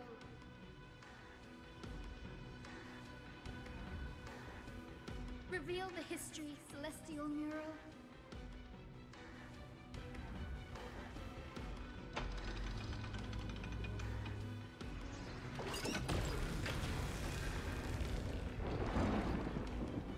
Now you have nowhere to hide, Titan. Look, everyone! Over there! Are those Lady Lunibus and Lord Solibus? Yes. Those are remnants of their memories from 1,000 years ago. Your Highness, what are you planning to do? We are devout disciples of Lady Seliosi. We would never betray her. It's those rats. They are the fools who backstabbed our hero. Please, please spare us. We were blinded by hatred and misled by those people clothed in black. Punish them, Your Highness. Without these stubborn remnants of the past, the Sky Folk may finally stand united under the warrior goddess's banner. The strong crush the weak, twisting faith into a tool for oppression. The weak rise to power, yet the cycle of hatred endures, unbroken through time. Seliosi has made her judgment. The corruption within humanity is a sickness beyond cure.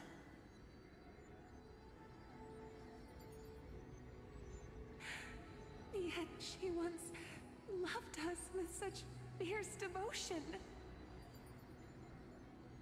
Has she given up on us? Seliosi touched the core flame and gained the vision of the Titan. She saw what the god fears, rooted in the darkness, spawning from the edge of the world. The black tide, it devours all. They flee from the clouds, not out of favoritism toward the scorching sun, but merely out of fear of that boundless shadow. Yet humanity misinterpreted the gods' intentions, forging them into weapons for fratricide.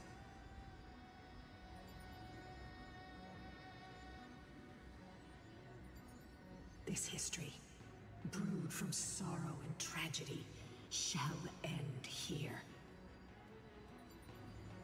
In the name of the warrior goddess. What kind of fate has she woven for us? We are here to deliver the message Seliosi left for mortals.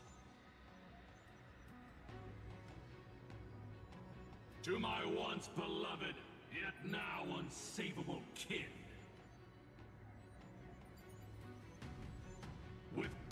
divine blood coursing through me. Even the tyrant of the sky bends to my unyielding light. My light burns far brighter than before, and the fog clouding my mind has finally lifted. I gaze upon this fragile earth through the gods' 100 eyes, and resolution fills me. A hero's instinct drives me forward, compelling me to deliver your final judgment. Your future flows between the boiling streams of the golden pool at your feet. Rejoice, for as everyone's flesh and blood merge with liquid gold,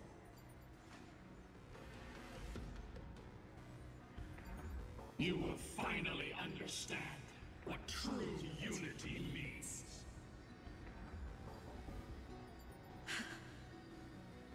I unseen mistake coming. This isn't your fault, Celiosi. Your only mistake was placing far too much hope in humanity. Lunabus. Solibus. You. Yes. We acted as Celiosi's executioners. that day, countless skyfolk fell from the dome of the Eye of Twilight, swallowed by golden lava. They spent their entire lives praying to the sky. Yet their devotion never earned them wings to us. After learning about everything she went through, I can only feel regret. But I can't condemn her choice. If this is the true history, was Celiosi's fusion with Aquila truly meant to save humanity from ruin? By touching the core flame, Celiosi gained insight into the Titans' fear and glimpsed their cold indifference. Aquila never yearned for mortal devotion. The establishment of the Sky civilization was merely the result of humanity's own doing. A celestial globe, said to be gifted by the Titan to the Skyfolk in the myths, was in truth a creation of mortals. Disillusioned with humanity, Celiosi began to long for the detachment of divinity. She sent Lunabus and me to the Earth in search of a forbidden art said to fuse human and Titan souls. Professor Anax's alchemy already achieved such power 1,000 years ago? Celiosi, who passed fatal judgment on the Skyfolk, had turned her back on humanity. If this was the path she chose, then whose wish have my ancestors and I been guarding all this time? The final fragment of history lies just ahead. Go and claim it, Miss Hyacine, just as Celiosi once did. You must take this step too.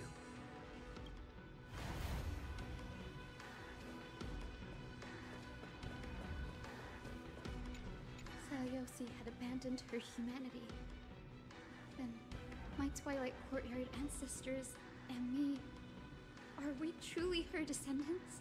The truth will soon be revealed. No matter what, I will not run away from my mission.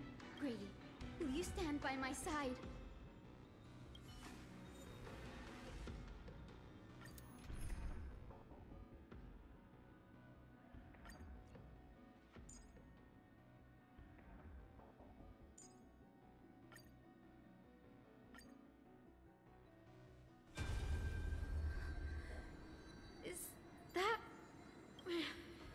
Great Celiosi, I beg you, spare this humble life. I've never harmed anyone. The punishment you deliver out of rage is far too harsh for someone innocent like me. The time has come, mortal. It's time to face your destiny. Wait! Please, let me speak with Her Highness, the warrior goddess. Look! Can you see it?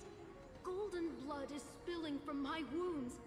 I am a Chrysos heir too, chosen by the prophecy, just like Lady Celeiosi. She isn't lying. Celeiosi, what will you do with one of your own? A Chrysos heir. You are no different from the rest. You were once one of the Sunborn. Did you ever rise to defend the weak? When your kin oppressed others under the guise of the Titan's favor? I did not. You abandoned your old faith and made me your new god after Aquila's fall. Did you offer your help when your comrades turned their blades on the faithful who refused to convert? I did not. When the prophecy of Genesis reached all beings, calling the Chrysos heirs to become heroes of this fractured world, did you overcome your inner weakness and heed its urgent call? I failed to do so. Look, Chrysos heir. You are no different from the rest. My judgment is just. Only burning gold can purify your sins. Wait, Lady Celeiosi. Please, grant me a moment to explain my cowardice. Your divinity indeed casts our mediocrity in a harsh and unflattering light. Humanity has walked this earth for many ages, enduring life's struggles and witnessing its shameful imperfections. Yet, despite everything, we built great city-states and thriving civilizations. Even when trapped in the mud of malice, we continued to struggle and push forward. Because beyond our flaws, the virtue that we all share is tenacity. Even if it means risking everything I have and everything I have yet to gain, I must kneel before you, begging for a chance at life. I need to prove that mortals are capable of redemption. To admit your weakness in such a righteous manner, it seems you have completely abandoned your dignity.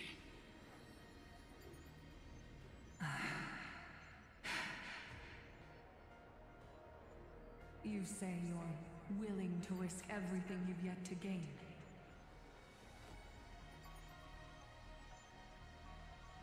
Tell me, what kind of miraculous bet is that? It's simple, Lady Celeiosi. Should you grant me a chance at life, I will ensure that your epic is passed down through generations, sung by my descendants, until the end times buries all civilizations and legends. Should the prophecy of deliverance we've heard hold even the slightest chance of becoming reality, then my descendants will return here one day to prove to you that even the flawed and imperfect mortals you disdain can bear the weight of the world.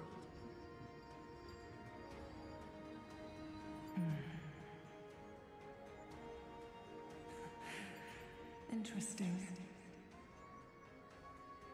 Release her, Solibus, Lunibus. From now on, she and her descendants will carry both the sky's blessings and the curse of their history. No matter how long it takes, I will wait for the one who is destined to arrive. When that time comes, I'll take pleasure in mocking these mortal children on how their progenitress sold their unborn lives. The truth of the legend is finally clear. Hyacinthia.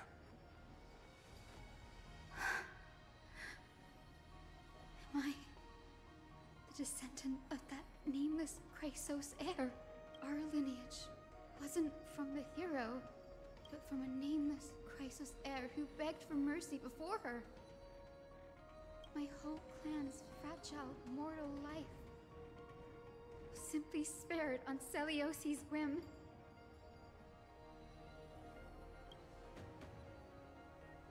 She turned her back on humanity and embraced divinity. She believes we're not worth saving.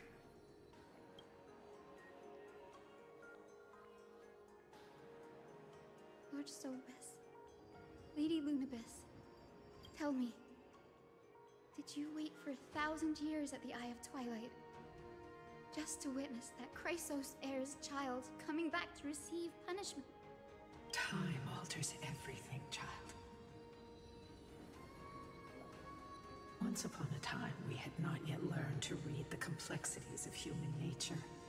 And Celiosi's perspective was our only window into understanding humanity. Her words were everything to us. Our guide, comfort, command, and admonition. It wasn't until she fell silent that we learned to perceive humanity through our senses. During our resistance against the Black Tide, we watched over the Earth, observing the progress of the Flame Chase journey. We saw heroes embarking on a mission of deliverance from which they could not return. The unity and hope Celiosi couldn't see, we've witnessed in her place. We've changed, young Hyacinthia. Our watch isn't about proving humanity's weaknesses anymore. It's about waiting for the return of the light.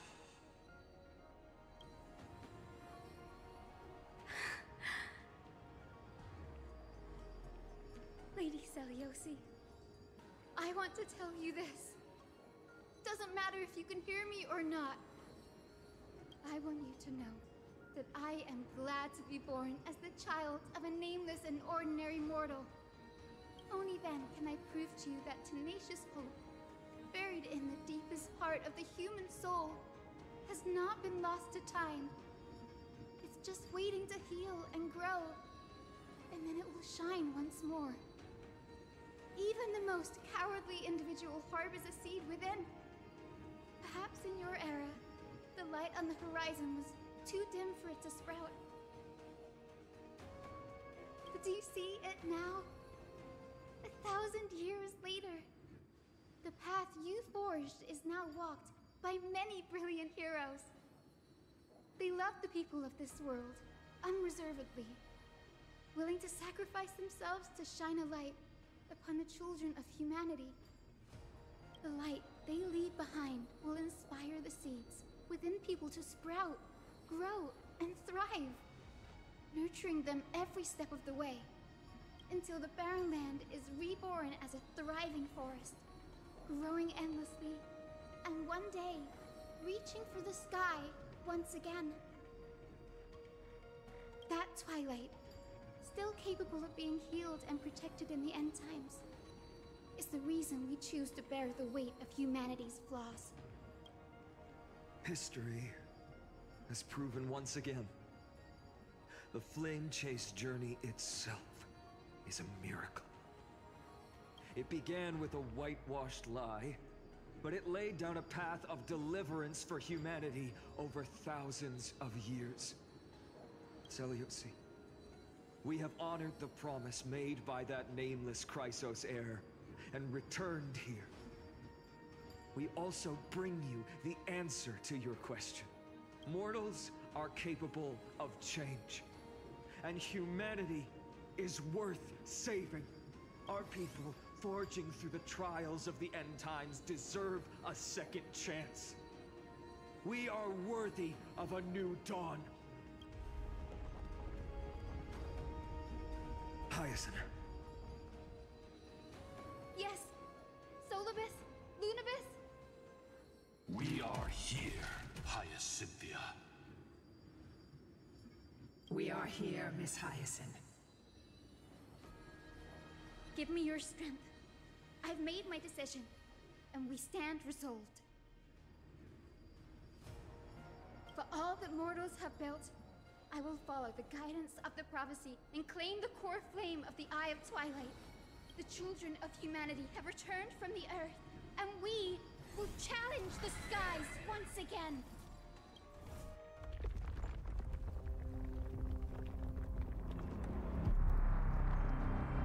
This time, I will not be overwhelmed by the darkness of humanity. Face us, Avatar of Sky!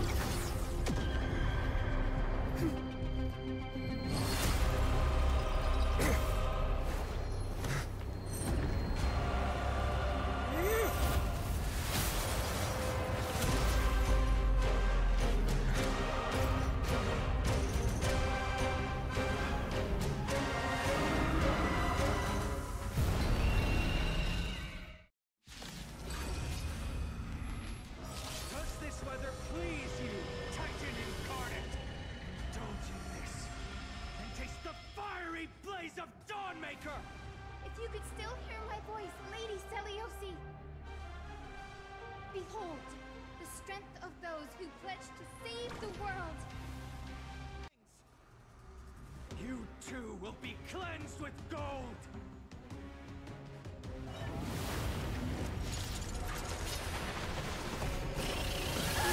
Quick, behind me!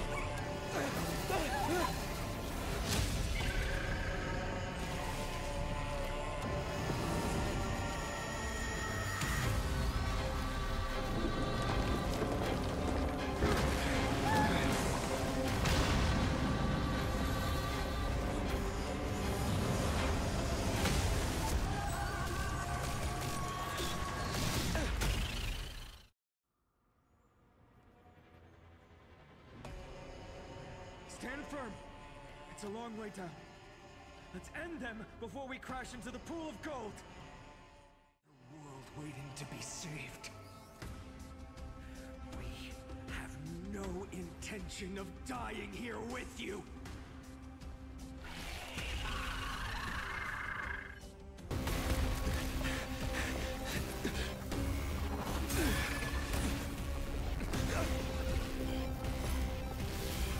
Titan! Melt into nothing!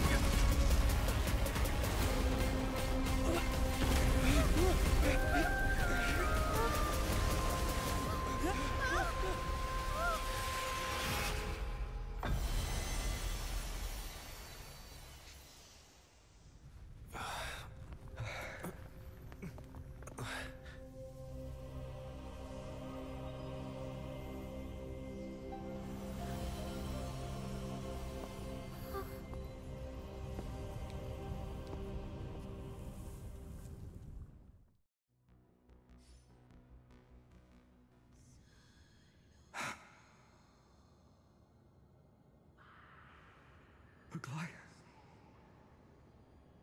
Are you still protecting us?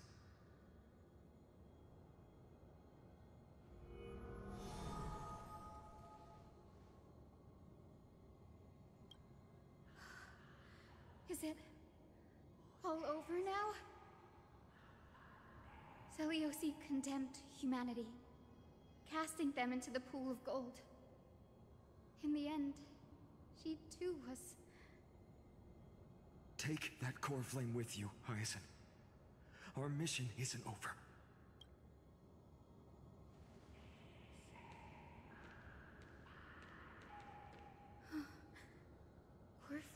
sky. Come with me.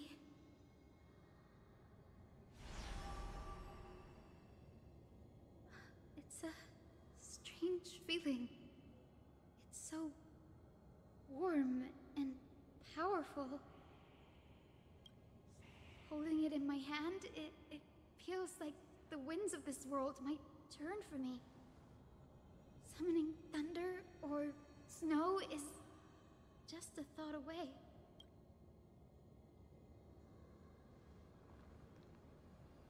I understand how you feel, but right now, this platform is on the brink of collapse. Who knows how much longer it can hold? We need to find a way to leave. Look, over there.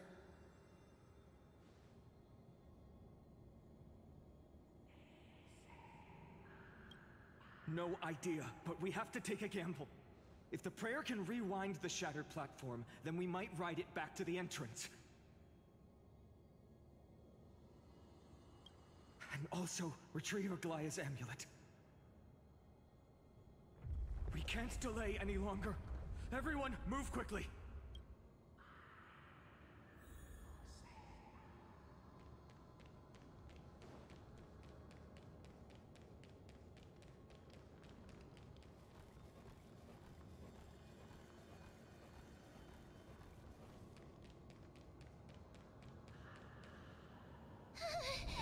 The golden thread is trembling. We're out of time. We have to retrieve it. Partner, quickly! Lift the curtain of memory. Stir up ripples of past reverie.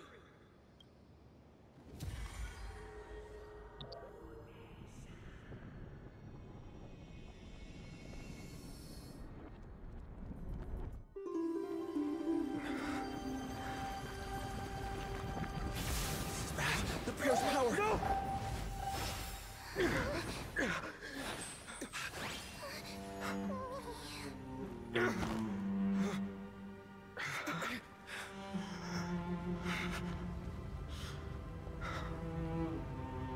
Come on.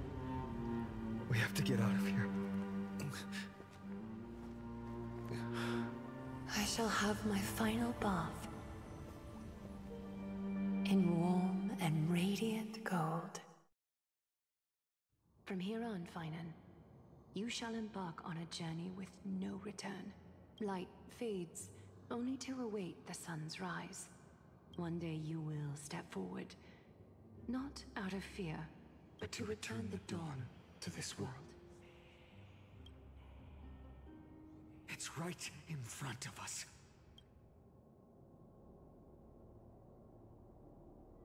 This way! Behind! That door leads outside! There's got to be a path!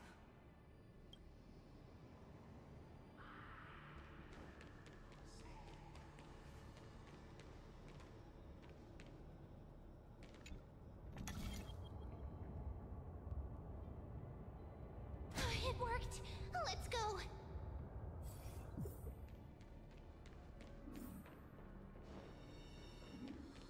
Phainon, Aglaea is... I know.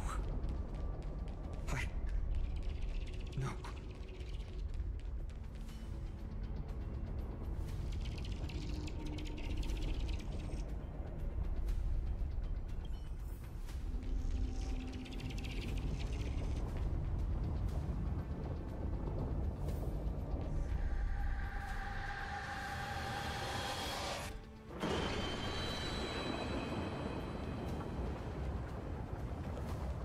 Lightning and thunder. The celestial mural is showing the end of the world.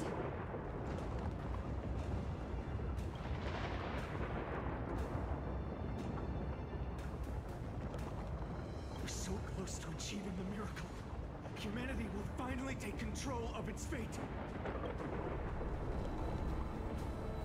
As long as we can make it out of here.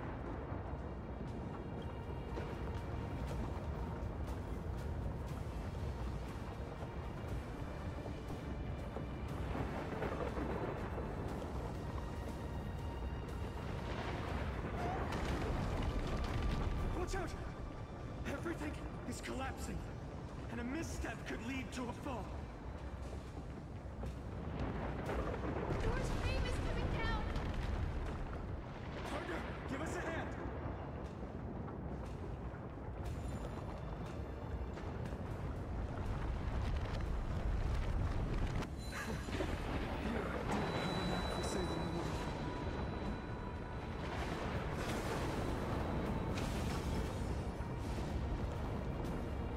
Stay close to them. Don't fall behind.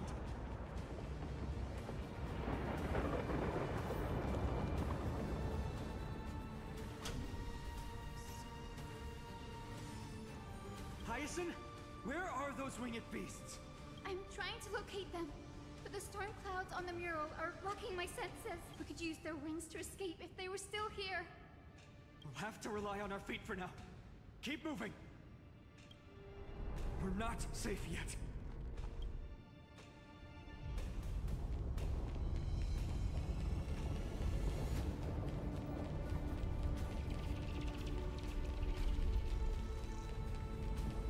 It's getting even more unstable.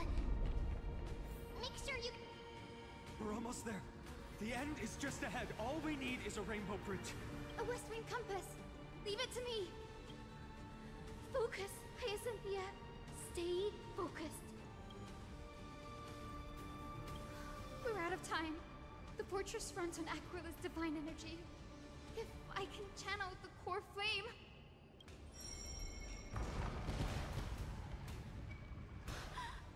It worked! The core flame responded. Everyone, let's get out of here!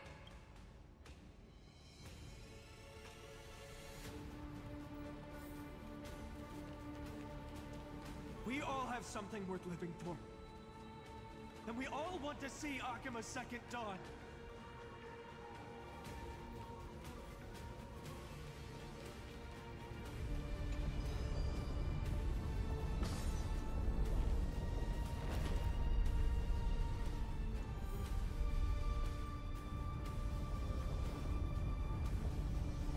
Wait, what was that sound? Everyone, once the platform stops, we make a break for the exit. Don't hesitate. Not even for a second.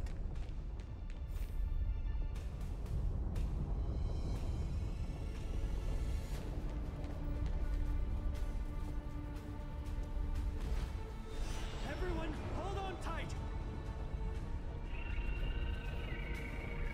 No time for speculation. Run!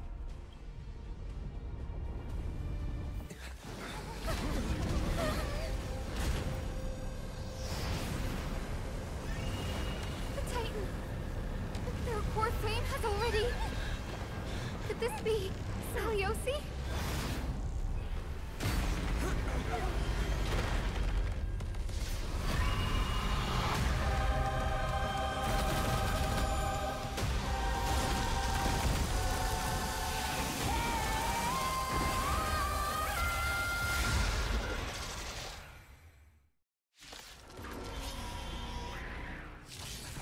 Twisted form. Did the black tide bring me back to life? The core flame has been taken, yet they still move. Lady Celiosi.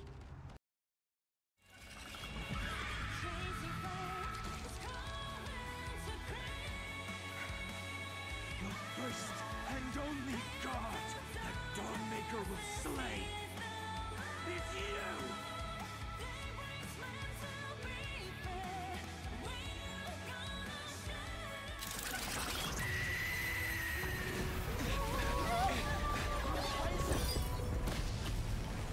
Heroes, help us!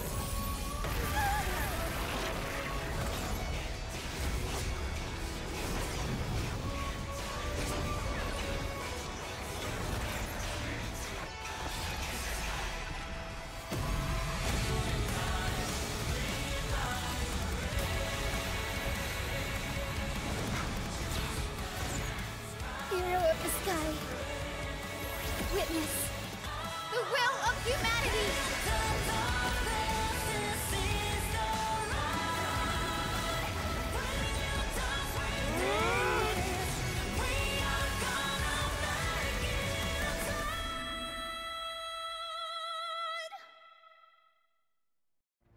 Children of humanity, you have overturned the judgment I once cast in disillusionment. Beginning with a lie disguised as a heroic legend, passed down for millennia. You are worthy of a new dawn.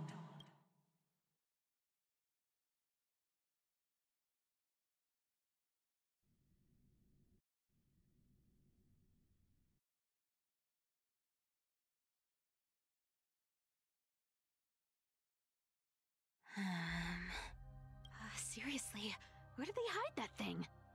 Trash. Just trash. I finally found it! It must be this.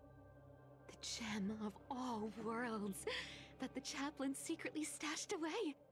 Said to be a fragment peeled from the Dawn device.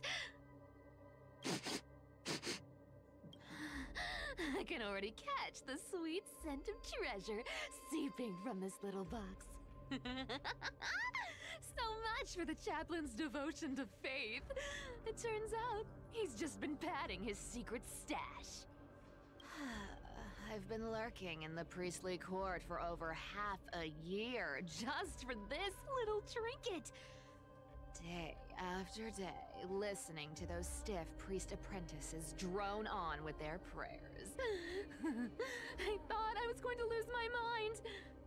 Good thing persistence pays off.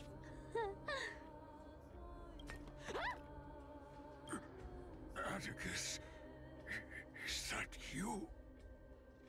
Atticus. That name rings a bell. Oh! He's the apprentice the chaplain favors most. The one everyone expects to be the next chaplain. Not saying anything would feel awkward. Maybe I can hold it together with Zagreus's ability for now. Now. I am Atticus. Atticus, why aren't you responding? Old chaplain, it's me. I'm here to assist you with your medicine. Oh, thank you. Without your care, I would have long been claimed by Thanatos. Oh, no need to thank me, Master. It's my duty to care for you while you recover. This old man is way sicker than I thought. Looks like the priests are deliberately hiding how bad it really is. Atticus, I can feel my life slipping away, fading faster with every moment. I don't know when eternal sleep will claim me. There's one last thing I must tell you. One last thing. Wait. Is he hiding more treasures? Maybe a coin of whimsy? Today might just be my lucky day. Calm down, Cifer. Just breathe. Stay strong, Chaplain. Keep your spirits up, and don't lose hope. If there's anything important you need to say, I'm all ears. It's so disgraceful that it fills me with shame. Yet I must speak, for it concerns the fate of our holy city below my feet. What? The fate of the city's people? Is it that serious? I must find out more. The omniscient Sky Father carefully. Before they fell silent, I heard their last words at Dawn Cloud. It announced the prophecy has arrived. My mission has concluded, and I shall return to silence. Ah, the prophecy of Genesis. The Titan turned to stone. Heard it 1,000 times. Old news. What else you got? The eternal night is looming. But over the next 300 years, the Dawn device will safeguard the holy city, poised for the children of humanity to create miracles. Mm-hmm. The Dawn device, the miracle of Genesis, the usual cliches.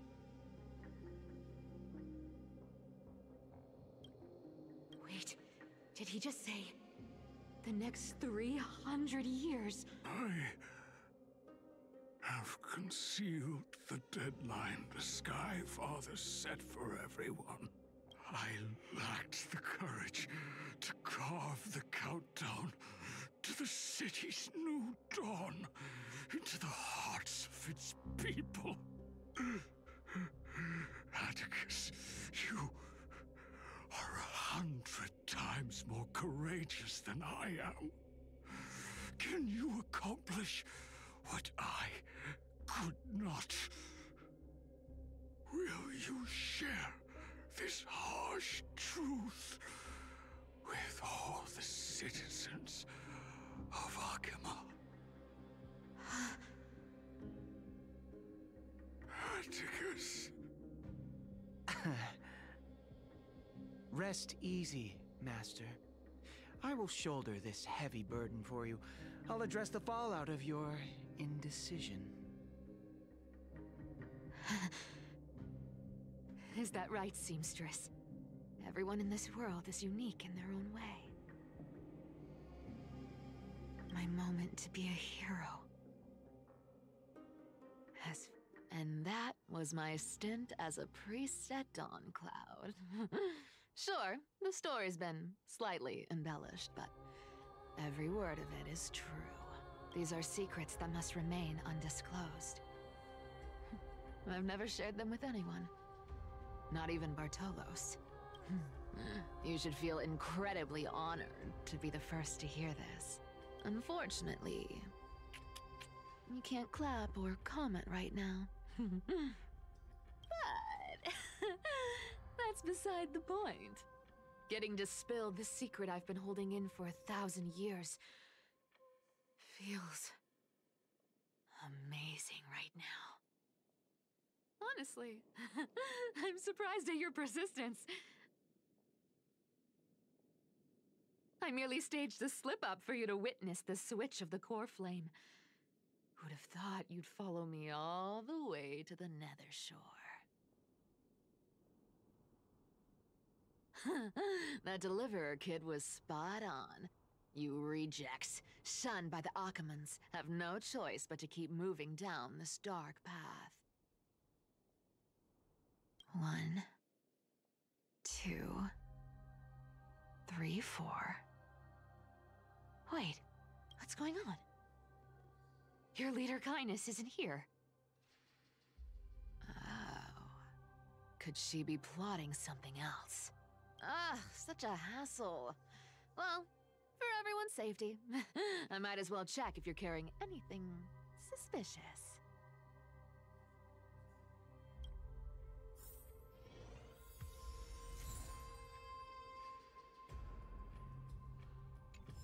This dagger's got a nice look to it. Wow.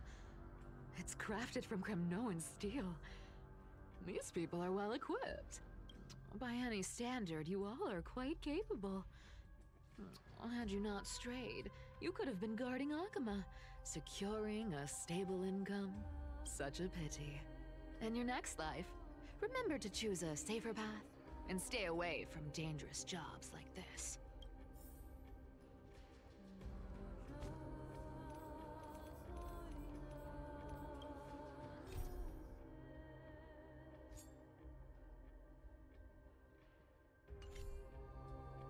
Let me take a look at what's hidden under that mask. Huh. Your face looks innocent enough. Who would have guessed that such a pretty face would hide a heart full of darkness? Appearances can be deceiving. It's a fool's game to judge someone's character just by their looks. It's amazing what the seamstress can do with her divine authority. She sees right through people with that golden thread of hers, beyond whatever facade they put up. As for using divine powers, I'm no slouch myself.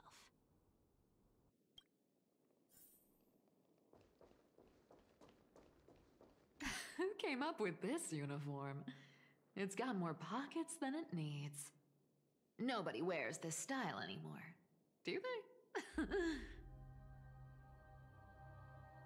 Back in the days when I was doing honest work for the Gold Weaver, I saw my fair share of these.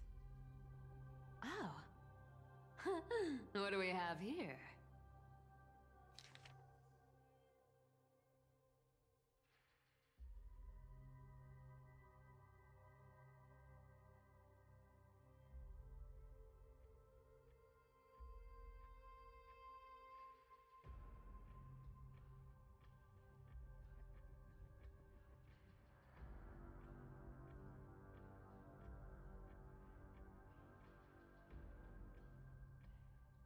A paper note. All right. Once the seamstress's power is diminished, the world wound web slowed drastically. From 5 threads to just 2. Looks like I was too quick to judge. Physical note passing still outpaces the reduced threads. Huh. No trace of kindness. Is she hiding too well? Or has she given up? Well, I've done everything I could. Now it's in the hands of the Deliverer and his crew. Huh? What was that? The noise came from above. Could it be? Huh? It looks like they pulled it off. The Deliverer is impressive, no doubt. But some of the credit should go to the gray mystery from beyond the sky. I've crossed paths with them before. They're a little quirky, but their power... absolutely terrifying. With the core flame of Aquila taken, the flame chase journey is down to its final threat. They're already here. Barely gave me a moment to catch my breath. All right, then. Guess it's my turn to see what you've got.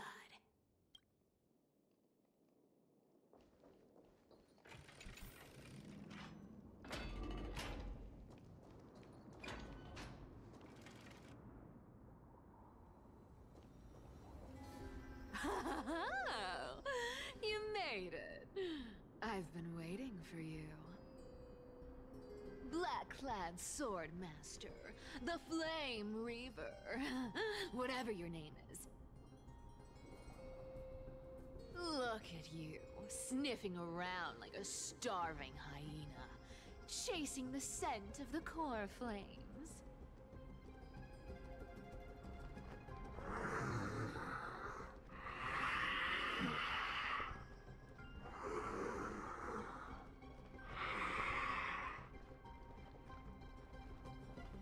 What's wrong? Cat got your tongue? Or maybe you're just too dense to understand plain speech.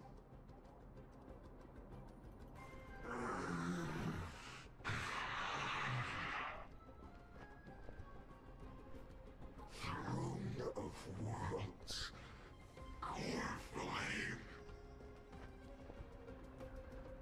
Must take back. You sad little thing. I've got you all figured out. Let me guess. You've been eyeing these last 2 core flames all along, huh?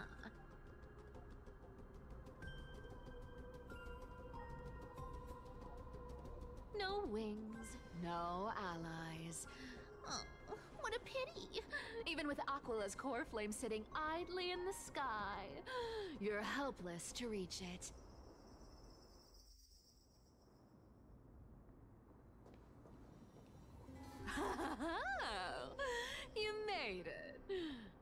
been waiting for you.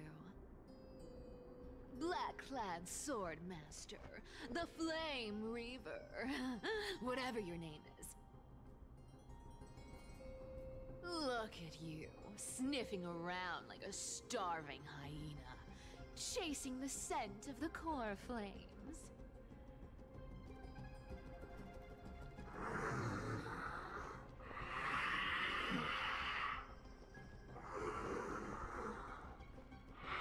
What's wrong? Cat got your tongue? Or maybe you're just too dense to understand plain speech.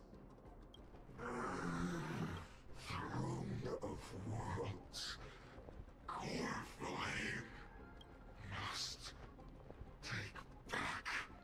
You sad little thing. I've got you all figured out. Let me guess. You've been eyeing these last two core flames all along, huh? No wings, no allies. Oh, what a pity. Even with Aquila's core flame sitting idly in the sky, you're helpless to reach it. All you can do is sit and wait for the Chrysos heirs to bring it down, then swoop in like a brute to snatch it for yourself. Isn't that so? Struck a nerve, have I? I've seen you lingering on a cliff more than once, staring hopelessly at the sky. Pathetic. But hey, I'm feeling generous today. I've got a surprise just for you. That's right, I have Kephalis core flame. But if you think you can snatch it from my claws, you'll have to catch me. Fun fact, Dolos cats aren't just quick on their feet. They've got the stamina to match.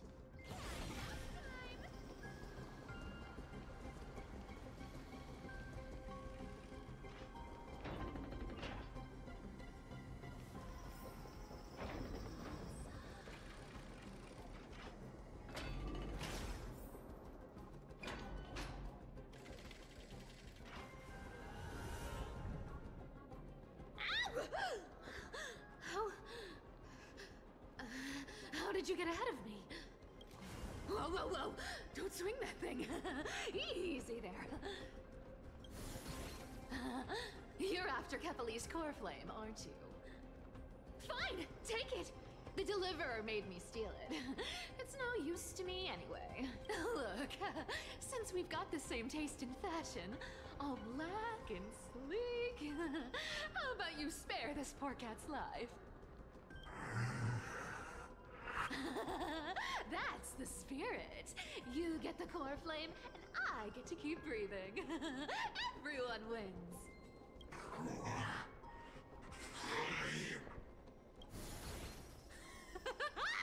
You really are a brainless mutt, aren't you? Woof woof. Come on! Come on! You're not gonna let a little setback like a lost bone stop you, are you? Well, look at that. They actually caught up with me. No one's ever managed that before. It's been a while since I've had a chase this good. Don't quit on me now. I'm just getting into the groove.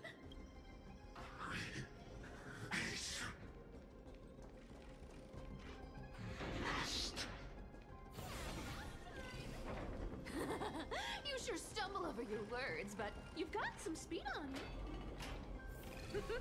I'm gonna speed up. Don't get left behind. Just in time to take a break.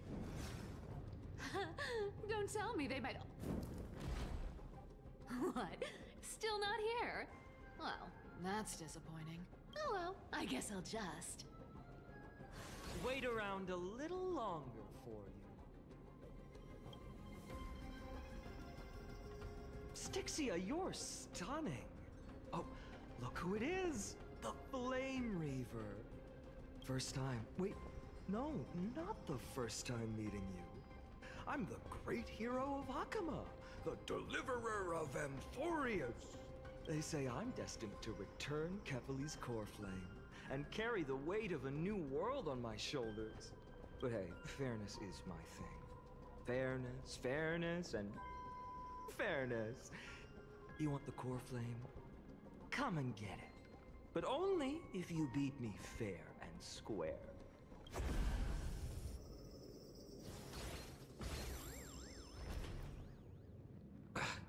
Boring. I was hoping you'd at least humor me for a little while. Stupid mutt! Fooled by the same trick twice! Bye-bye, Flame Reaver. Not as fun as I'd hoped. I guess a brainless brute isn't much fun when it comes to mind game. I seriously can't shake them off, huh? This is borderline impossible. They're not going to back off anytime soon. Well then. Guess I'll just have to lead it somewhere higher.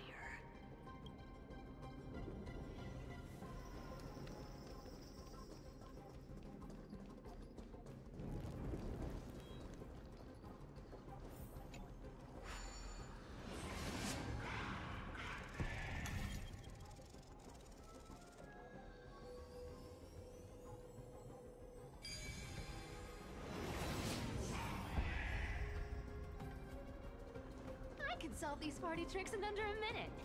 Don't underestimate the people of Dolos.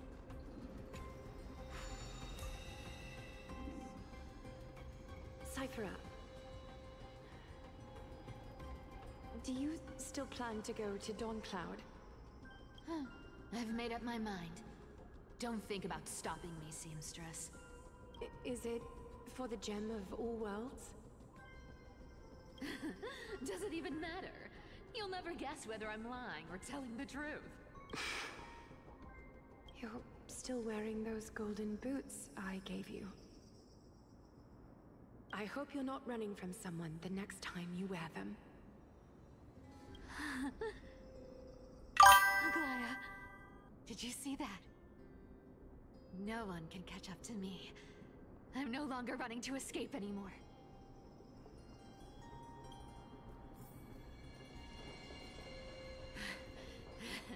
Deliverer, you better thank me. Every leisurely second you enjoy was fought for by yours truly.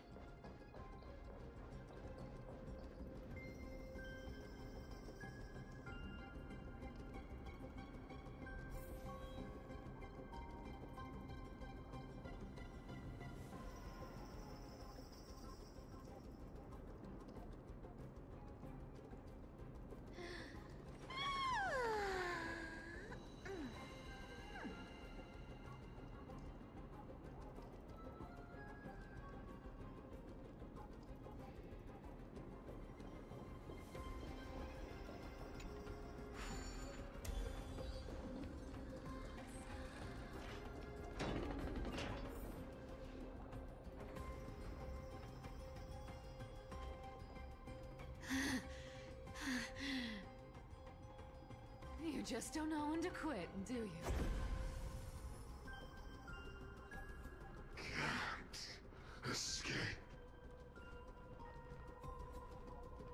This is fate.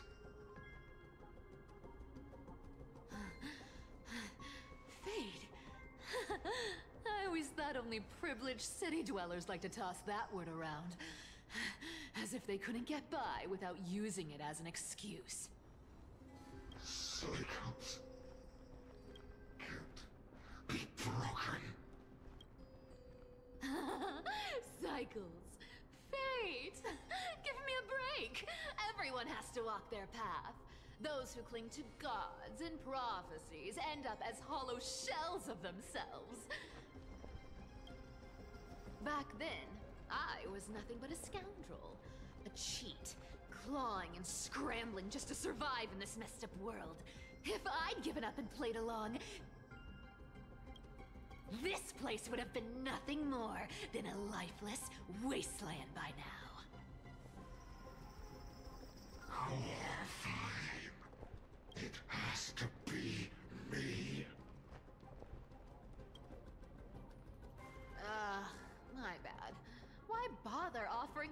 them to a mad dog, you wouldn't understand it anyway.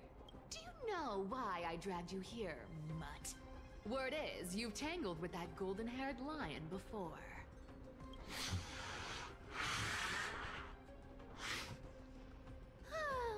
Looks like there's no getting away from you. And hey, that was a pretty good warm-up. Now, how about we spice things up with a bit of competition? As a fellow heir to the divine authority of Calamity, I've been a demigod for 1,000 years longer than the little lion. Now, let me see if you're worth your title, Flame Reaver. See you around, mutt!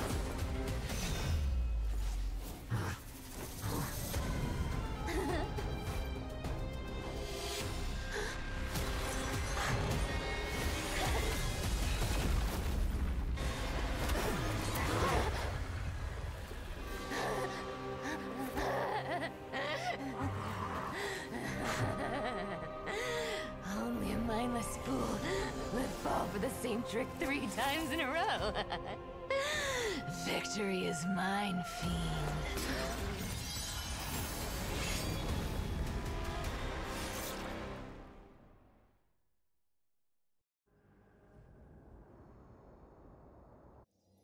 To all citizens of Oqueima, today I bring you 2 pieces of news. One sorrowful, one joyous. First, let us offer our blessings to the departed. Our beloved chaplain Amphoreus has returned to the embrace of Sky Father Kefali. May he rest in peace. But citizens, do not grieve his passing. In his final moments, Chaplain Amphoreus found peace. While he still had his wits, he heard the final words of the Sky Father.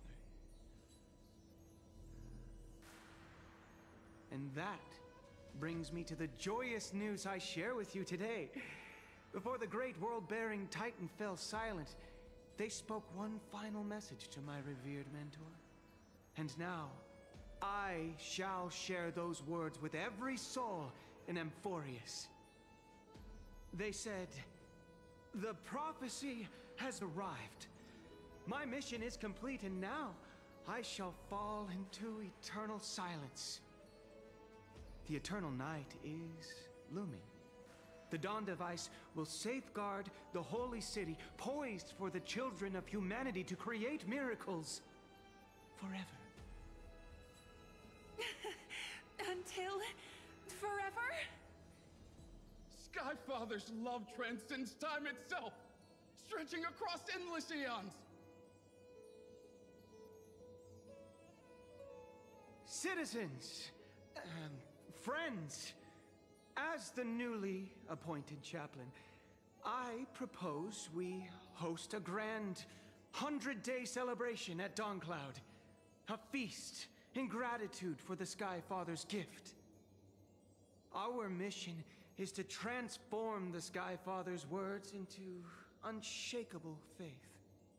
For 100 dawns, through song and dance, every child of humanity within Amphoreus will come to believe the light of the Dawn Device Never fades.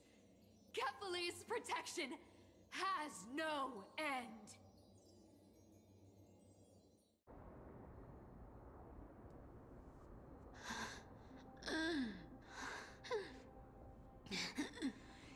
You shall walk with greed and die over petty change.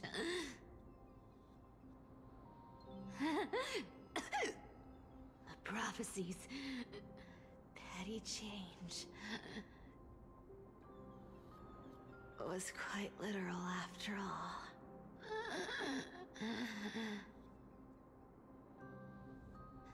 Atticus.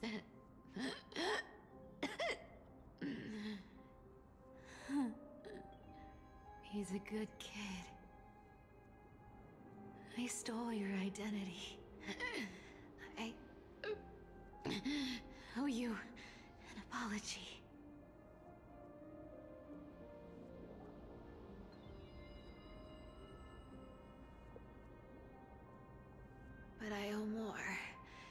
just an apology. There's also you. Aggie. Back then,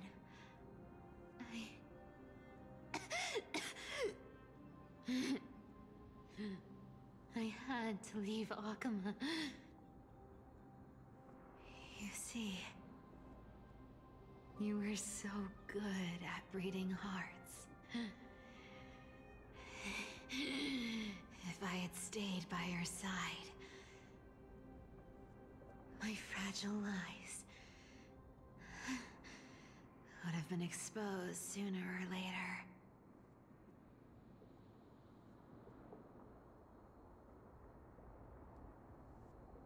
Your weave shop. I wish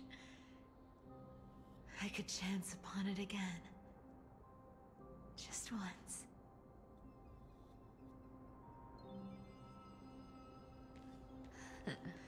To be scolded by you and Treeby.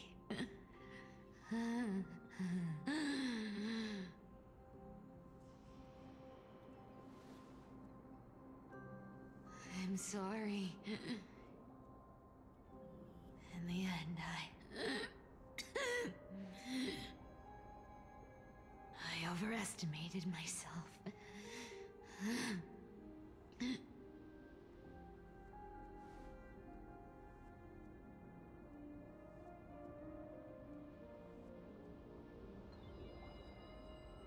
But at least there's one thing I did accomplish.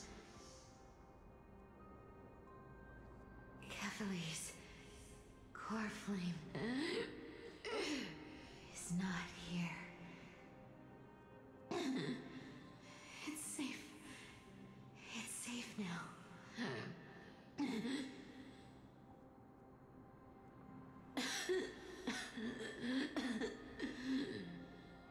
Even if I'm nothing more than a thief,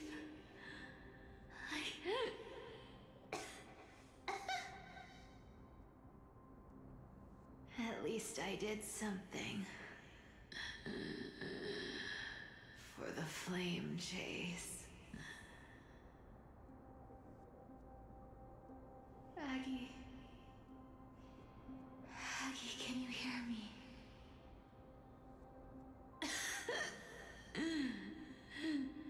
Say something. Anything. Anything.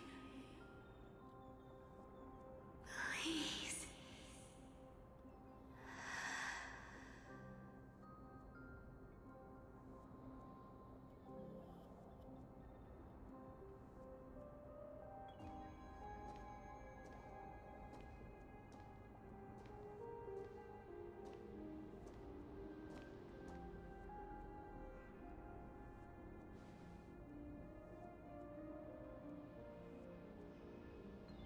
You are the unsung hero of Amphoreus, Cifer. You saved us all. You betrayed the world. And in exchange, you earned humanity 1,000 more years of life.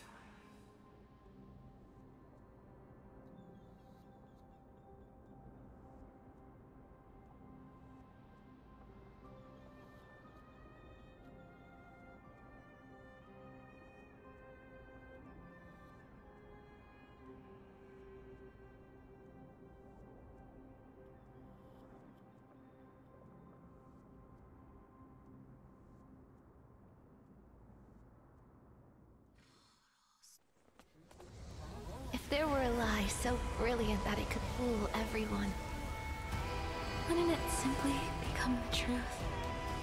Lies will always be lies, Cifer. But sometimes, they can be more noble than the truth.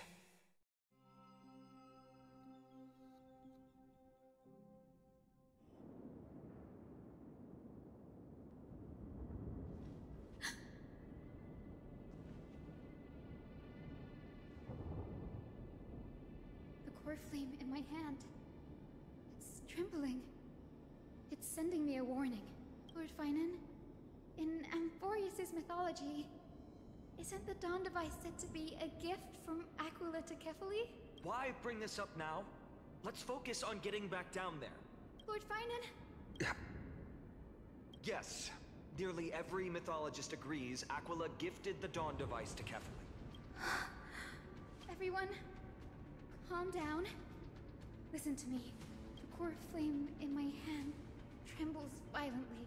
Its warmth slipping away like sand through my fingers. It burns through immense energy just to leave me with one message. The Dawn device is extinguished.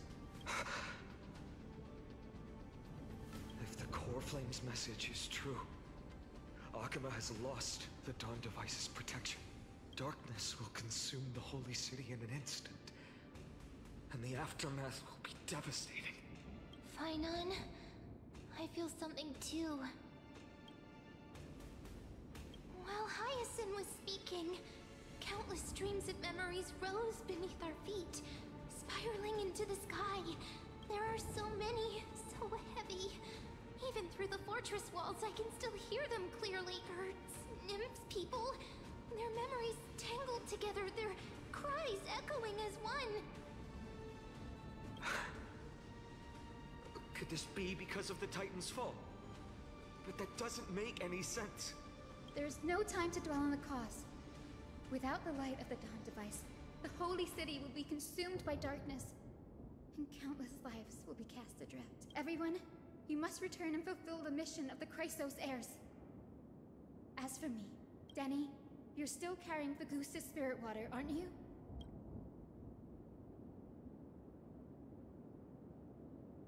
No. The time has come. Open the path to the vortex for me. There's still one thing I can do for the people down there. Return the core flame of Aquila and inherit their divine authority. I'll remain in the sky and cast my protection over the people.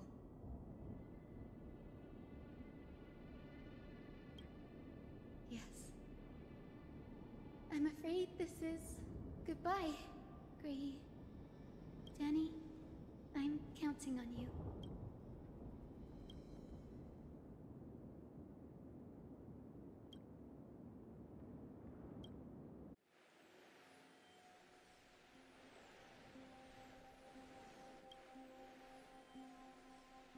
It still feels unreal, even after seeing it a second time. You'd move in perfect harmony with the rivers and seas of this world. The Astral Express, isn't it? March 7th? The one you always mention. I'd like to meet her someday. I can almost see the three of you traveling together, laughing and sharing moments. Of course I do. A sharp, aching sadness. I feel every bit of it.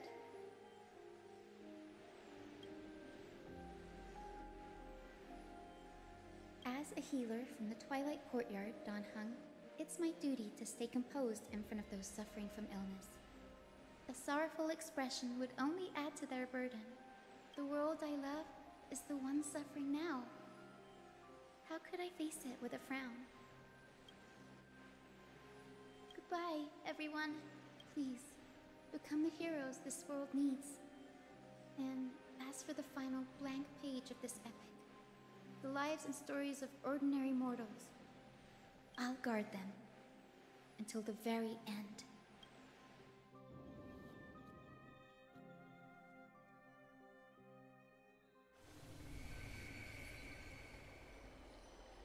Miss Hyacine, are you really leaving? Yes. Lord Phainon has already set the date for our departure. As a descendant of the Sky Hero, I must prepare myself and carry this responsibility. What about this new Twilight Courtyard? Believe in yourself, Clementine. You're an exceptional healer, more than capable of handling things on your own. The patients trust you, and you've earned that trust. That's what matters, isn't it? Miss Clementine's medical skills are amazing! We believe you'll make the Twilight Courtyard proud. Thank you, Lady Treby. I'll do my best. I just don't have the same confidence and certainty as Miss Hyacine. No matter how severe the illness or injury, she always faces it with a smile. Honestly, I'm not confident about everything, Clementine. I've just learned how to hide my unease well. It's a skill I consider essential. It's hard to imagine anything making Miss Hyacine feel uncertain. Well, shall I give you an example? Since Lady Treby happens to be here too. Wait, we're part of this? Look at the Flame Chase journey. Since Lady Aglaea took over the leadership of Oqueima, every Chrysos heir entrusted with the core flame, aside from Professor Anaxa, was personally chosen by her. I was the outlier. The hero Celiosi entrusted her bloodline with the legacy of the sky. Lady Aglaea's thoughts on my potential remained a mystery, even up till the day she left. So I've always carried a lingering doubt about my ability to fulfill this role.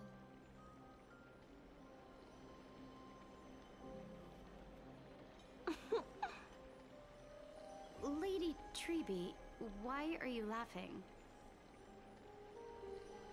The answer Cindy wants is simple. Just try looking at it from another perspective.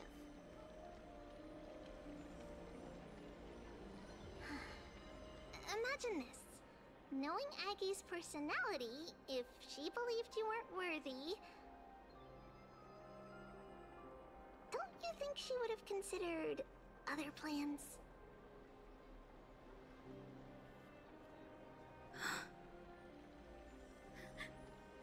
Now that I think about it, I feel much better. I may not have Lady Aglaea's keen judgment, but I would never question your resolve, Miss Hyacine. Thank you, Clementine. I had a sudden thought, Lady Treby. Before I depart, can you teach me the words for returning the core flame? I've always been at the Grove helping with lectures and never had the chance to come to Oqueima. The phrases everyone has memorized still feel unfamiliar to me. I don't want to embarrass myself in front of everyone when it's my turn to return the core flame. It's easy. We can teach you right now. Let's go. We will say a line, and you repeat after us.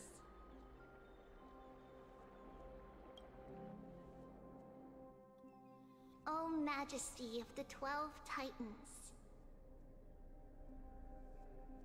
O Majesty of the 12 Titans. Pillars of the world. Pillars of the world. We seek your divinity. We seek your divinity. To mend the rifts of the world. Fill our bodies with blood of gold, till we wither in willing service to the prophecy.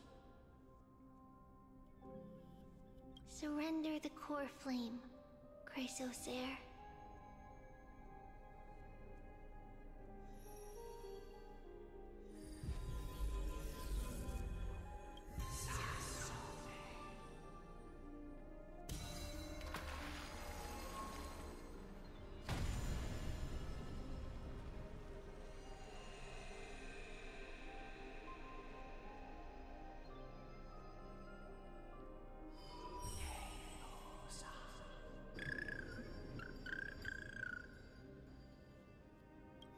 Cindy, are they? Solibus, Lady Lunibus, the mission of the Skyfolk has been completed. Your watch can finally come to an end. We thank you, Miss Hyacine. Even though we were the source of that false legend, you still brought us freedom. Please, don't say that. Without your wings, we would have struggled to progress in the Eye of Twilight. Oqueima is on the brink, and I must quickly embrace the role of demigod to protect everyone with the power of the sky.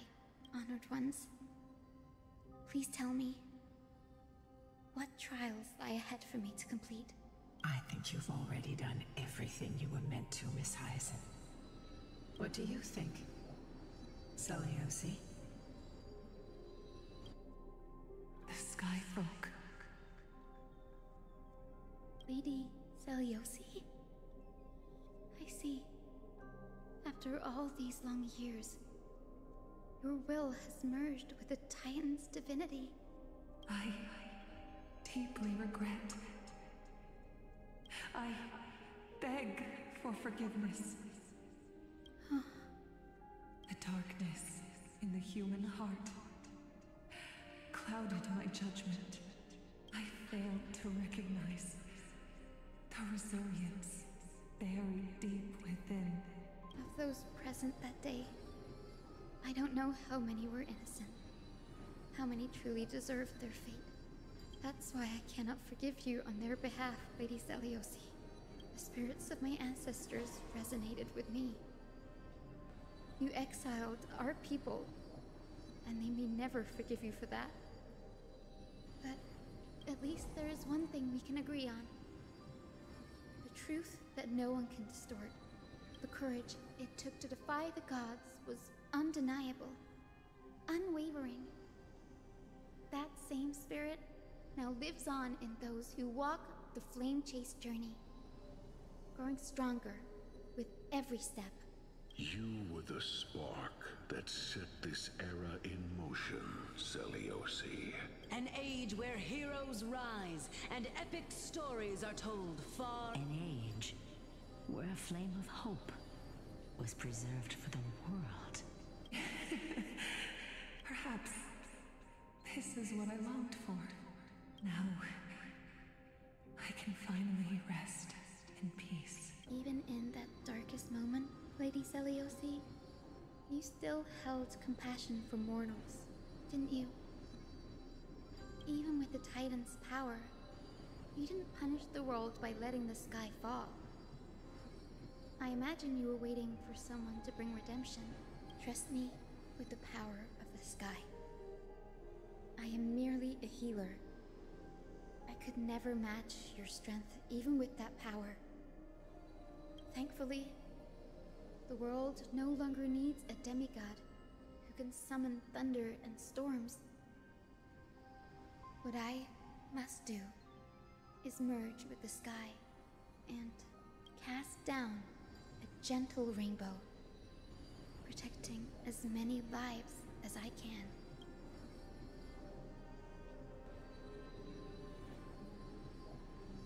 Professor Nexa, do you remember that lesson? In the end, I followed the path of my ancestors, returning to the sky. I didn't return to the earth to walk with the people.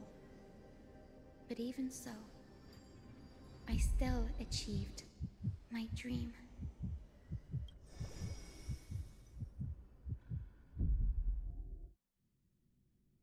Hyacinthia.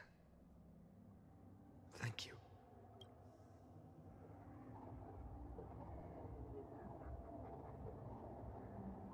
Oqueima's dawn has come to an end. Why is this happening? No. It's too late. The sky had been completely swallowed by the black tide. This darkness, its power probably surpasses that of the Titans. All we can do is hope she can protect as many lives as possible.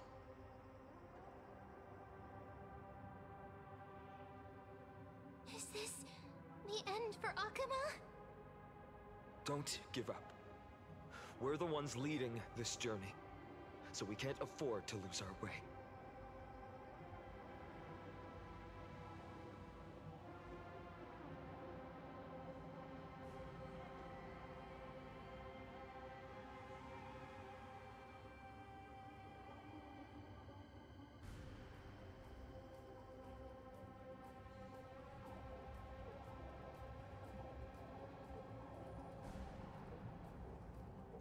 Seen anything like this before. Could the Black Tide be the cause? There are too many things we don't understand, and we don't have time to figure out. We can't delay any longer. Let's head down. Hopefully Kefali's core flame is still safe. I'm confident that Miss Cifer will do everything in her power to fulfill her duty. Over there! Kefali's core flame is being kept in the center of the council. We must retrieve it and bring it back to the vortex of Genesis.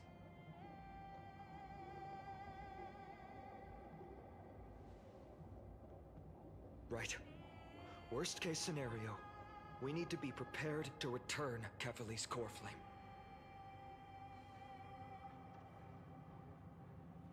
If the end is indeed upon us, we no longer have time to investigate the truth behind the miracle. We'll have to trust that Professor Anaxa's hypothesis is the only option. Apologies, Aglaea. I promised you that I would leave the choice of Era Nova to the people of Amphoreus.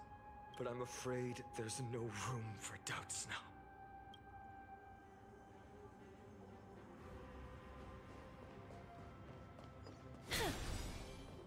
Her will to heal the world is so strong. We'll definitely sense it if she's succeeded.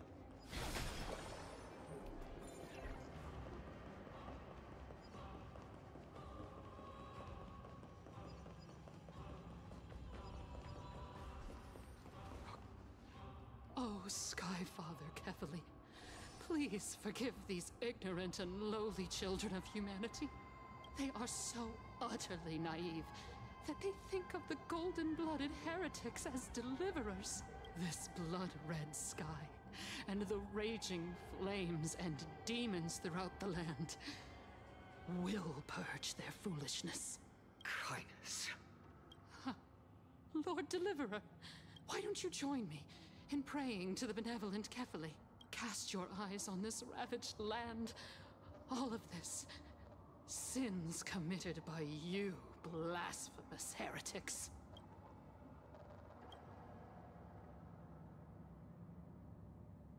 Danhang is right.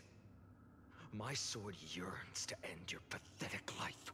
But to a cornered dog like you, the most deserving punishment is to personally witness the Chrysos heirs fulfill their mission.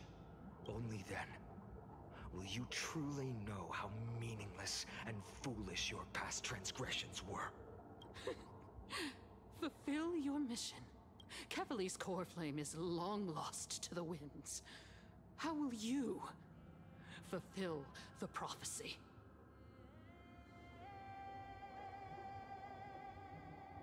She's gone completely mad, to the point where she's just spewing nonsense. For the longest time, Kefali's core flame has been worshipped here. Only core members of the Council of Elders know how to activate the core flame casket.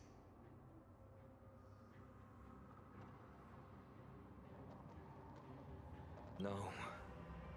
There's no need to go through. Professor Anaxa taught me more than just what was in the textbooks.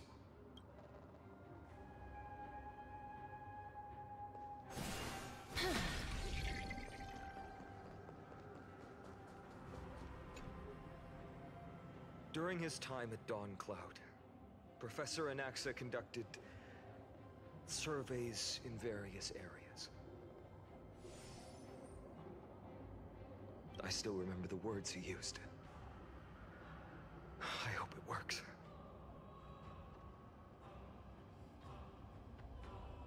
All-knowing Father who bears the world, Please share a glimpse of your merciful gaze with me.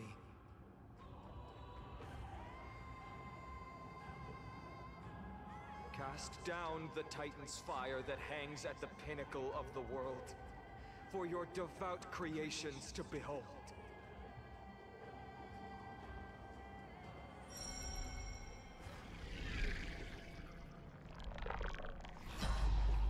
It worked. One step left to undo its arcane seal. Partner, I may require your strength again. Donhung, can you use the spirit water art again?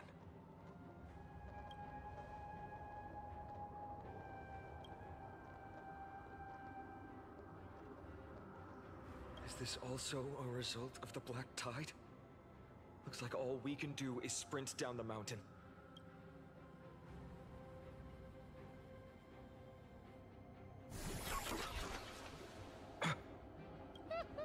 You all thought I completely lost my mind. If the core flame was never tampered with, and has always remained here you all think I wouldn't have the power to take it away? Calm down and think carefully. I'll do my job. So you need to make sure you don't die before you pay me. There's no need to worry about the core flame's whereabouts. Let's just descend the mountain. No need to worry? But... Before setting off to defeat Aquila, I entrusted Miss Cifer with the task of protecting Kefali's core flame while we were gone. By any means necessary.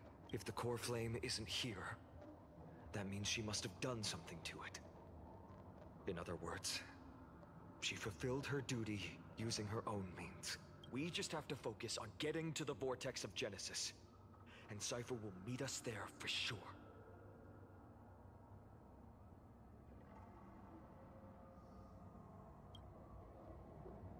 Friends, we have no choice other than to trust her. If the nearest ritual basin is 10,000 paces away, then what we have to do is to run in that direction and hope she meets us after 1,000 paces. If she doesn't show up, we will keep going and trust that we will see her at 2,000 paces. 3, 4, 5,000. I will keep hoping with the same resolve all the way until she shows up in front of us with her usual rebellious attitude.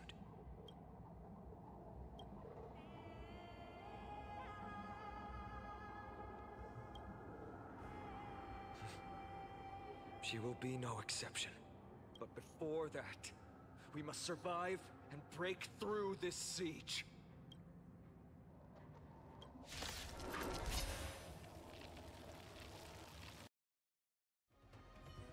It's done. Let's go.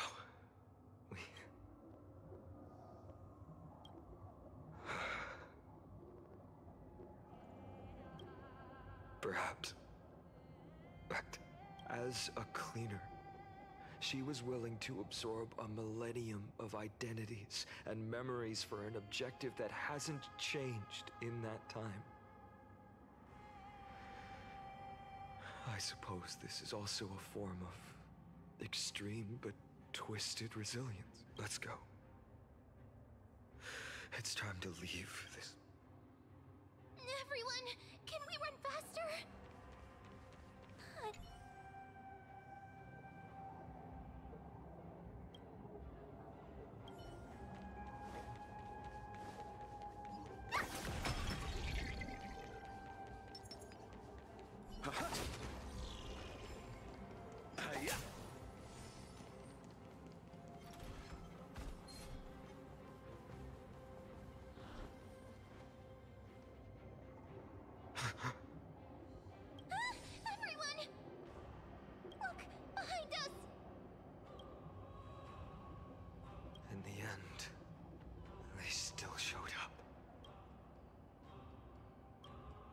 No.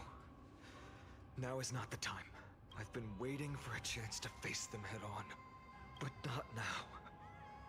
If we take the fight here, then lose, the consequences would be irreversible.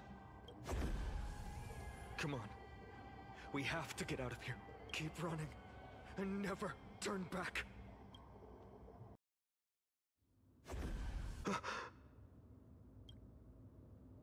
Dusk has descended as ordained. Clones, illusions. Nothing but cheap tricks to help you hide in the shadows. The sky has returned to its rightful place. This world must be reset. What are they talking about?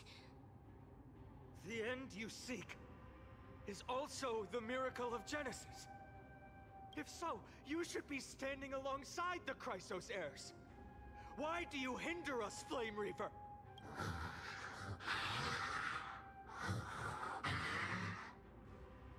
Dusk has descended as ordained. Must reset. If words won't work, then we can only express our resolve with our blades. We shoulder the fates and futures of too many people. We will not fall here!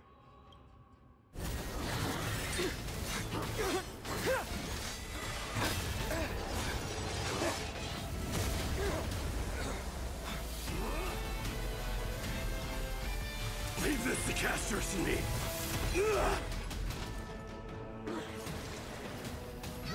Over here! Go!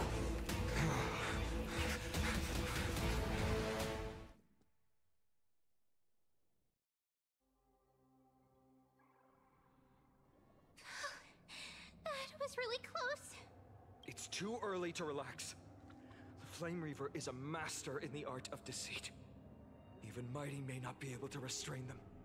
I never thought I would leave him alone on the battlefield twice. But now isn't the time to be thinking about this.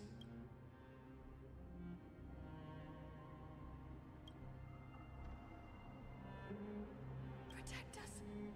Sky Father, save us! The Black Tide creatures are threatening the people. We can't just stand by and watch. Let's end this quickly. Everyone, you're all safe. For now. Thank you, Lord Phainon. It is someone else who deserves your thanks. Those Black Tide creatures just now couldn't breach this barrier. This energy feels familiar. Like the luminous arts that Hyacine uses to treat people. But it is much more powerful. Citizens! My companions and I can't stay long. Before reinforcements arrive, please do not step out of this barrier. This is a miracle left by the demigod Hyacine. Please trust her conviction. Miss Hyacine has also become a demigod, like Lady Aglaea. We understand. We will not leave her protection until you return, Lord Phainon. I won't make empty promises. I might not be able to return in the near future. But even if there's no perfect solution, I will make a choice that fulfills this mission.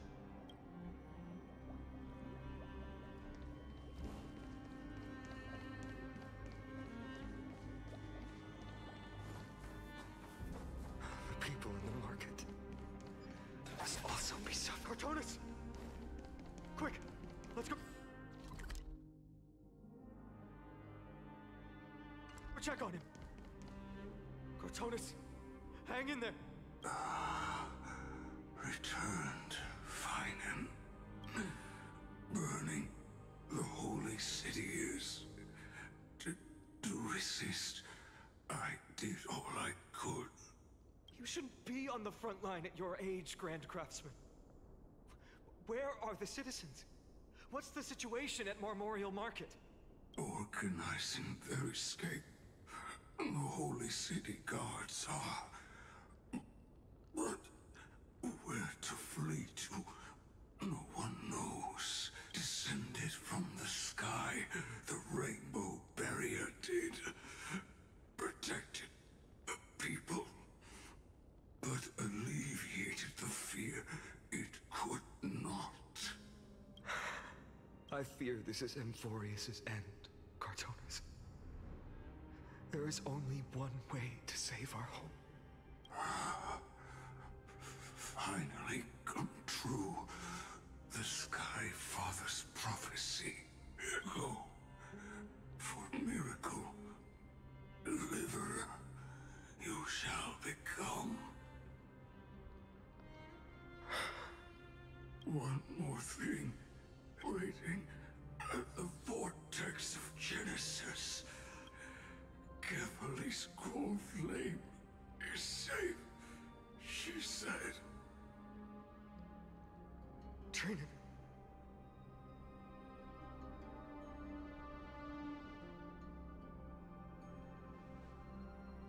Urgent. The situation is... Leave them to me. The monsters died. I should have kept me here. The power of the rainbow light did. But if destined, inescapable death is, why not leave behind some glory? You've been forging nothing but glory your entire life, old friend. For others, and for yourself. May you never see the slightest glimpse of war in the New World. Farewell, Grand Craftsman. Let us depart to the Chrysos airspaths. For battle, these hands were not meant. But if to protect the holy city's future, they are needed. To the final moment, I will fight! Bartholos said that Trinan had news of the core flame. As expected, Miss Cifer did not fail her mission.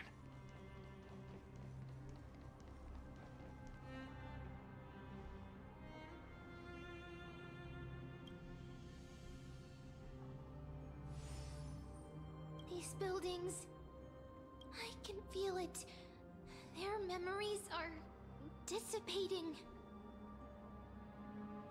Yes, the textures of memories are preserved within all things in Amphoreus. Even a single brick or tile holds countless traces of the past. There are no citizens trapped here, nor any signs of black-tide creatures. We have no reason to linger here. Let's head downstairs. The bath chamber isn't far away.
Dunhung, you...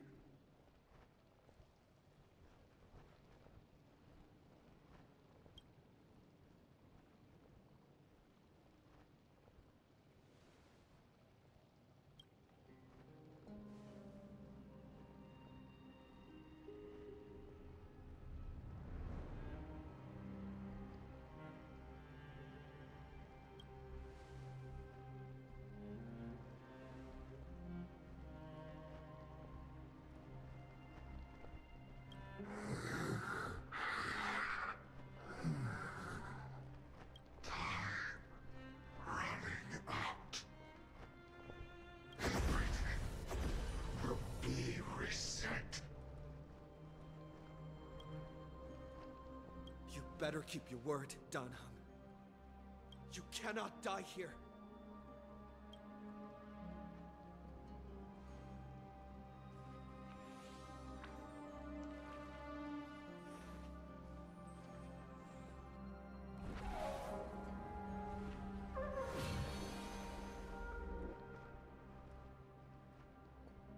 This power, unfamiliar.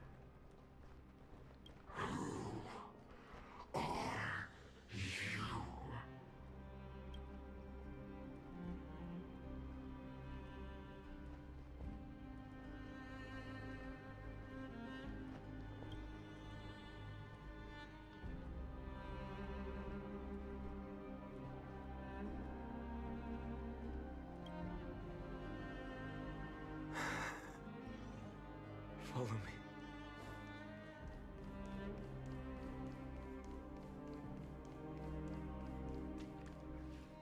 Lord Phainon. Finally, you're all back. Even in such desperate times, you still managed to keep your promise to me. I am grateful beyond words. Phainon, what is this? The Flame Reaver is wreaking havoc in the city. And they still have many clones. Zeph, please get someone to inform Kratos, and have him lead the most elite guards to defend the city's passages. Until I complete the core flame ritual. Please, do everything you can to rescue the citizens in the city. Understood, Lord Phainon. Nemosity, several citizens are trapped in the Garden of Life, and are temporarily seeking refuge under Hyacine's barrier. Can you dispatch someone to evacuate them? Though, I also don't know where to shelter them. Leave this to us, Lord Phainon. Just focus on your own mission. All right. As for the two Trailblazers, I'll also leave them to you. My apologies, partner. I acted on my own this time. I prepared for the worst before the fight against Aquila. Even if there came a day when Oqueima was taken by the Black Tide, as long as we defeated Aquila, lifting the sky's curse, you and Danhung would at least have a chance to get home safely.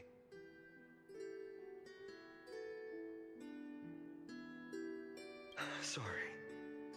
I know you must dislike leaving things unfinished, which is why I didn't inform you beforehand. I know this is hard to accept, but even if it means being resented for the rest of my life, I still have to be responsible for you. Friend, you and Danhung taught me the spirit of trailblazing. The best decision I ever made in my life was when I followed my intuition and chose to trust you. Danhung told me many stories about the adventures of the Nameless. Two of them left a deep impression on me, Belobog and Penacony. The first story taught me that the fate of a world should be in the hands of its people.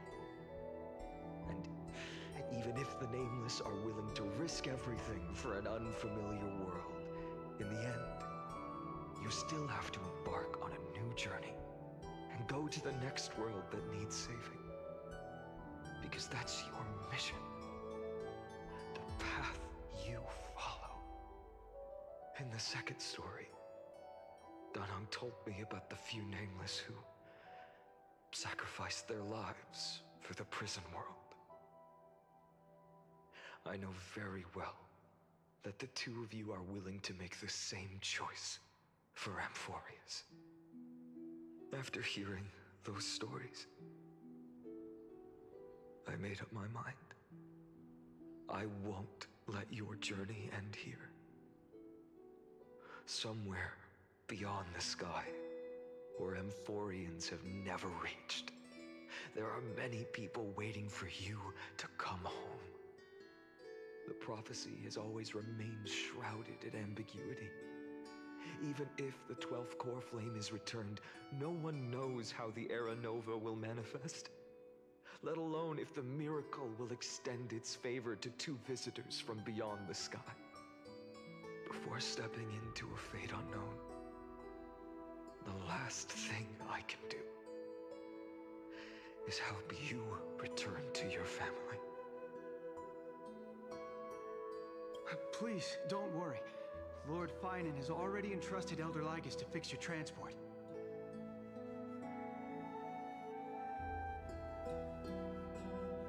Lady Trinan's sentry gate is open on the main street outside Oqueima's walls.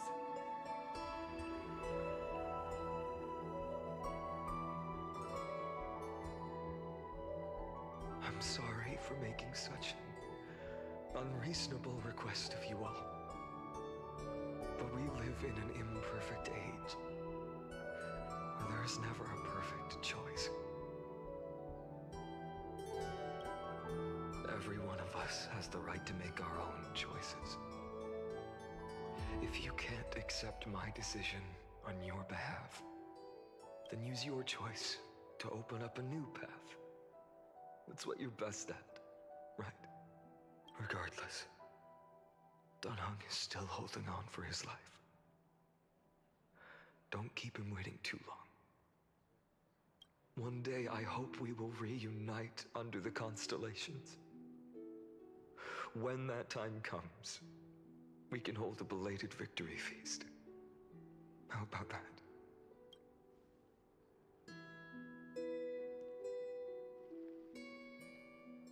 The spirit water has dried up. Blast. Why is nothing going right? Calm down. There might be another way in. The closest ritual basin, the other chrysospheres. Snowy. Trinan! I thought you'd be waiting at the Vortex of Genesis. Are you alright? When Oqueima's night descended, all the spirit water dried up along with it. We anticipated that you'd be on edge, so we came ahead to wait for you. You've always been the ones who knew me best. Cavali's core flame. You know where it is? Yes. Little Cifer protected the core flame well. No one would be able to guess where she stashed it. Bartholos, you can come on out. I don't have to pretend to be an envelope anymore! That was suffocating. Bartholos? What in the world? Hey, you better watch your tone, brat. That core flame that the entire world is after is currently nestled in the depths of my bottomless tummy! This certainly was unexpected. Huh? Your reaction's too composed.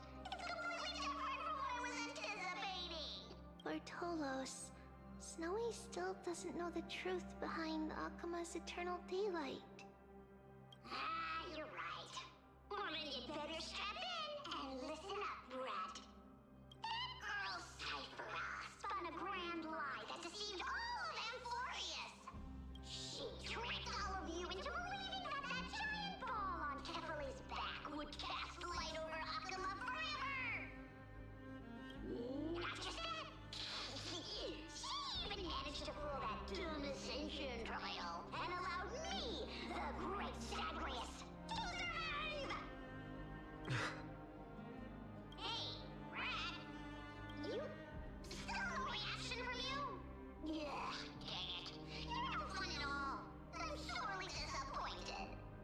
So for the last 1,000 years, what maintained Oqueima's eternal daylight was not Kefali's miracle, but Cifer's lie, woven using the divine authority of trickery.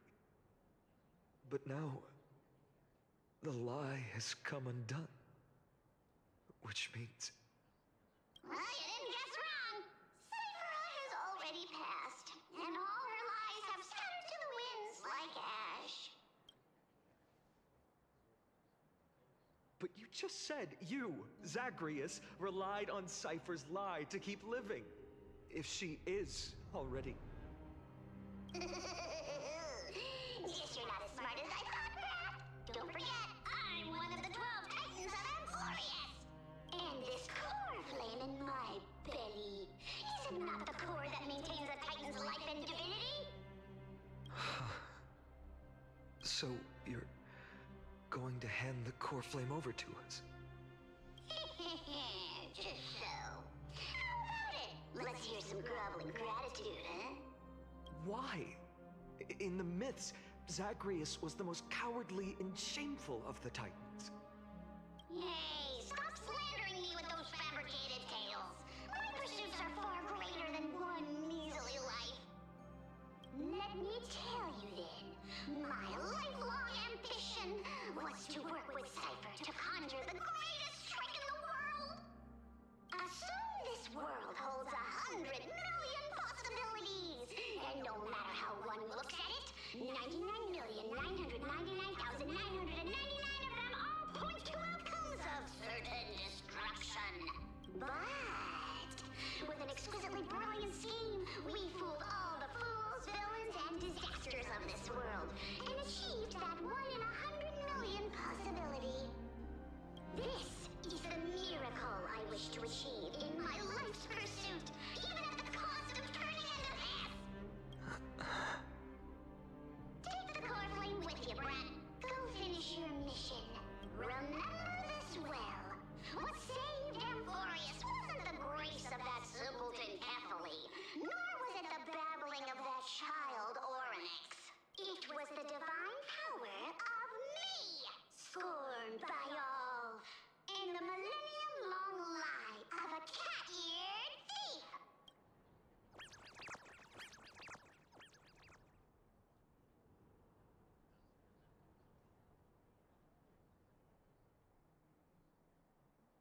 Strife, death, trickery.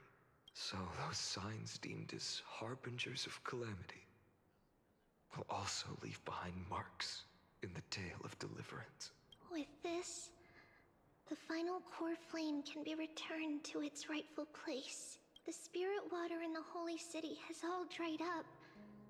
We can try to break the sealing magic of Fagusa's priests, and use the Century Gate to send you into the vortex of Genesis, but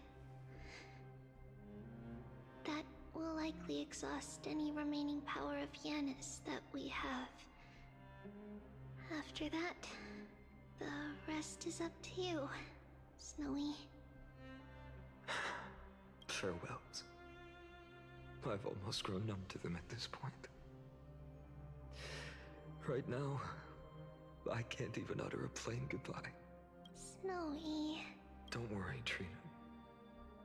I'm no longer the empty shell that Aglaea brought back to Oqueima. For every companion who couldn't reach the end, their conviction to save the world became a part of me, piecing together the soul I once lost. I lost my home village, but you, Aglaea, and everyone else created a second home for me. Now that this home is also in danger, it is my turn to repay your kindness and create a new world that can carry everyone's wishes. I hope that in that new world, a new sun will rise, bringing one dawn after another to all. Snowy, you've grown into the person Aggie always dreamed of. Indeed. We don't need to say goodbye here. Because even without the prophecy, we have the confidence to say you will become that rising sun. And all of us will see each other again tomorrow.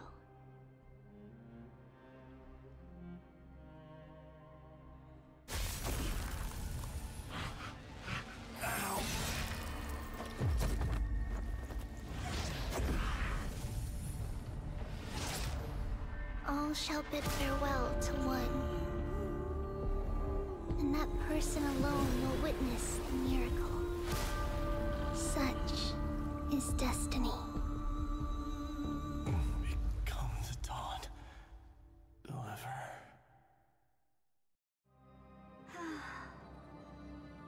Burning skies, shattered statues, corpses strewn everywhere. What a mess. If this is what the inside of Amphoreus looks like, it's truly shocking. To be honest, I was initially skeptical. But right now, I'm starting to see your point.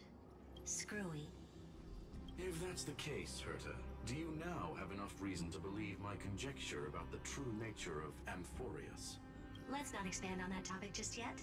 That Intellitron, Ligus, was it? He's not completely dead. That was probably a fake body. Something behind it is still defying us. I must admit, even if both of us worked together, it wouldn't be a simple task piercing through its defenses. For now, we can only observe this world as bystanders. I knew we should have brought Steven along. No wonder the Garden of Recollection wants to work with the Astral Express.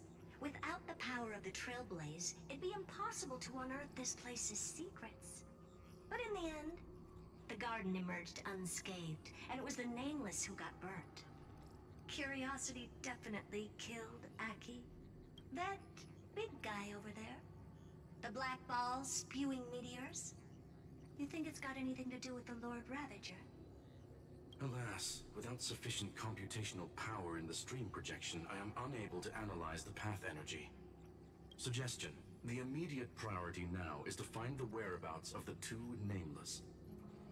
Research priority on the destruction can be lowered. Every second counts, before that Intellitron's preventative measures kick in. All right. Stop making a fuss. How many times have we collaborated, and when did it ever not end in a perfect outcome? Why not add another mission objective while we're at it? The card-playing Memo Keeper told me that the frozen Trailblazer girl might just also be trapped inside Amphoreus. If time allows, I will also investigate March 7th's whereabouts. Herta, do you hear that? A wave of desperate cries from the heart of the mountain city. The lives there are undergoing intense suffering. Conclusion. The butterfly has already flapped its wings, and an impending storm closes in. The Nameless are important allies, and you and I have matters to attend to, Herta. I beseech you. In moments when a choice needs to be made, one must not be distracted due to personal interests. Of course I know that. Fate really is a game of dice, Screwy. Who'd have thought that thing once sowed chaos across the cosmos, causing the Intelligentsia Guild to splinter and disintegrate? It wasn't until I cracked the solitary waves theory that its lingering effects were put to an end. Yet, in a forgotten corner of the cosmos, one slipped through the net and remained operational. And it was this machine that eventually became the cradle for the birth of a certain Lord Ravager.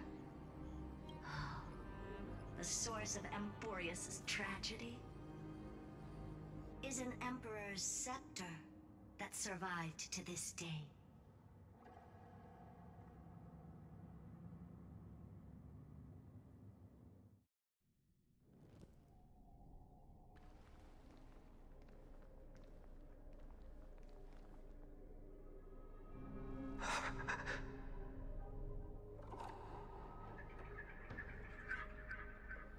This is what the world looked like originally.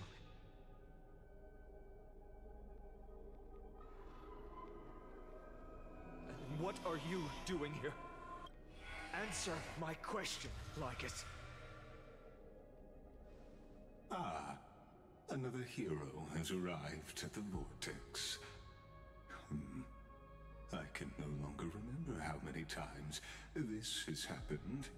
The author of each epic, as the prophecy has foretold, stays their pen at this point. Just like each cycle of the extrapolation, in accordance to their primordial design, ends here.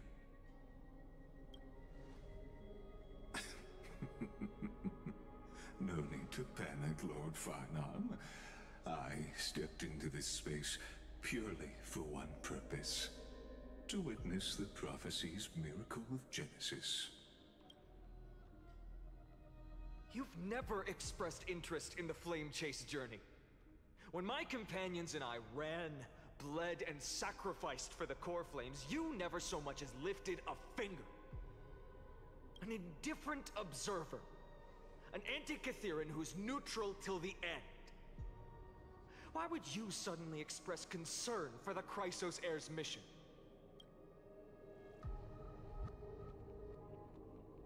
When that lone swordmaster left everything behind, plunging into a sea of madness, I was on the shore, listening.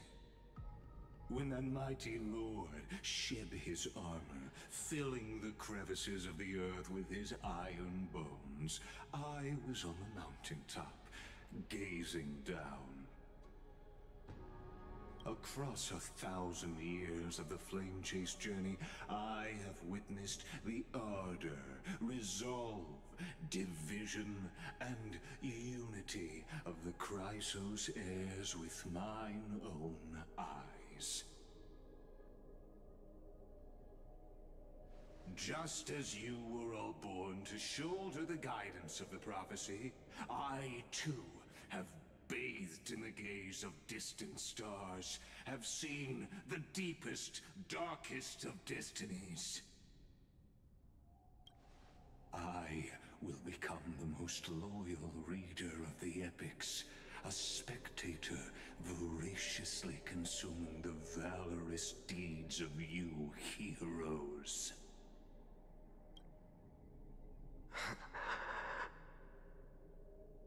The gaze of distant stars. One day you will understand, but not now. At this moment, please disregard this observer and finish what you must, Lord Phainon.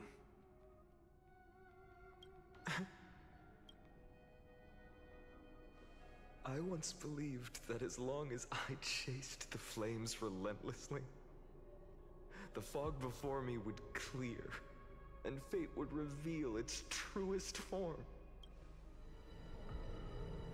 But along the way, they, all who passed, never once received the justice promised by the prophecy. I have perceived. Outside the vortex, the world is collapsing, and the children of humanity are crying. But you, Lord Phainon, will bury the old world with that core flame, bringing all things into a gray unknown. It doesn't matter. This cruel flame chase journey has made me abandon my fantasies. The future is not a paradise with a gentle west wind, waiting for us to step in. If what lies ahead is a mass of chaos, I will tear it apart. Then usher in the first ray of blazing sunlight. All shall bid farewell to one, and that person alone will witness the miracle. Such is the will of fate.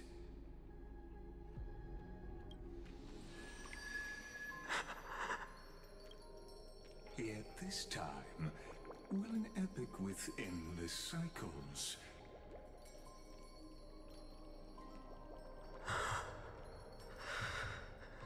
Is it you?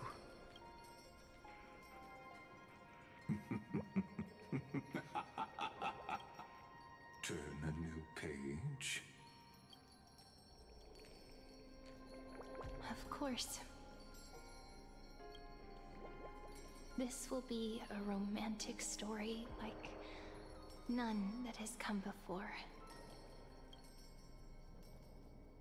You think so too, right?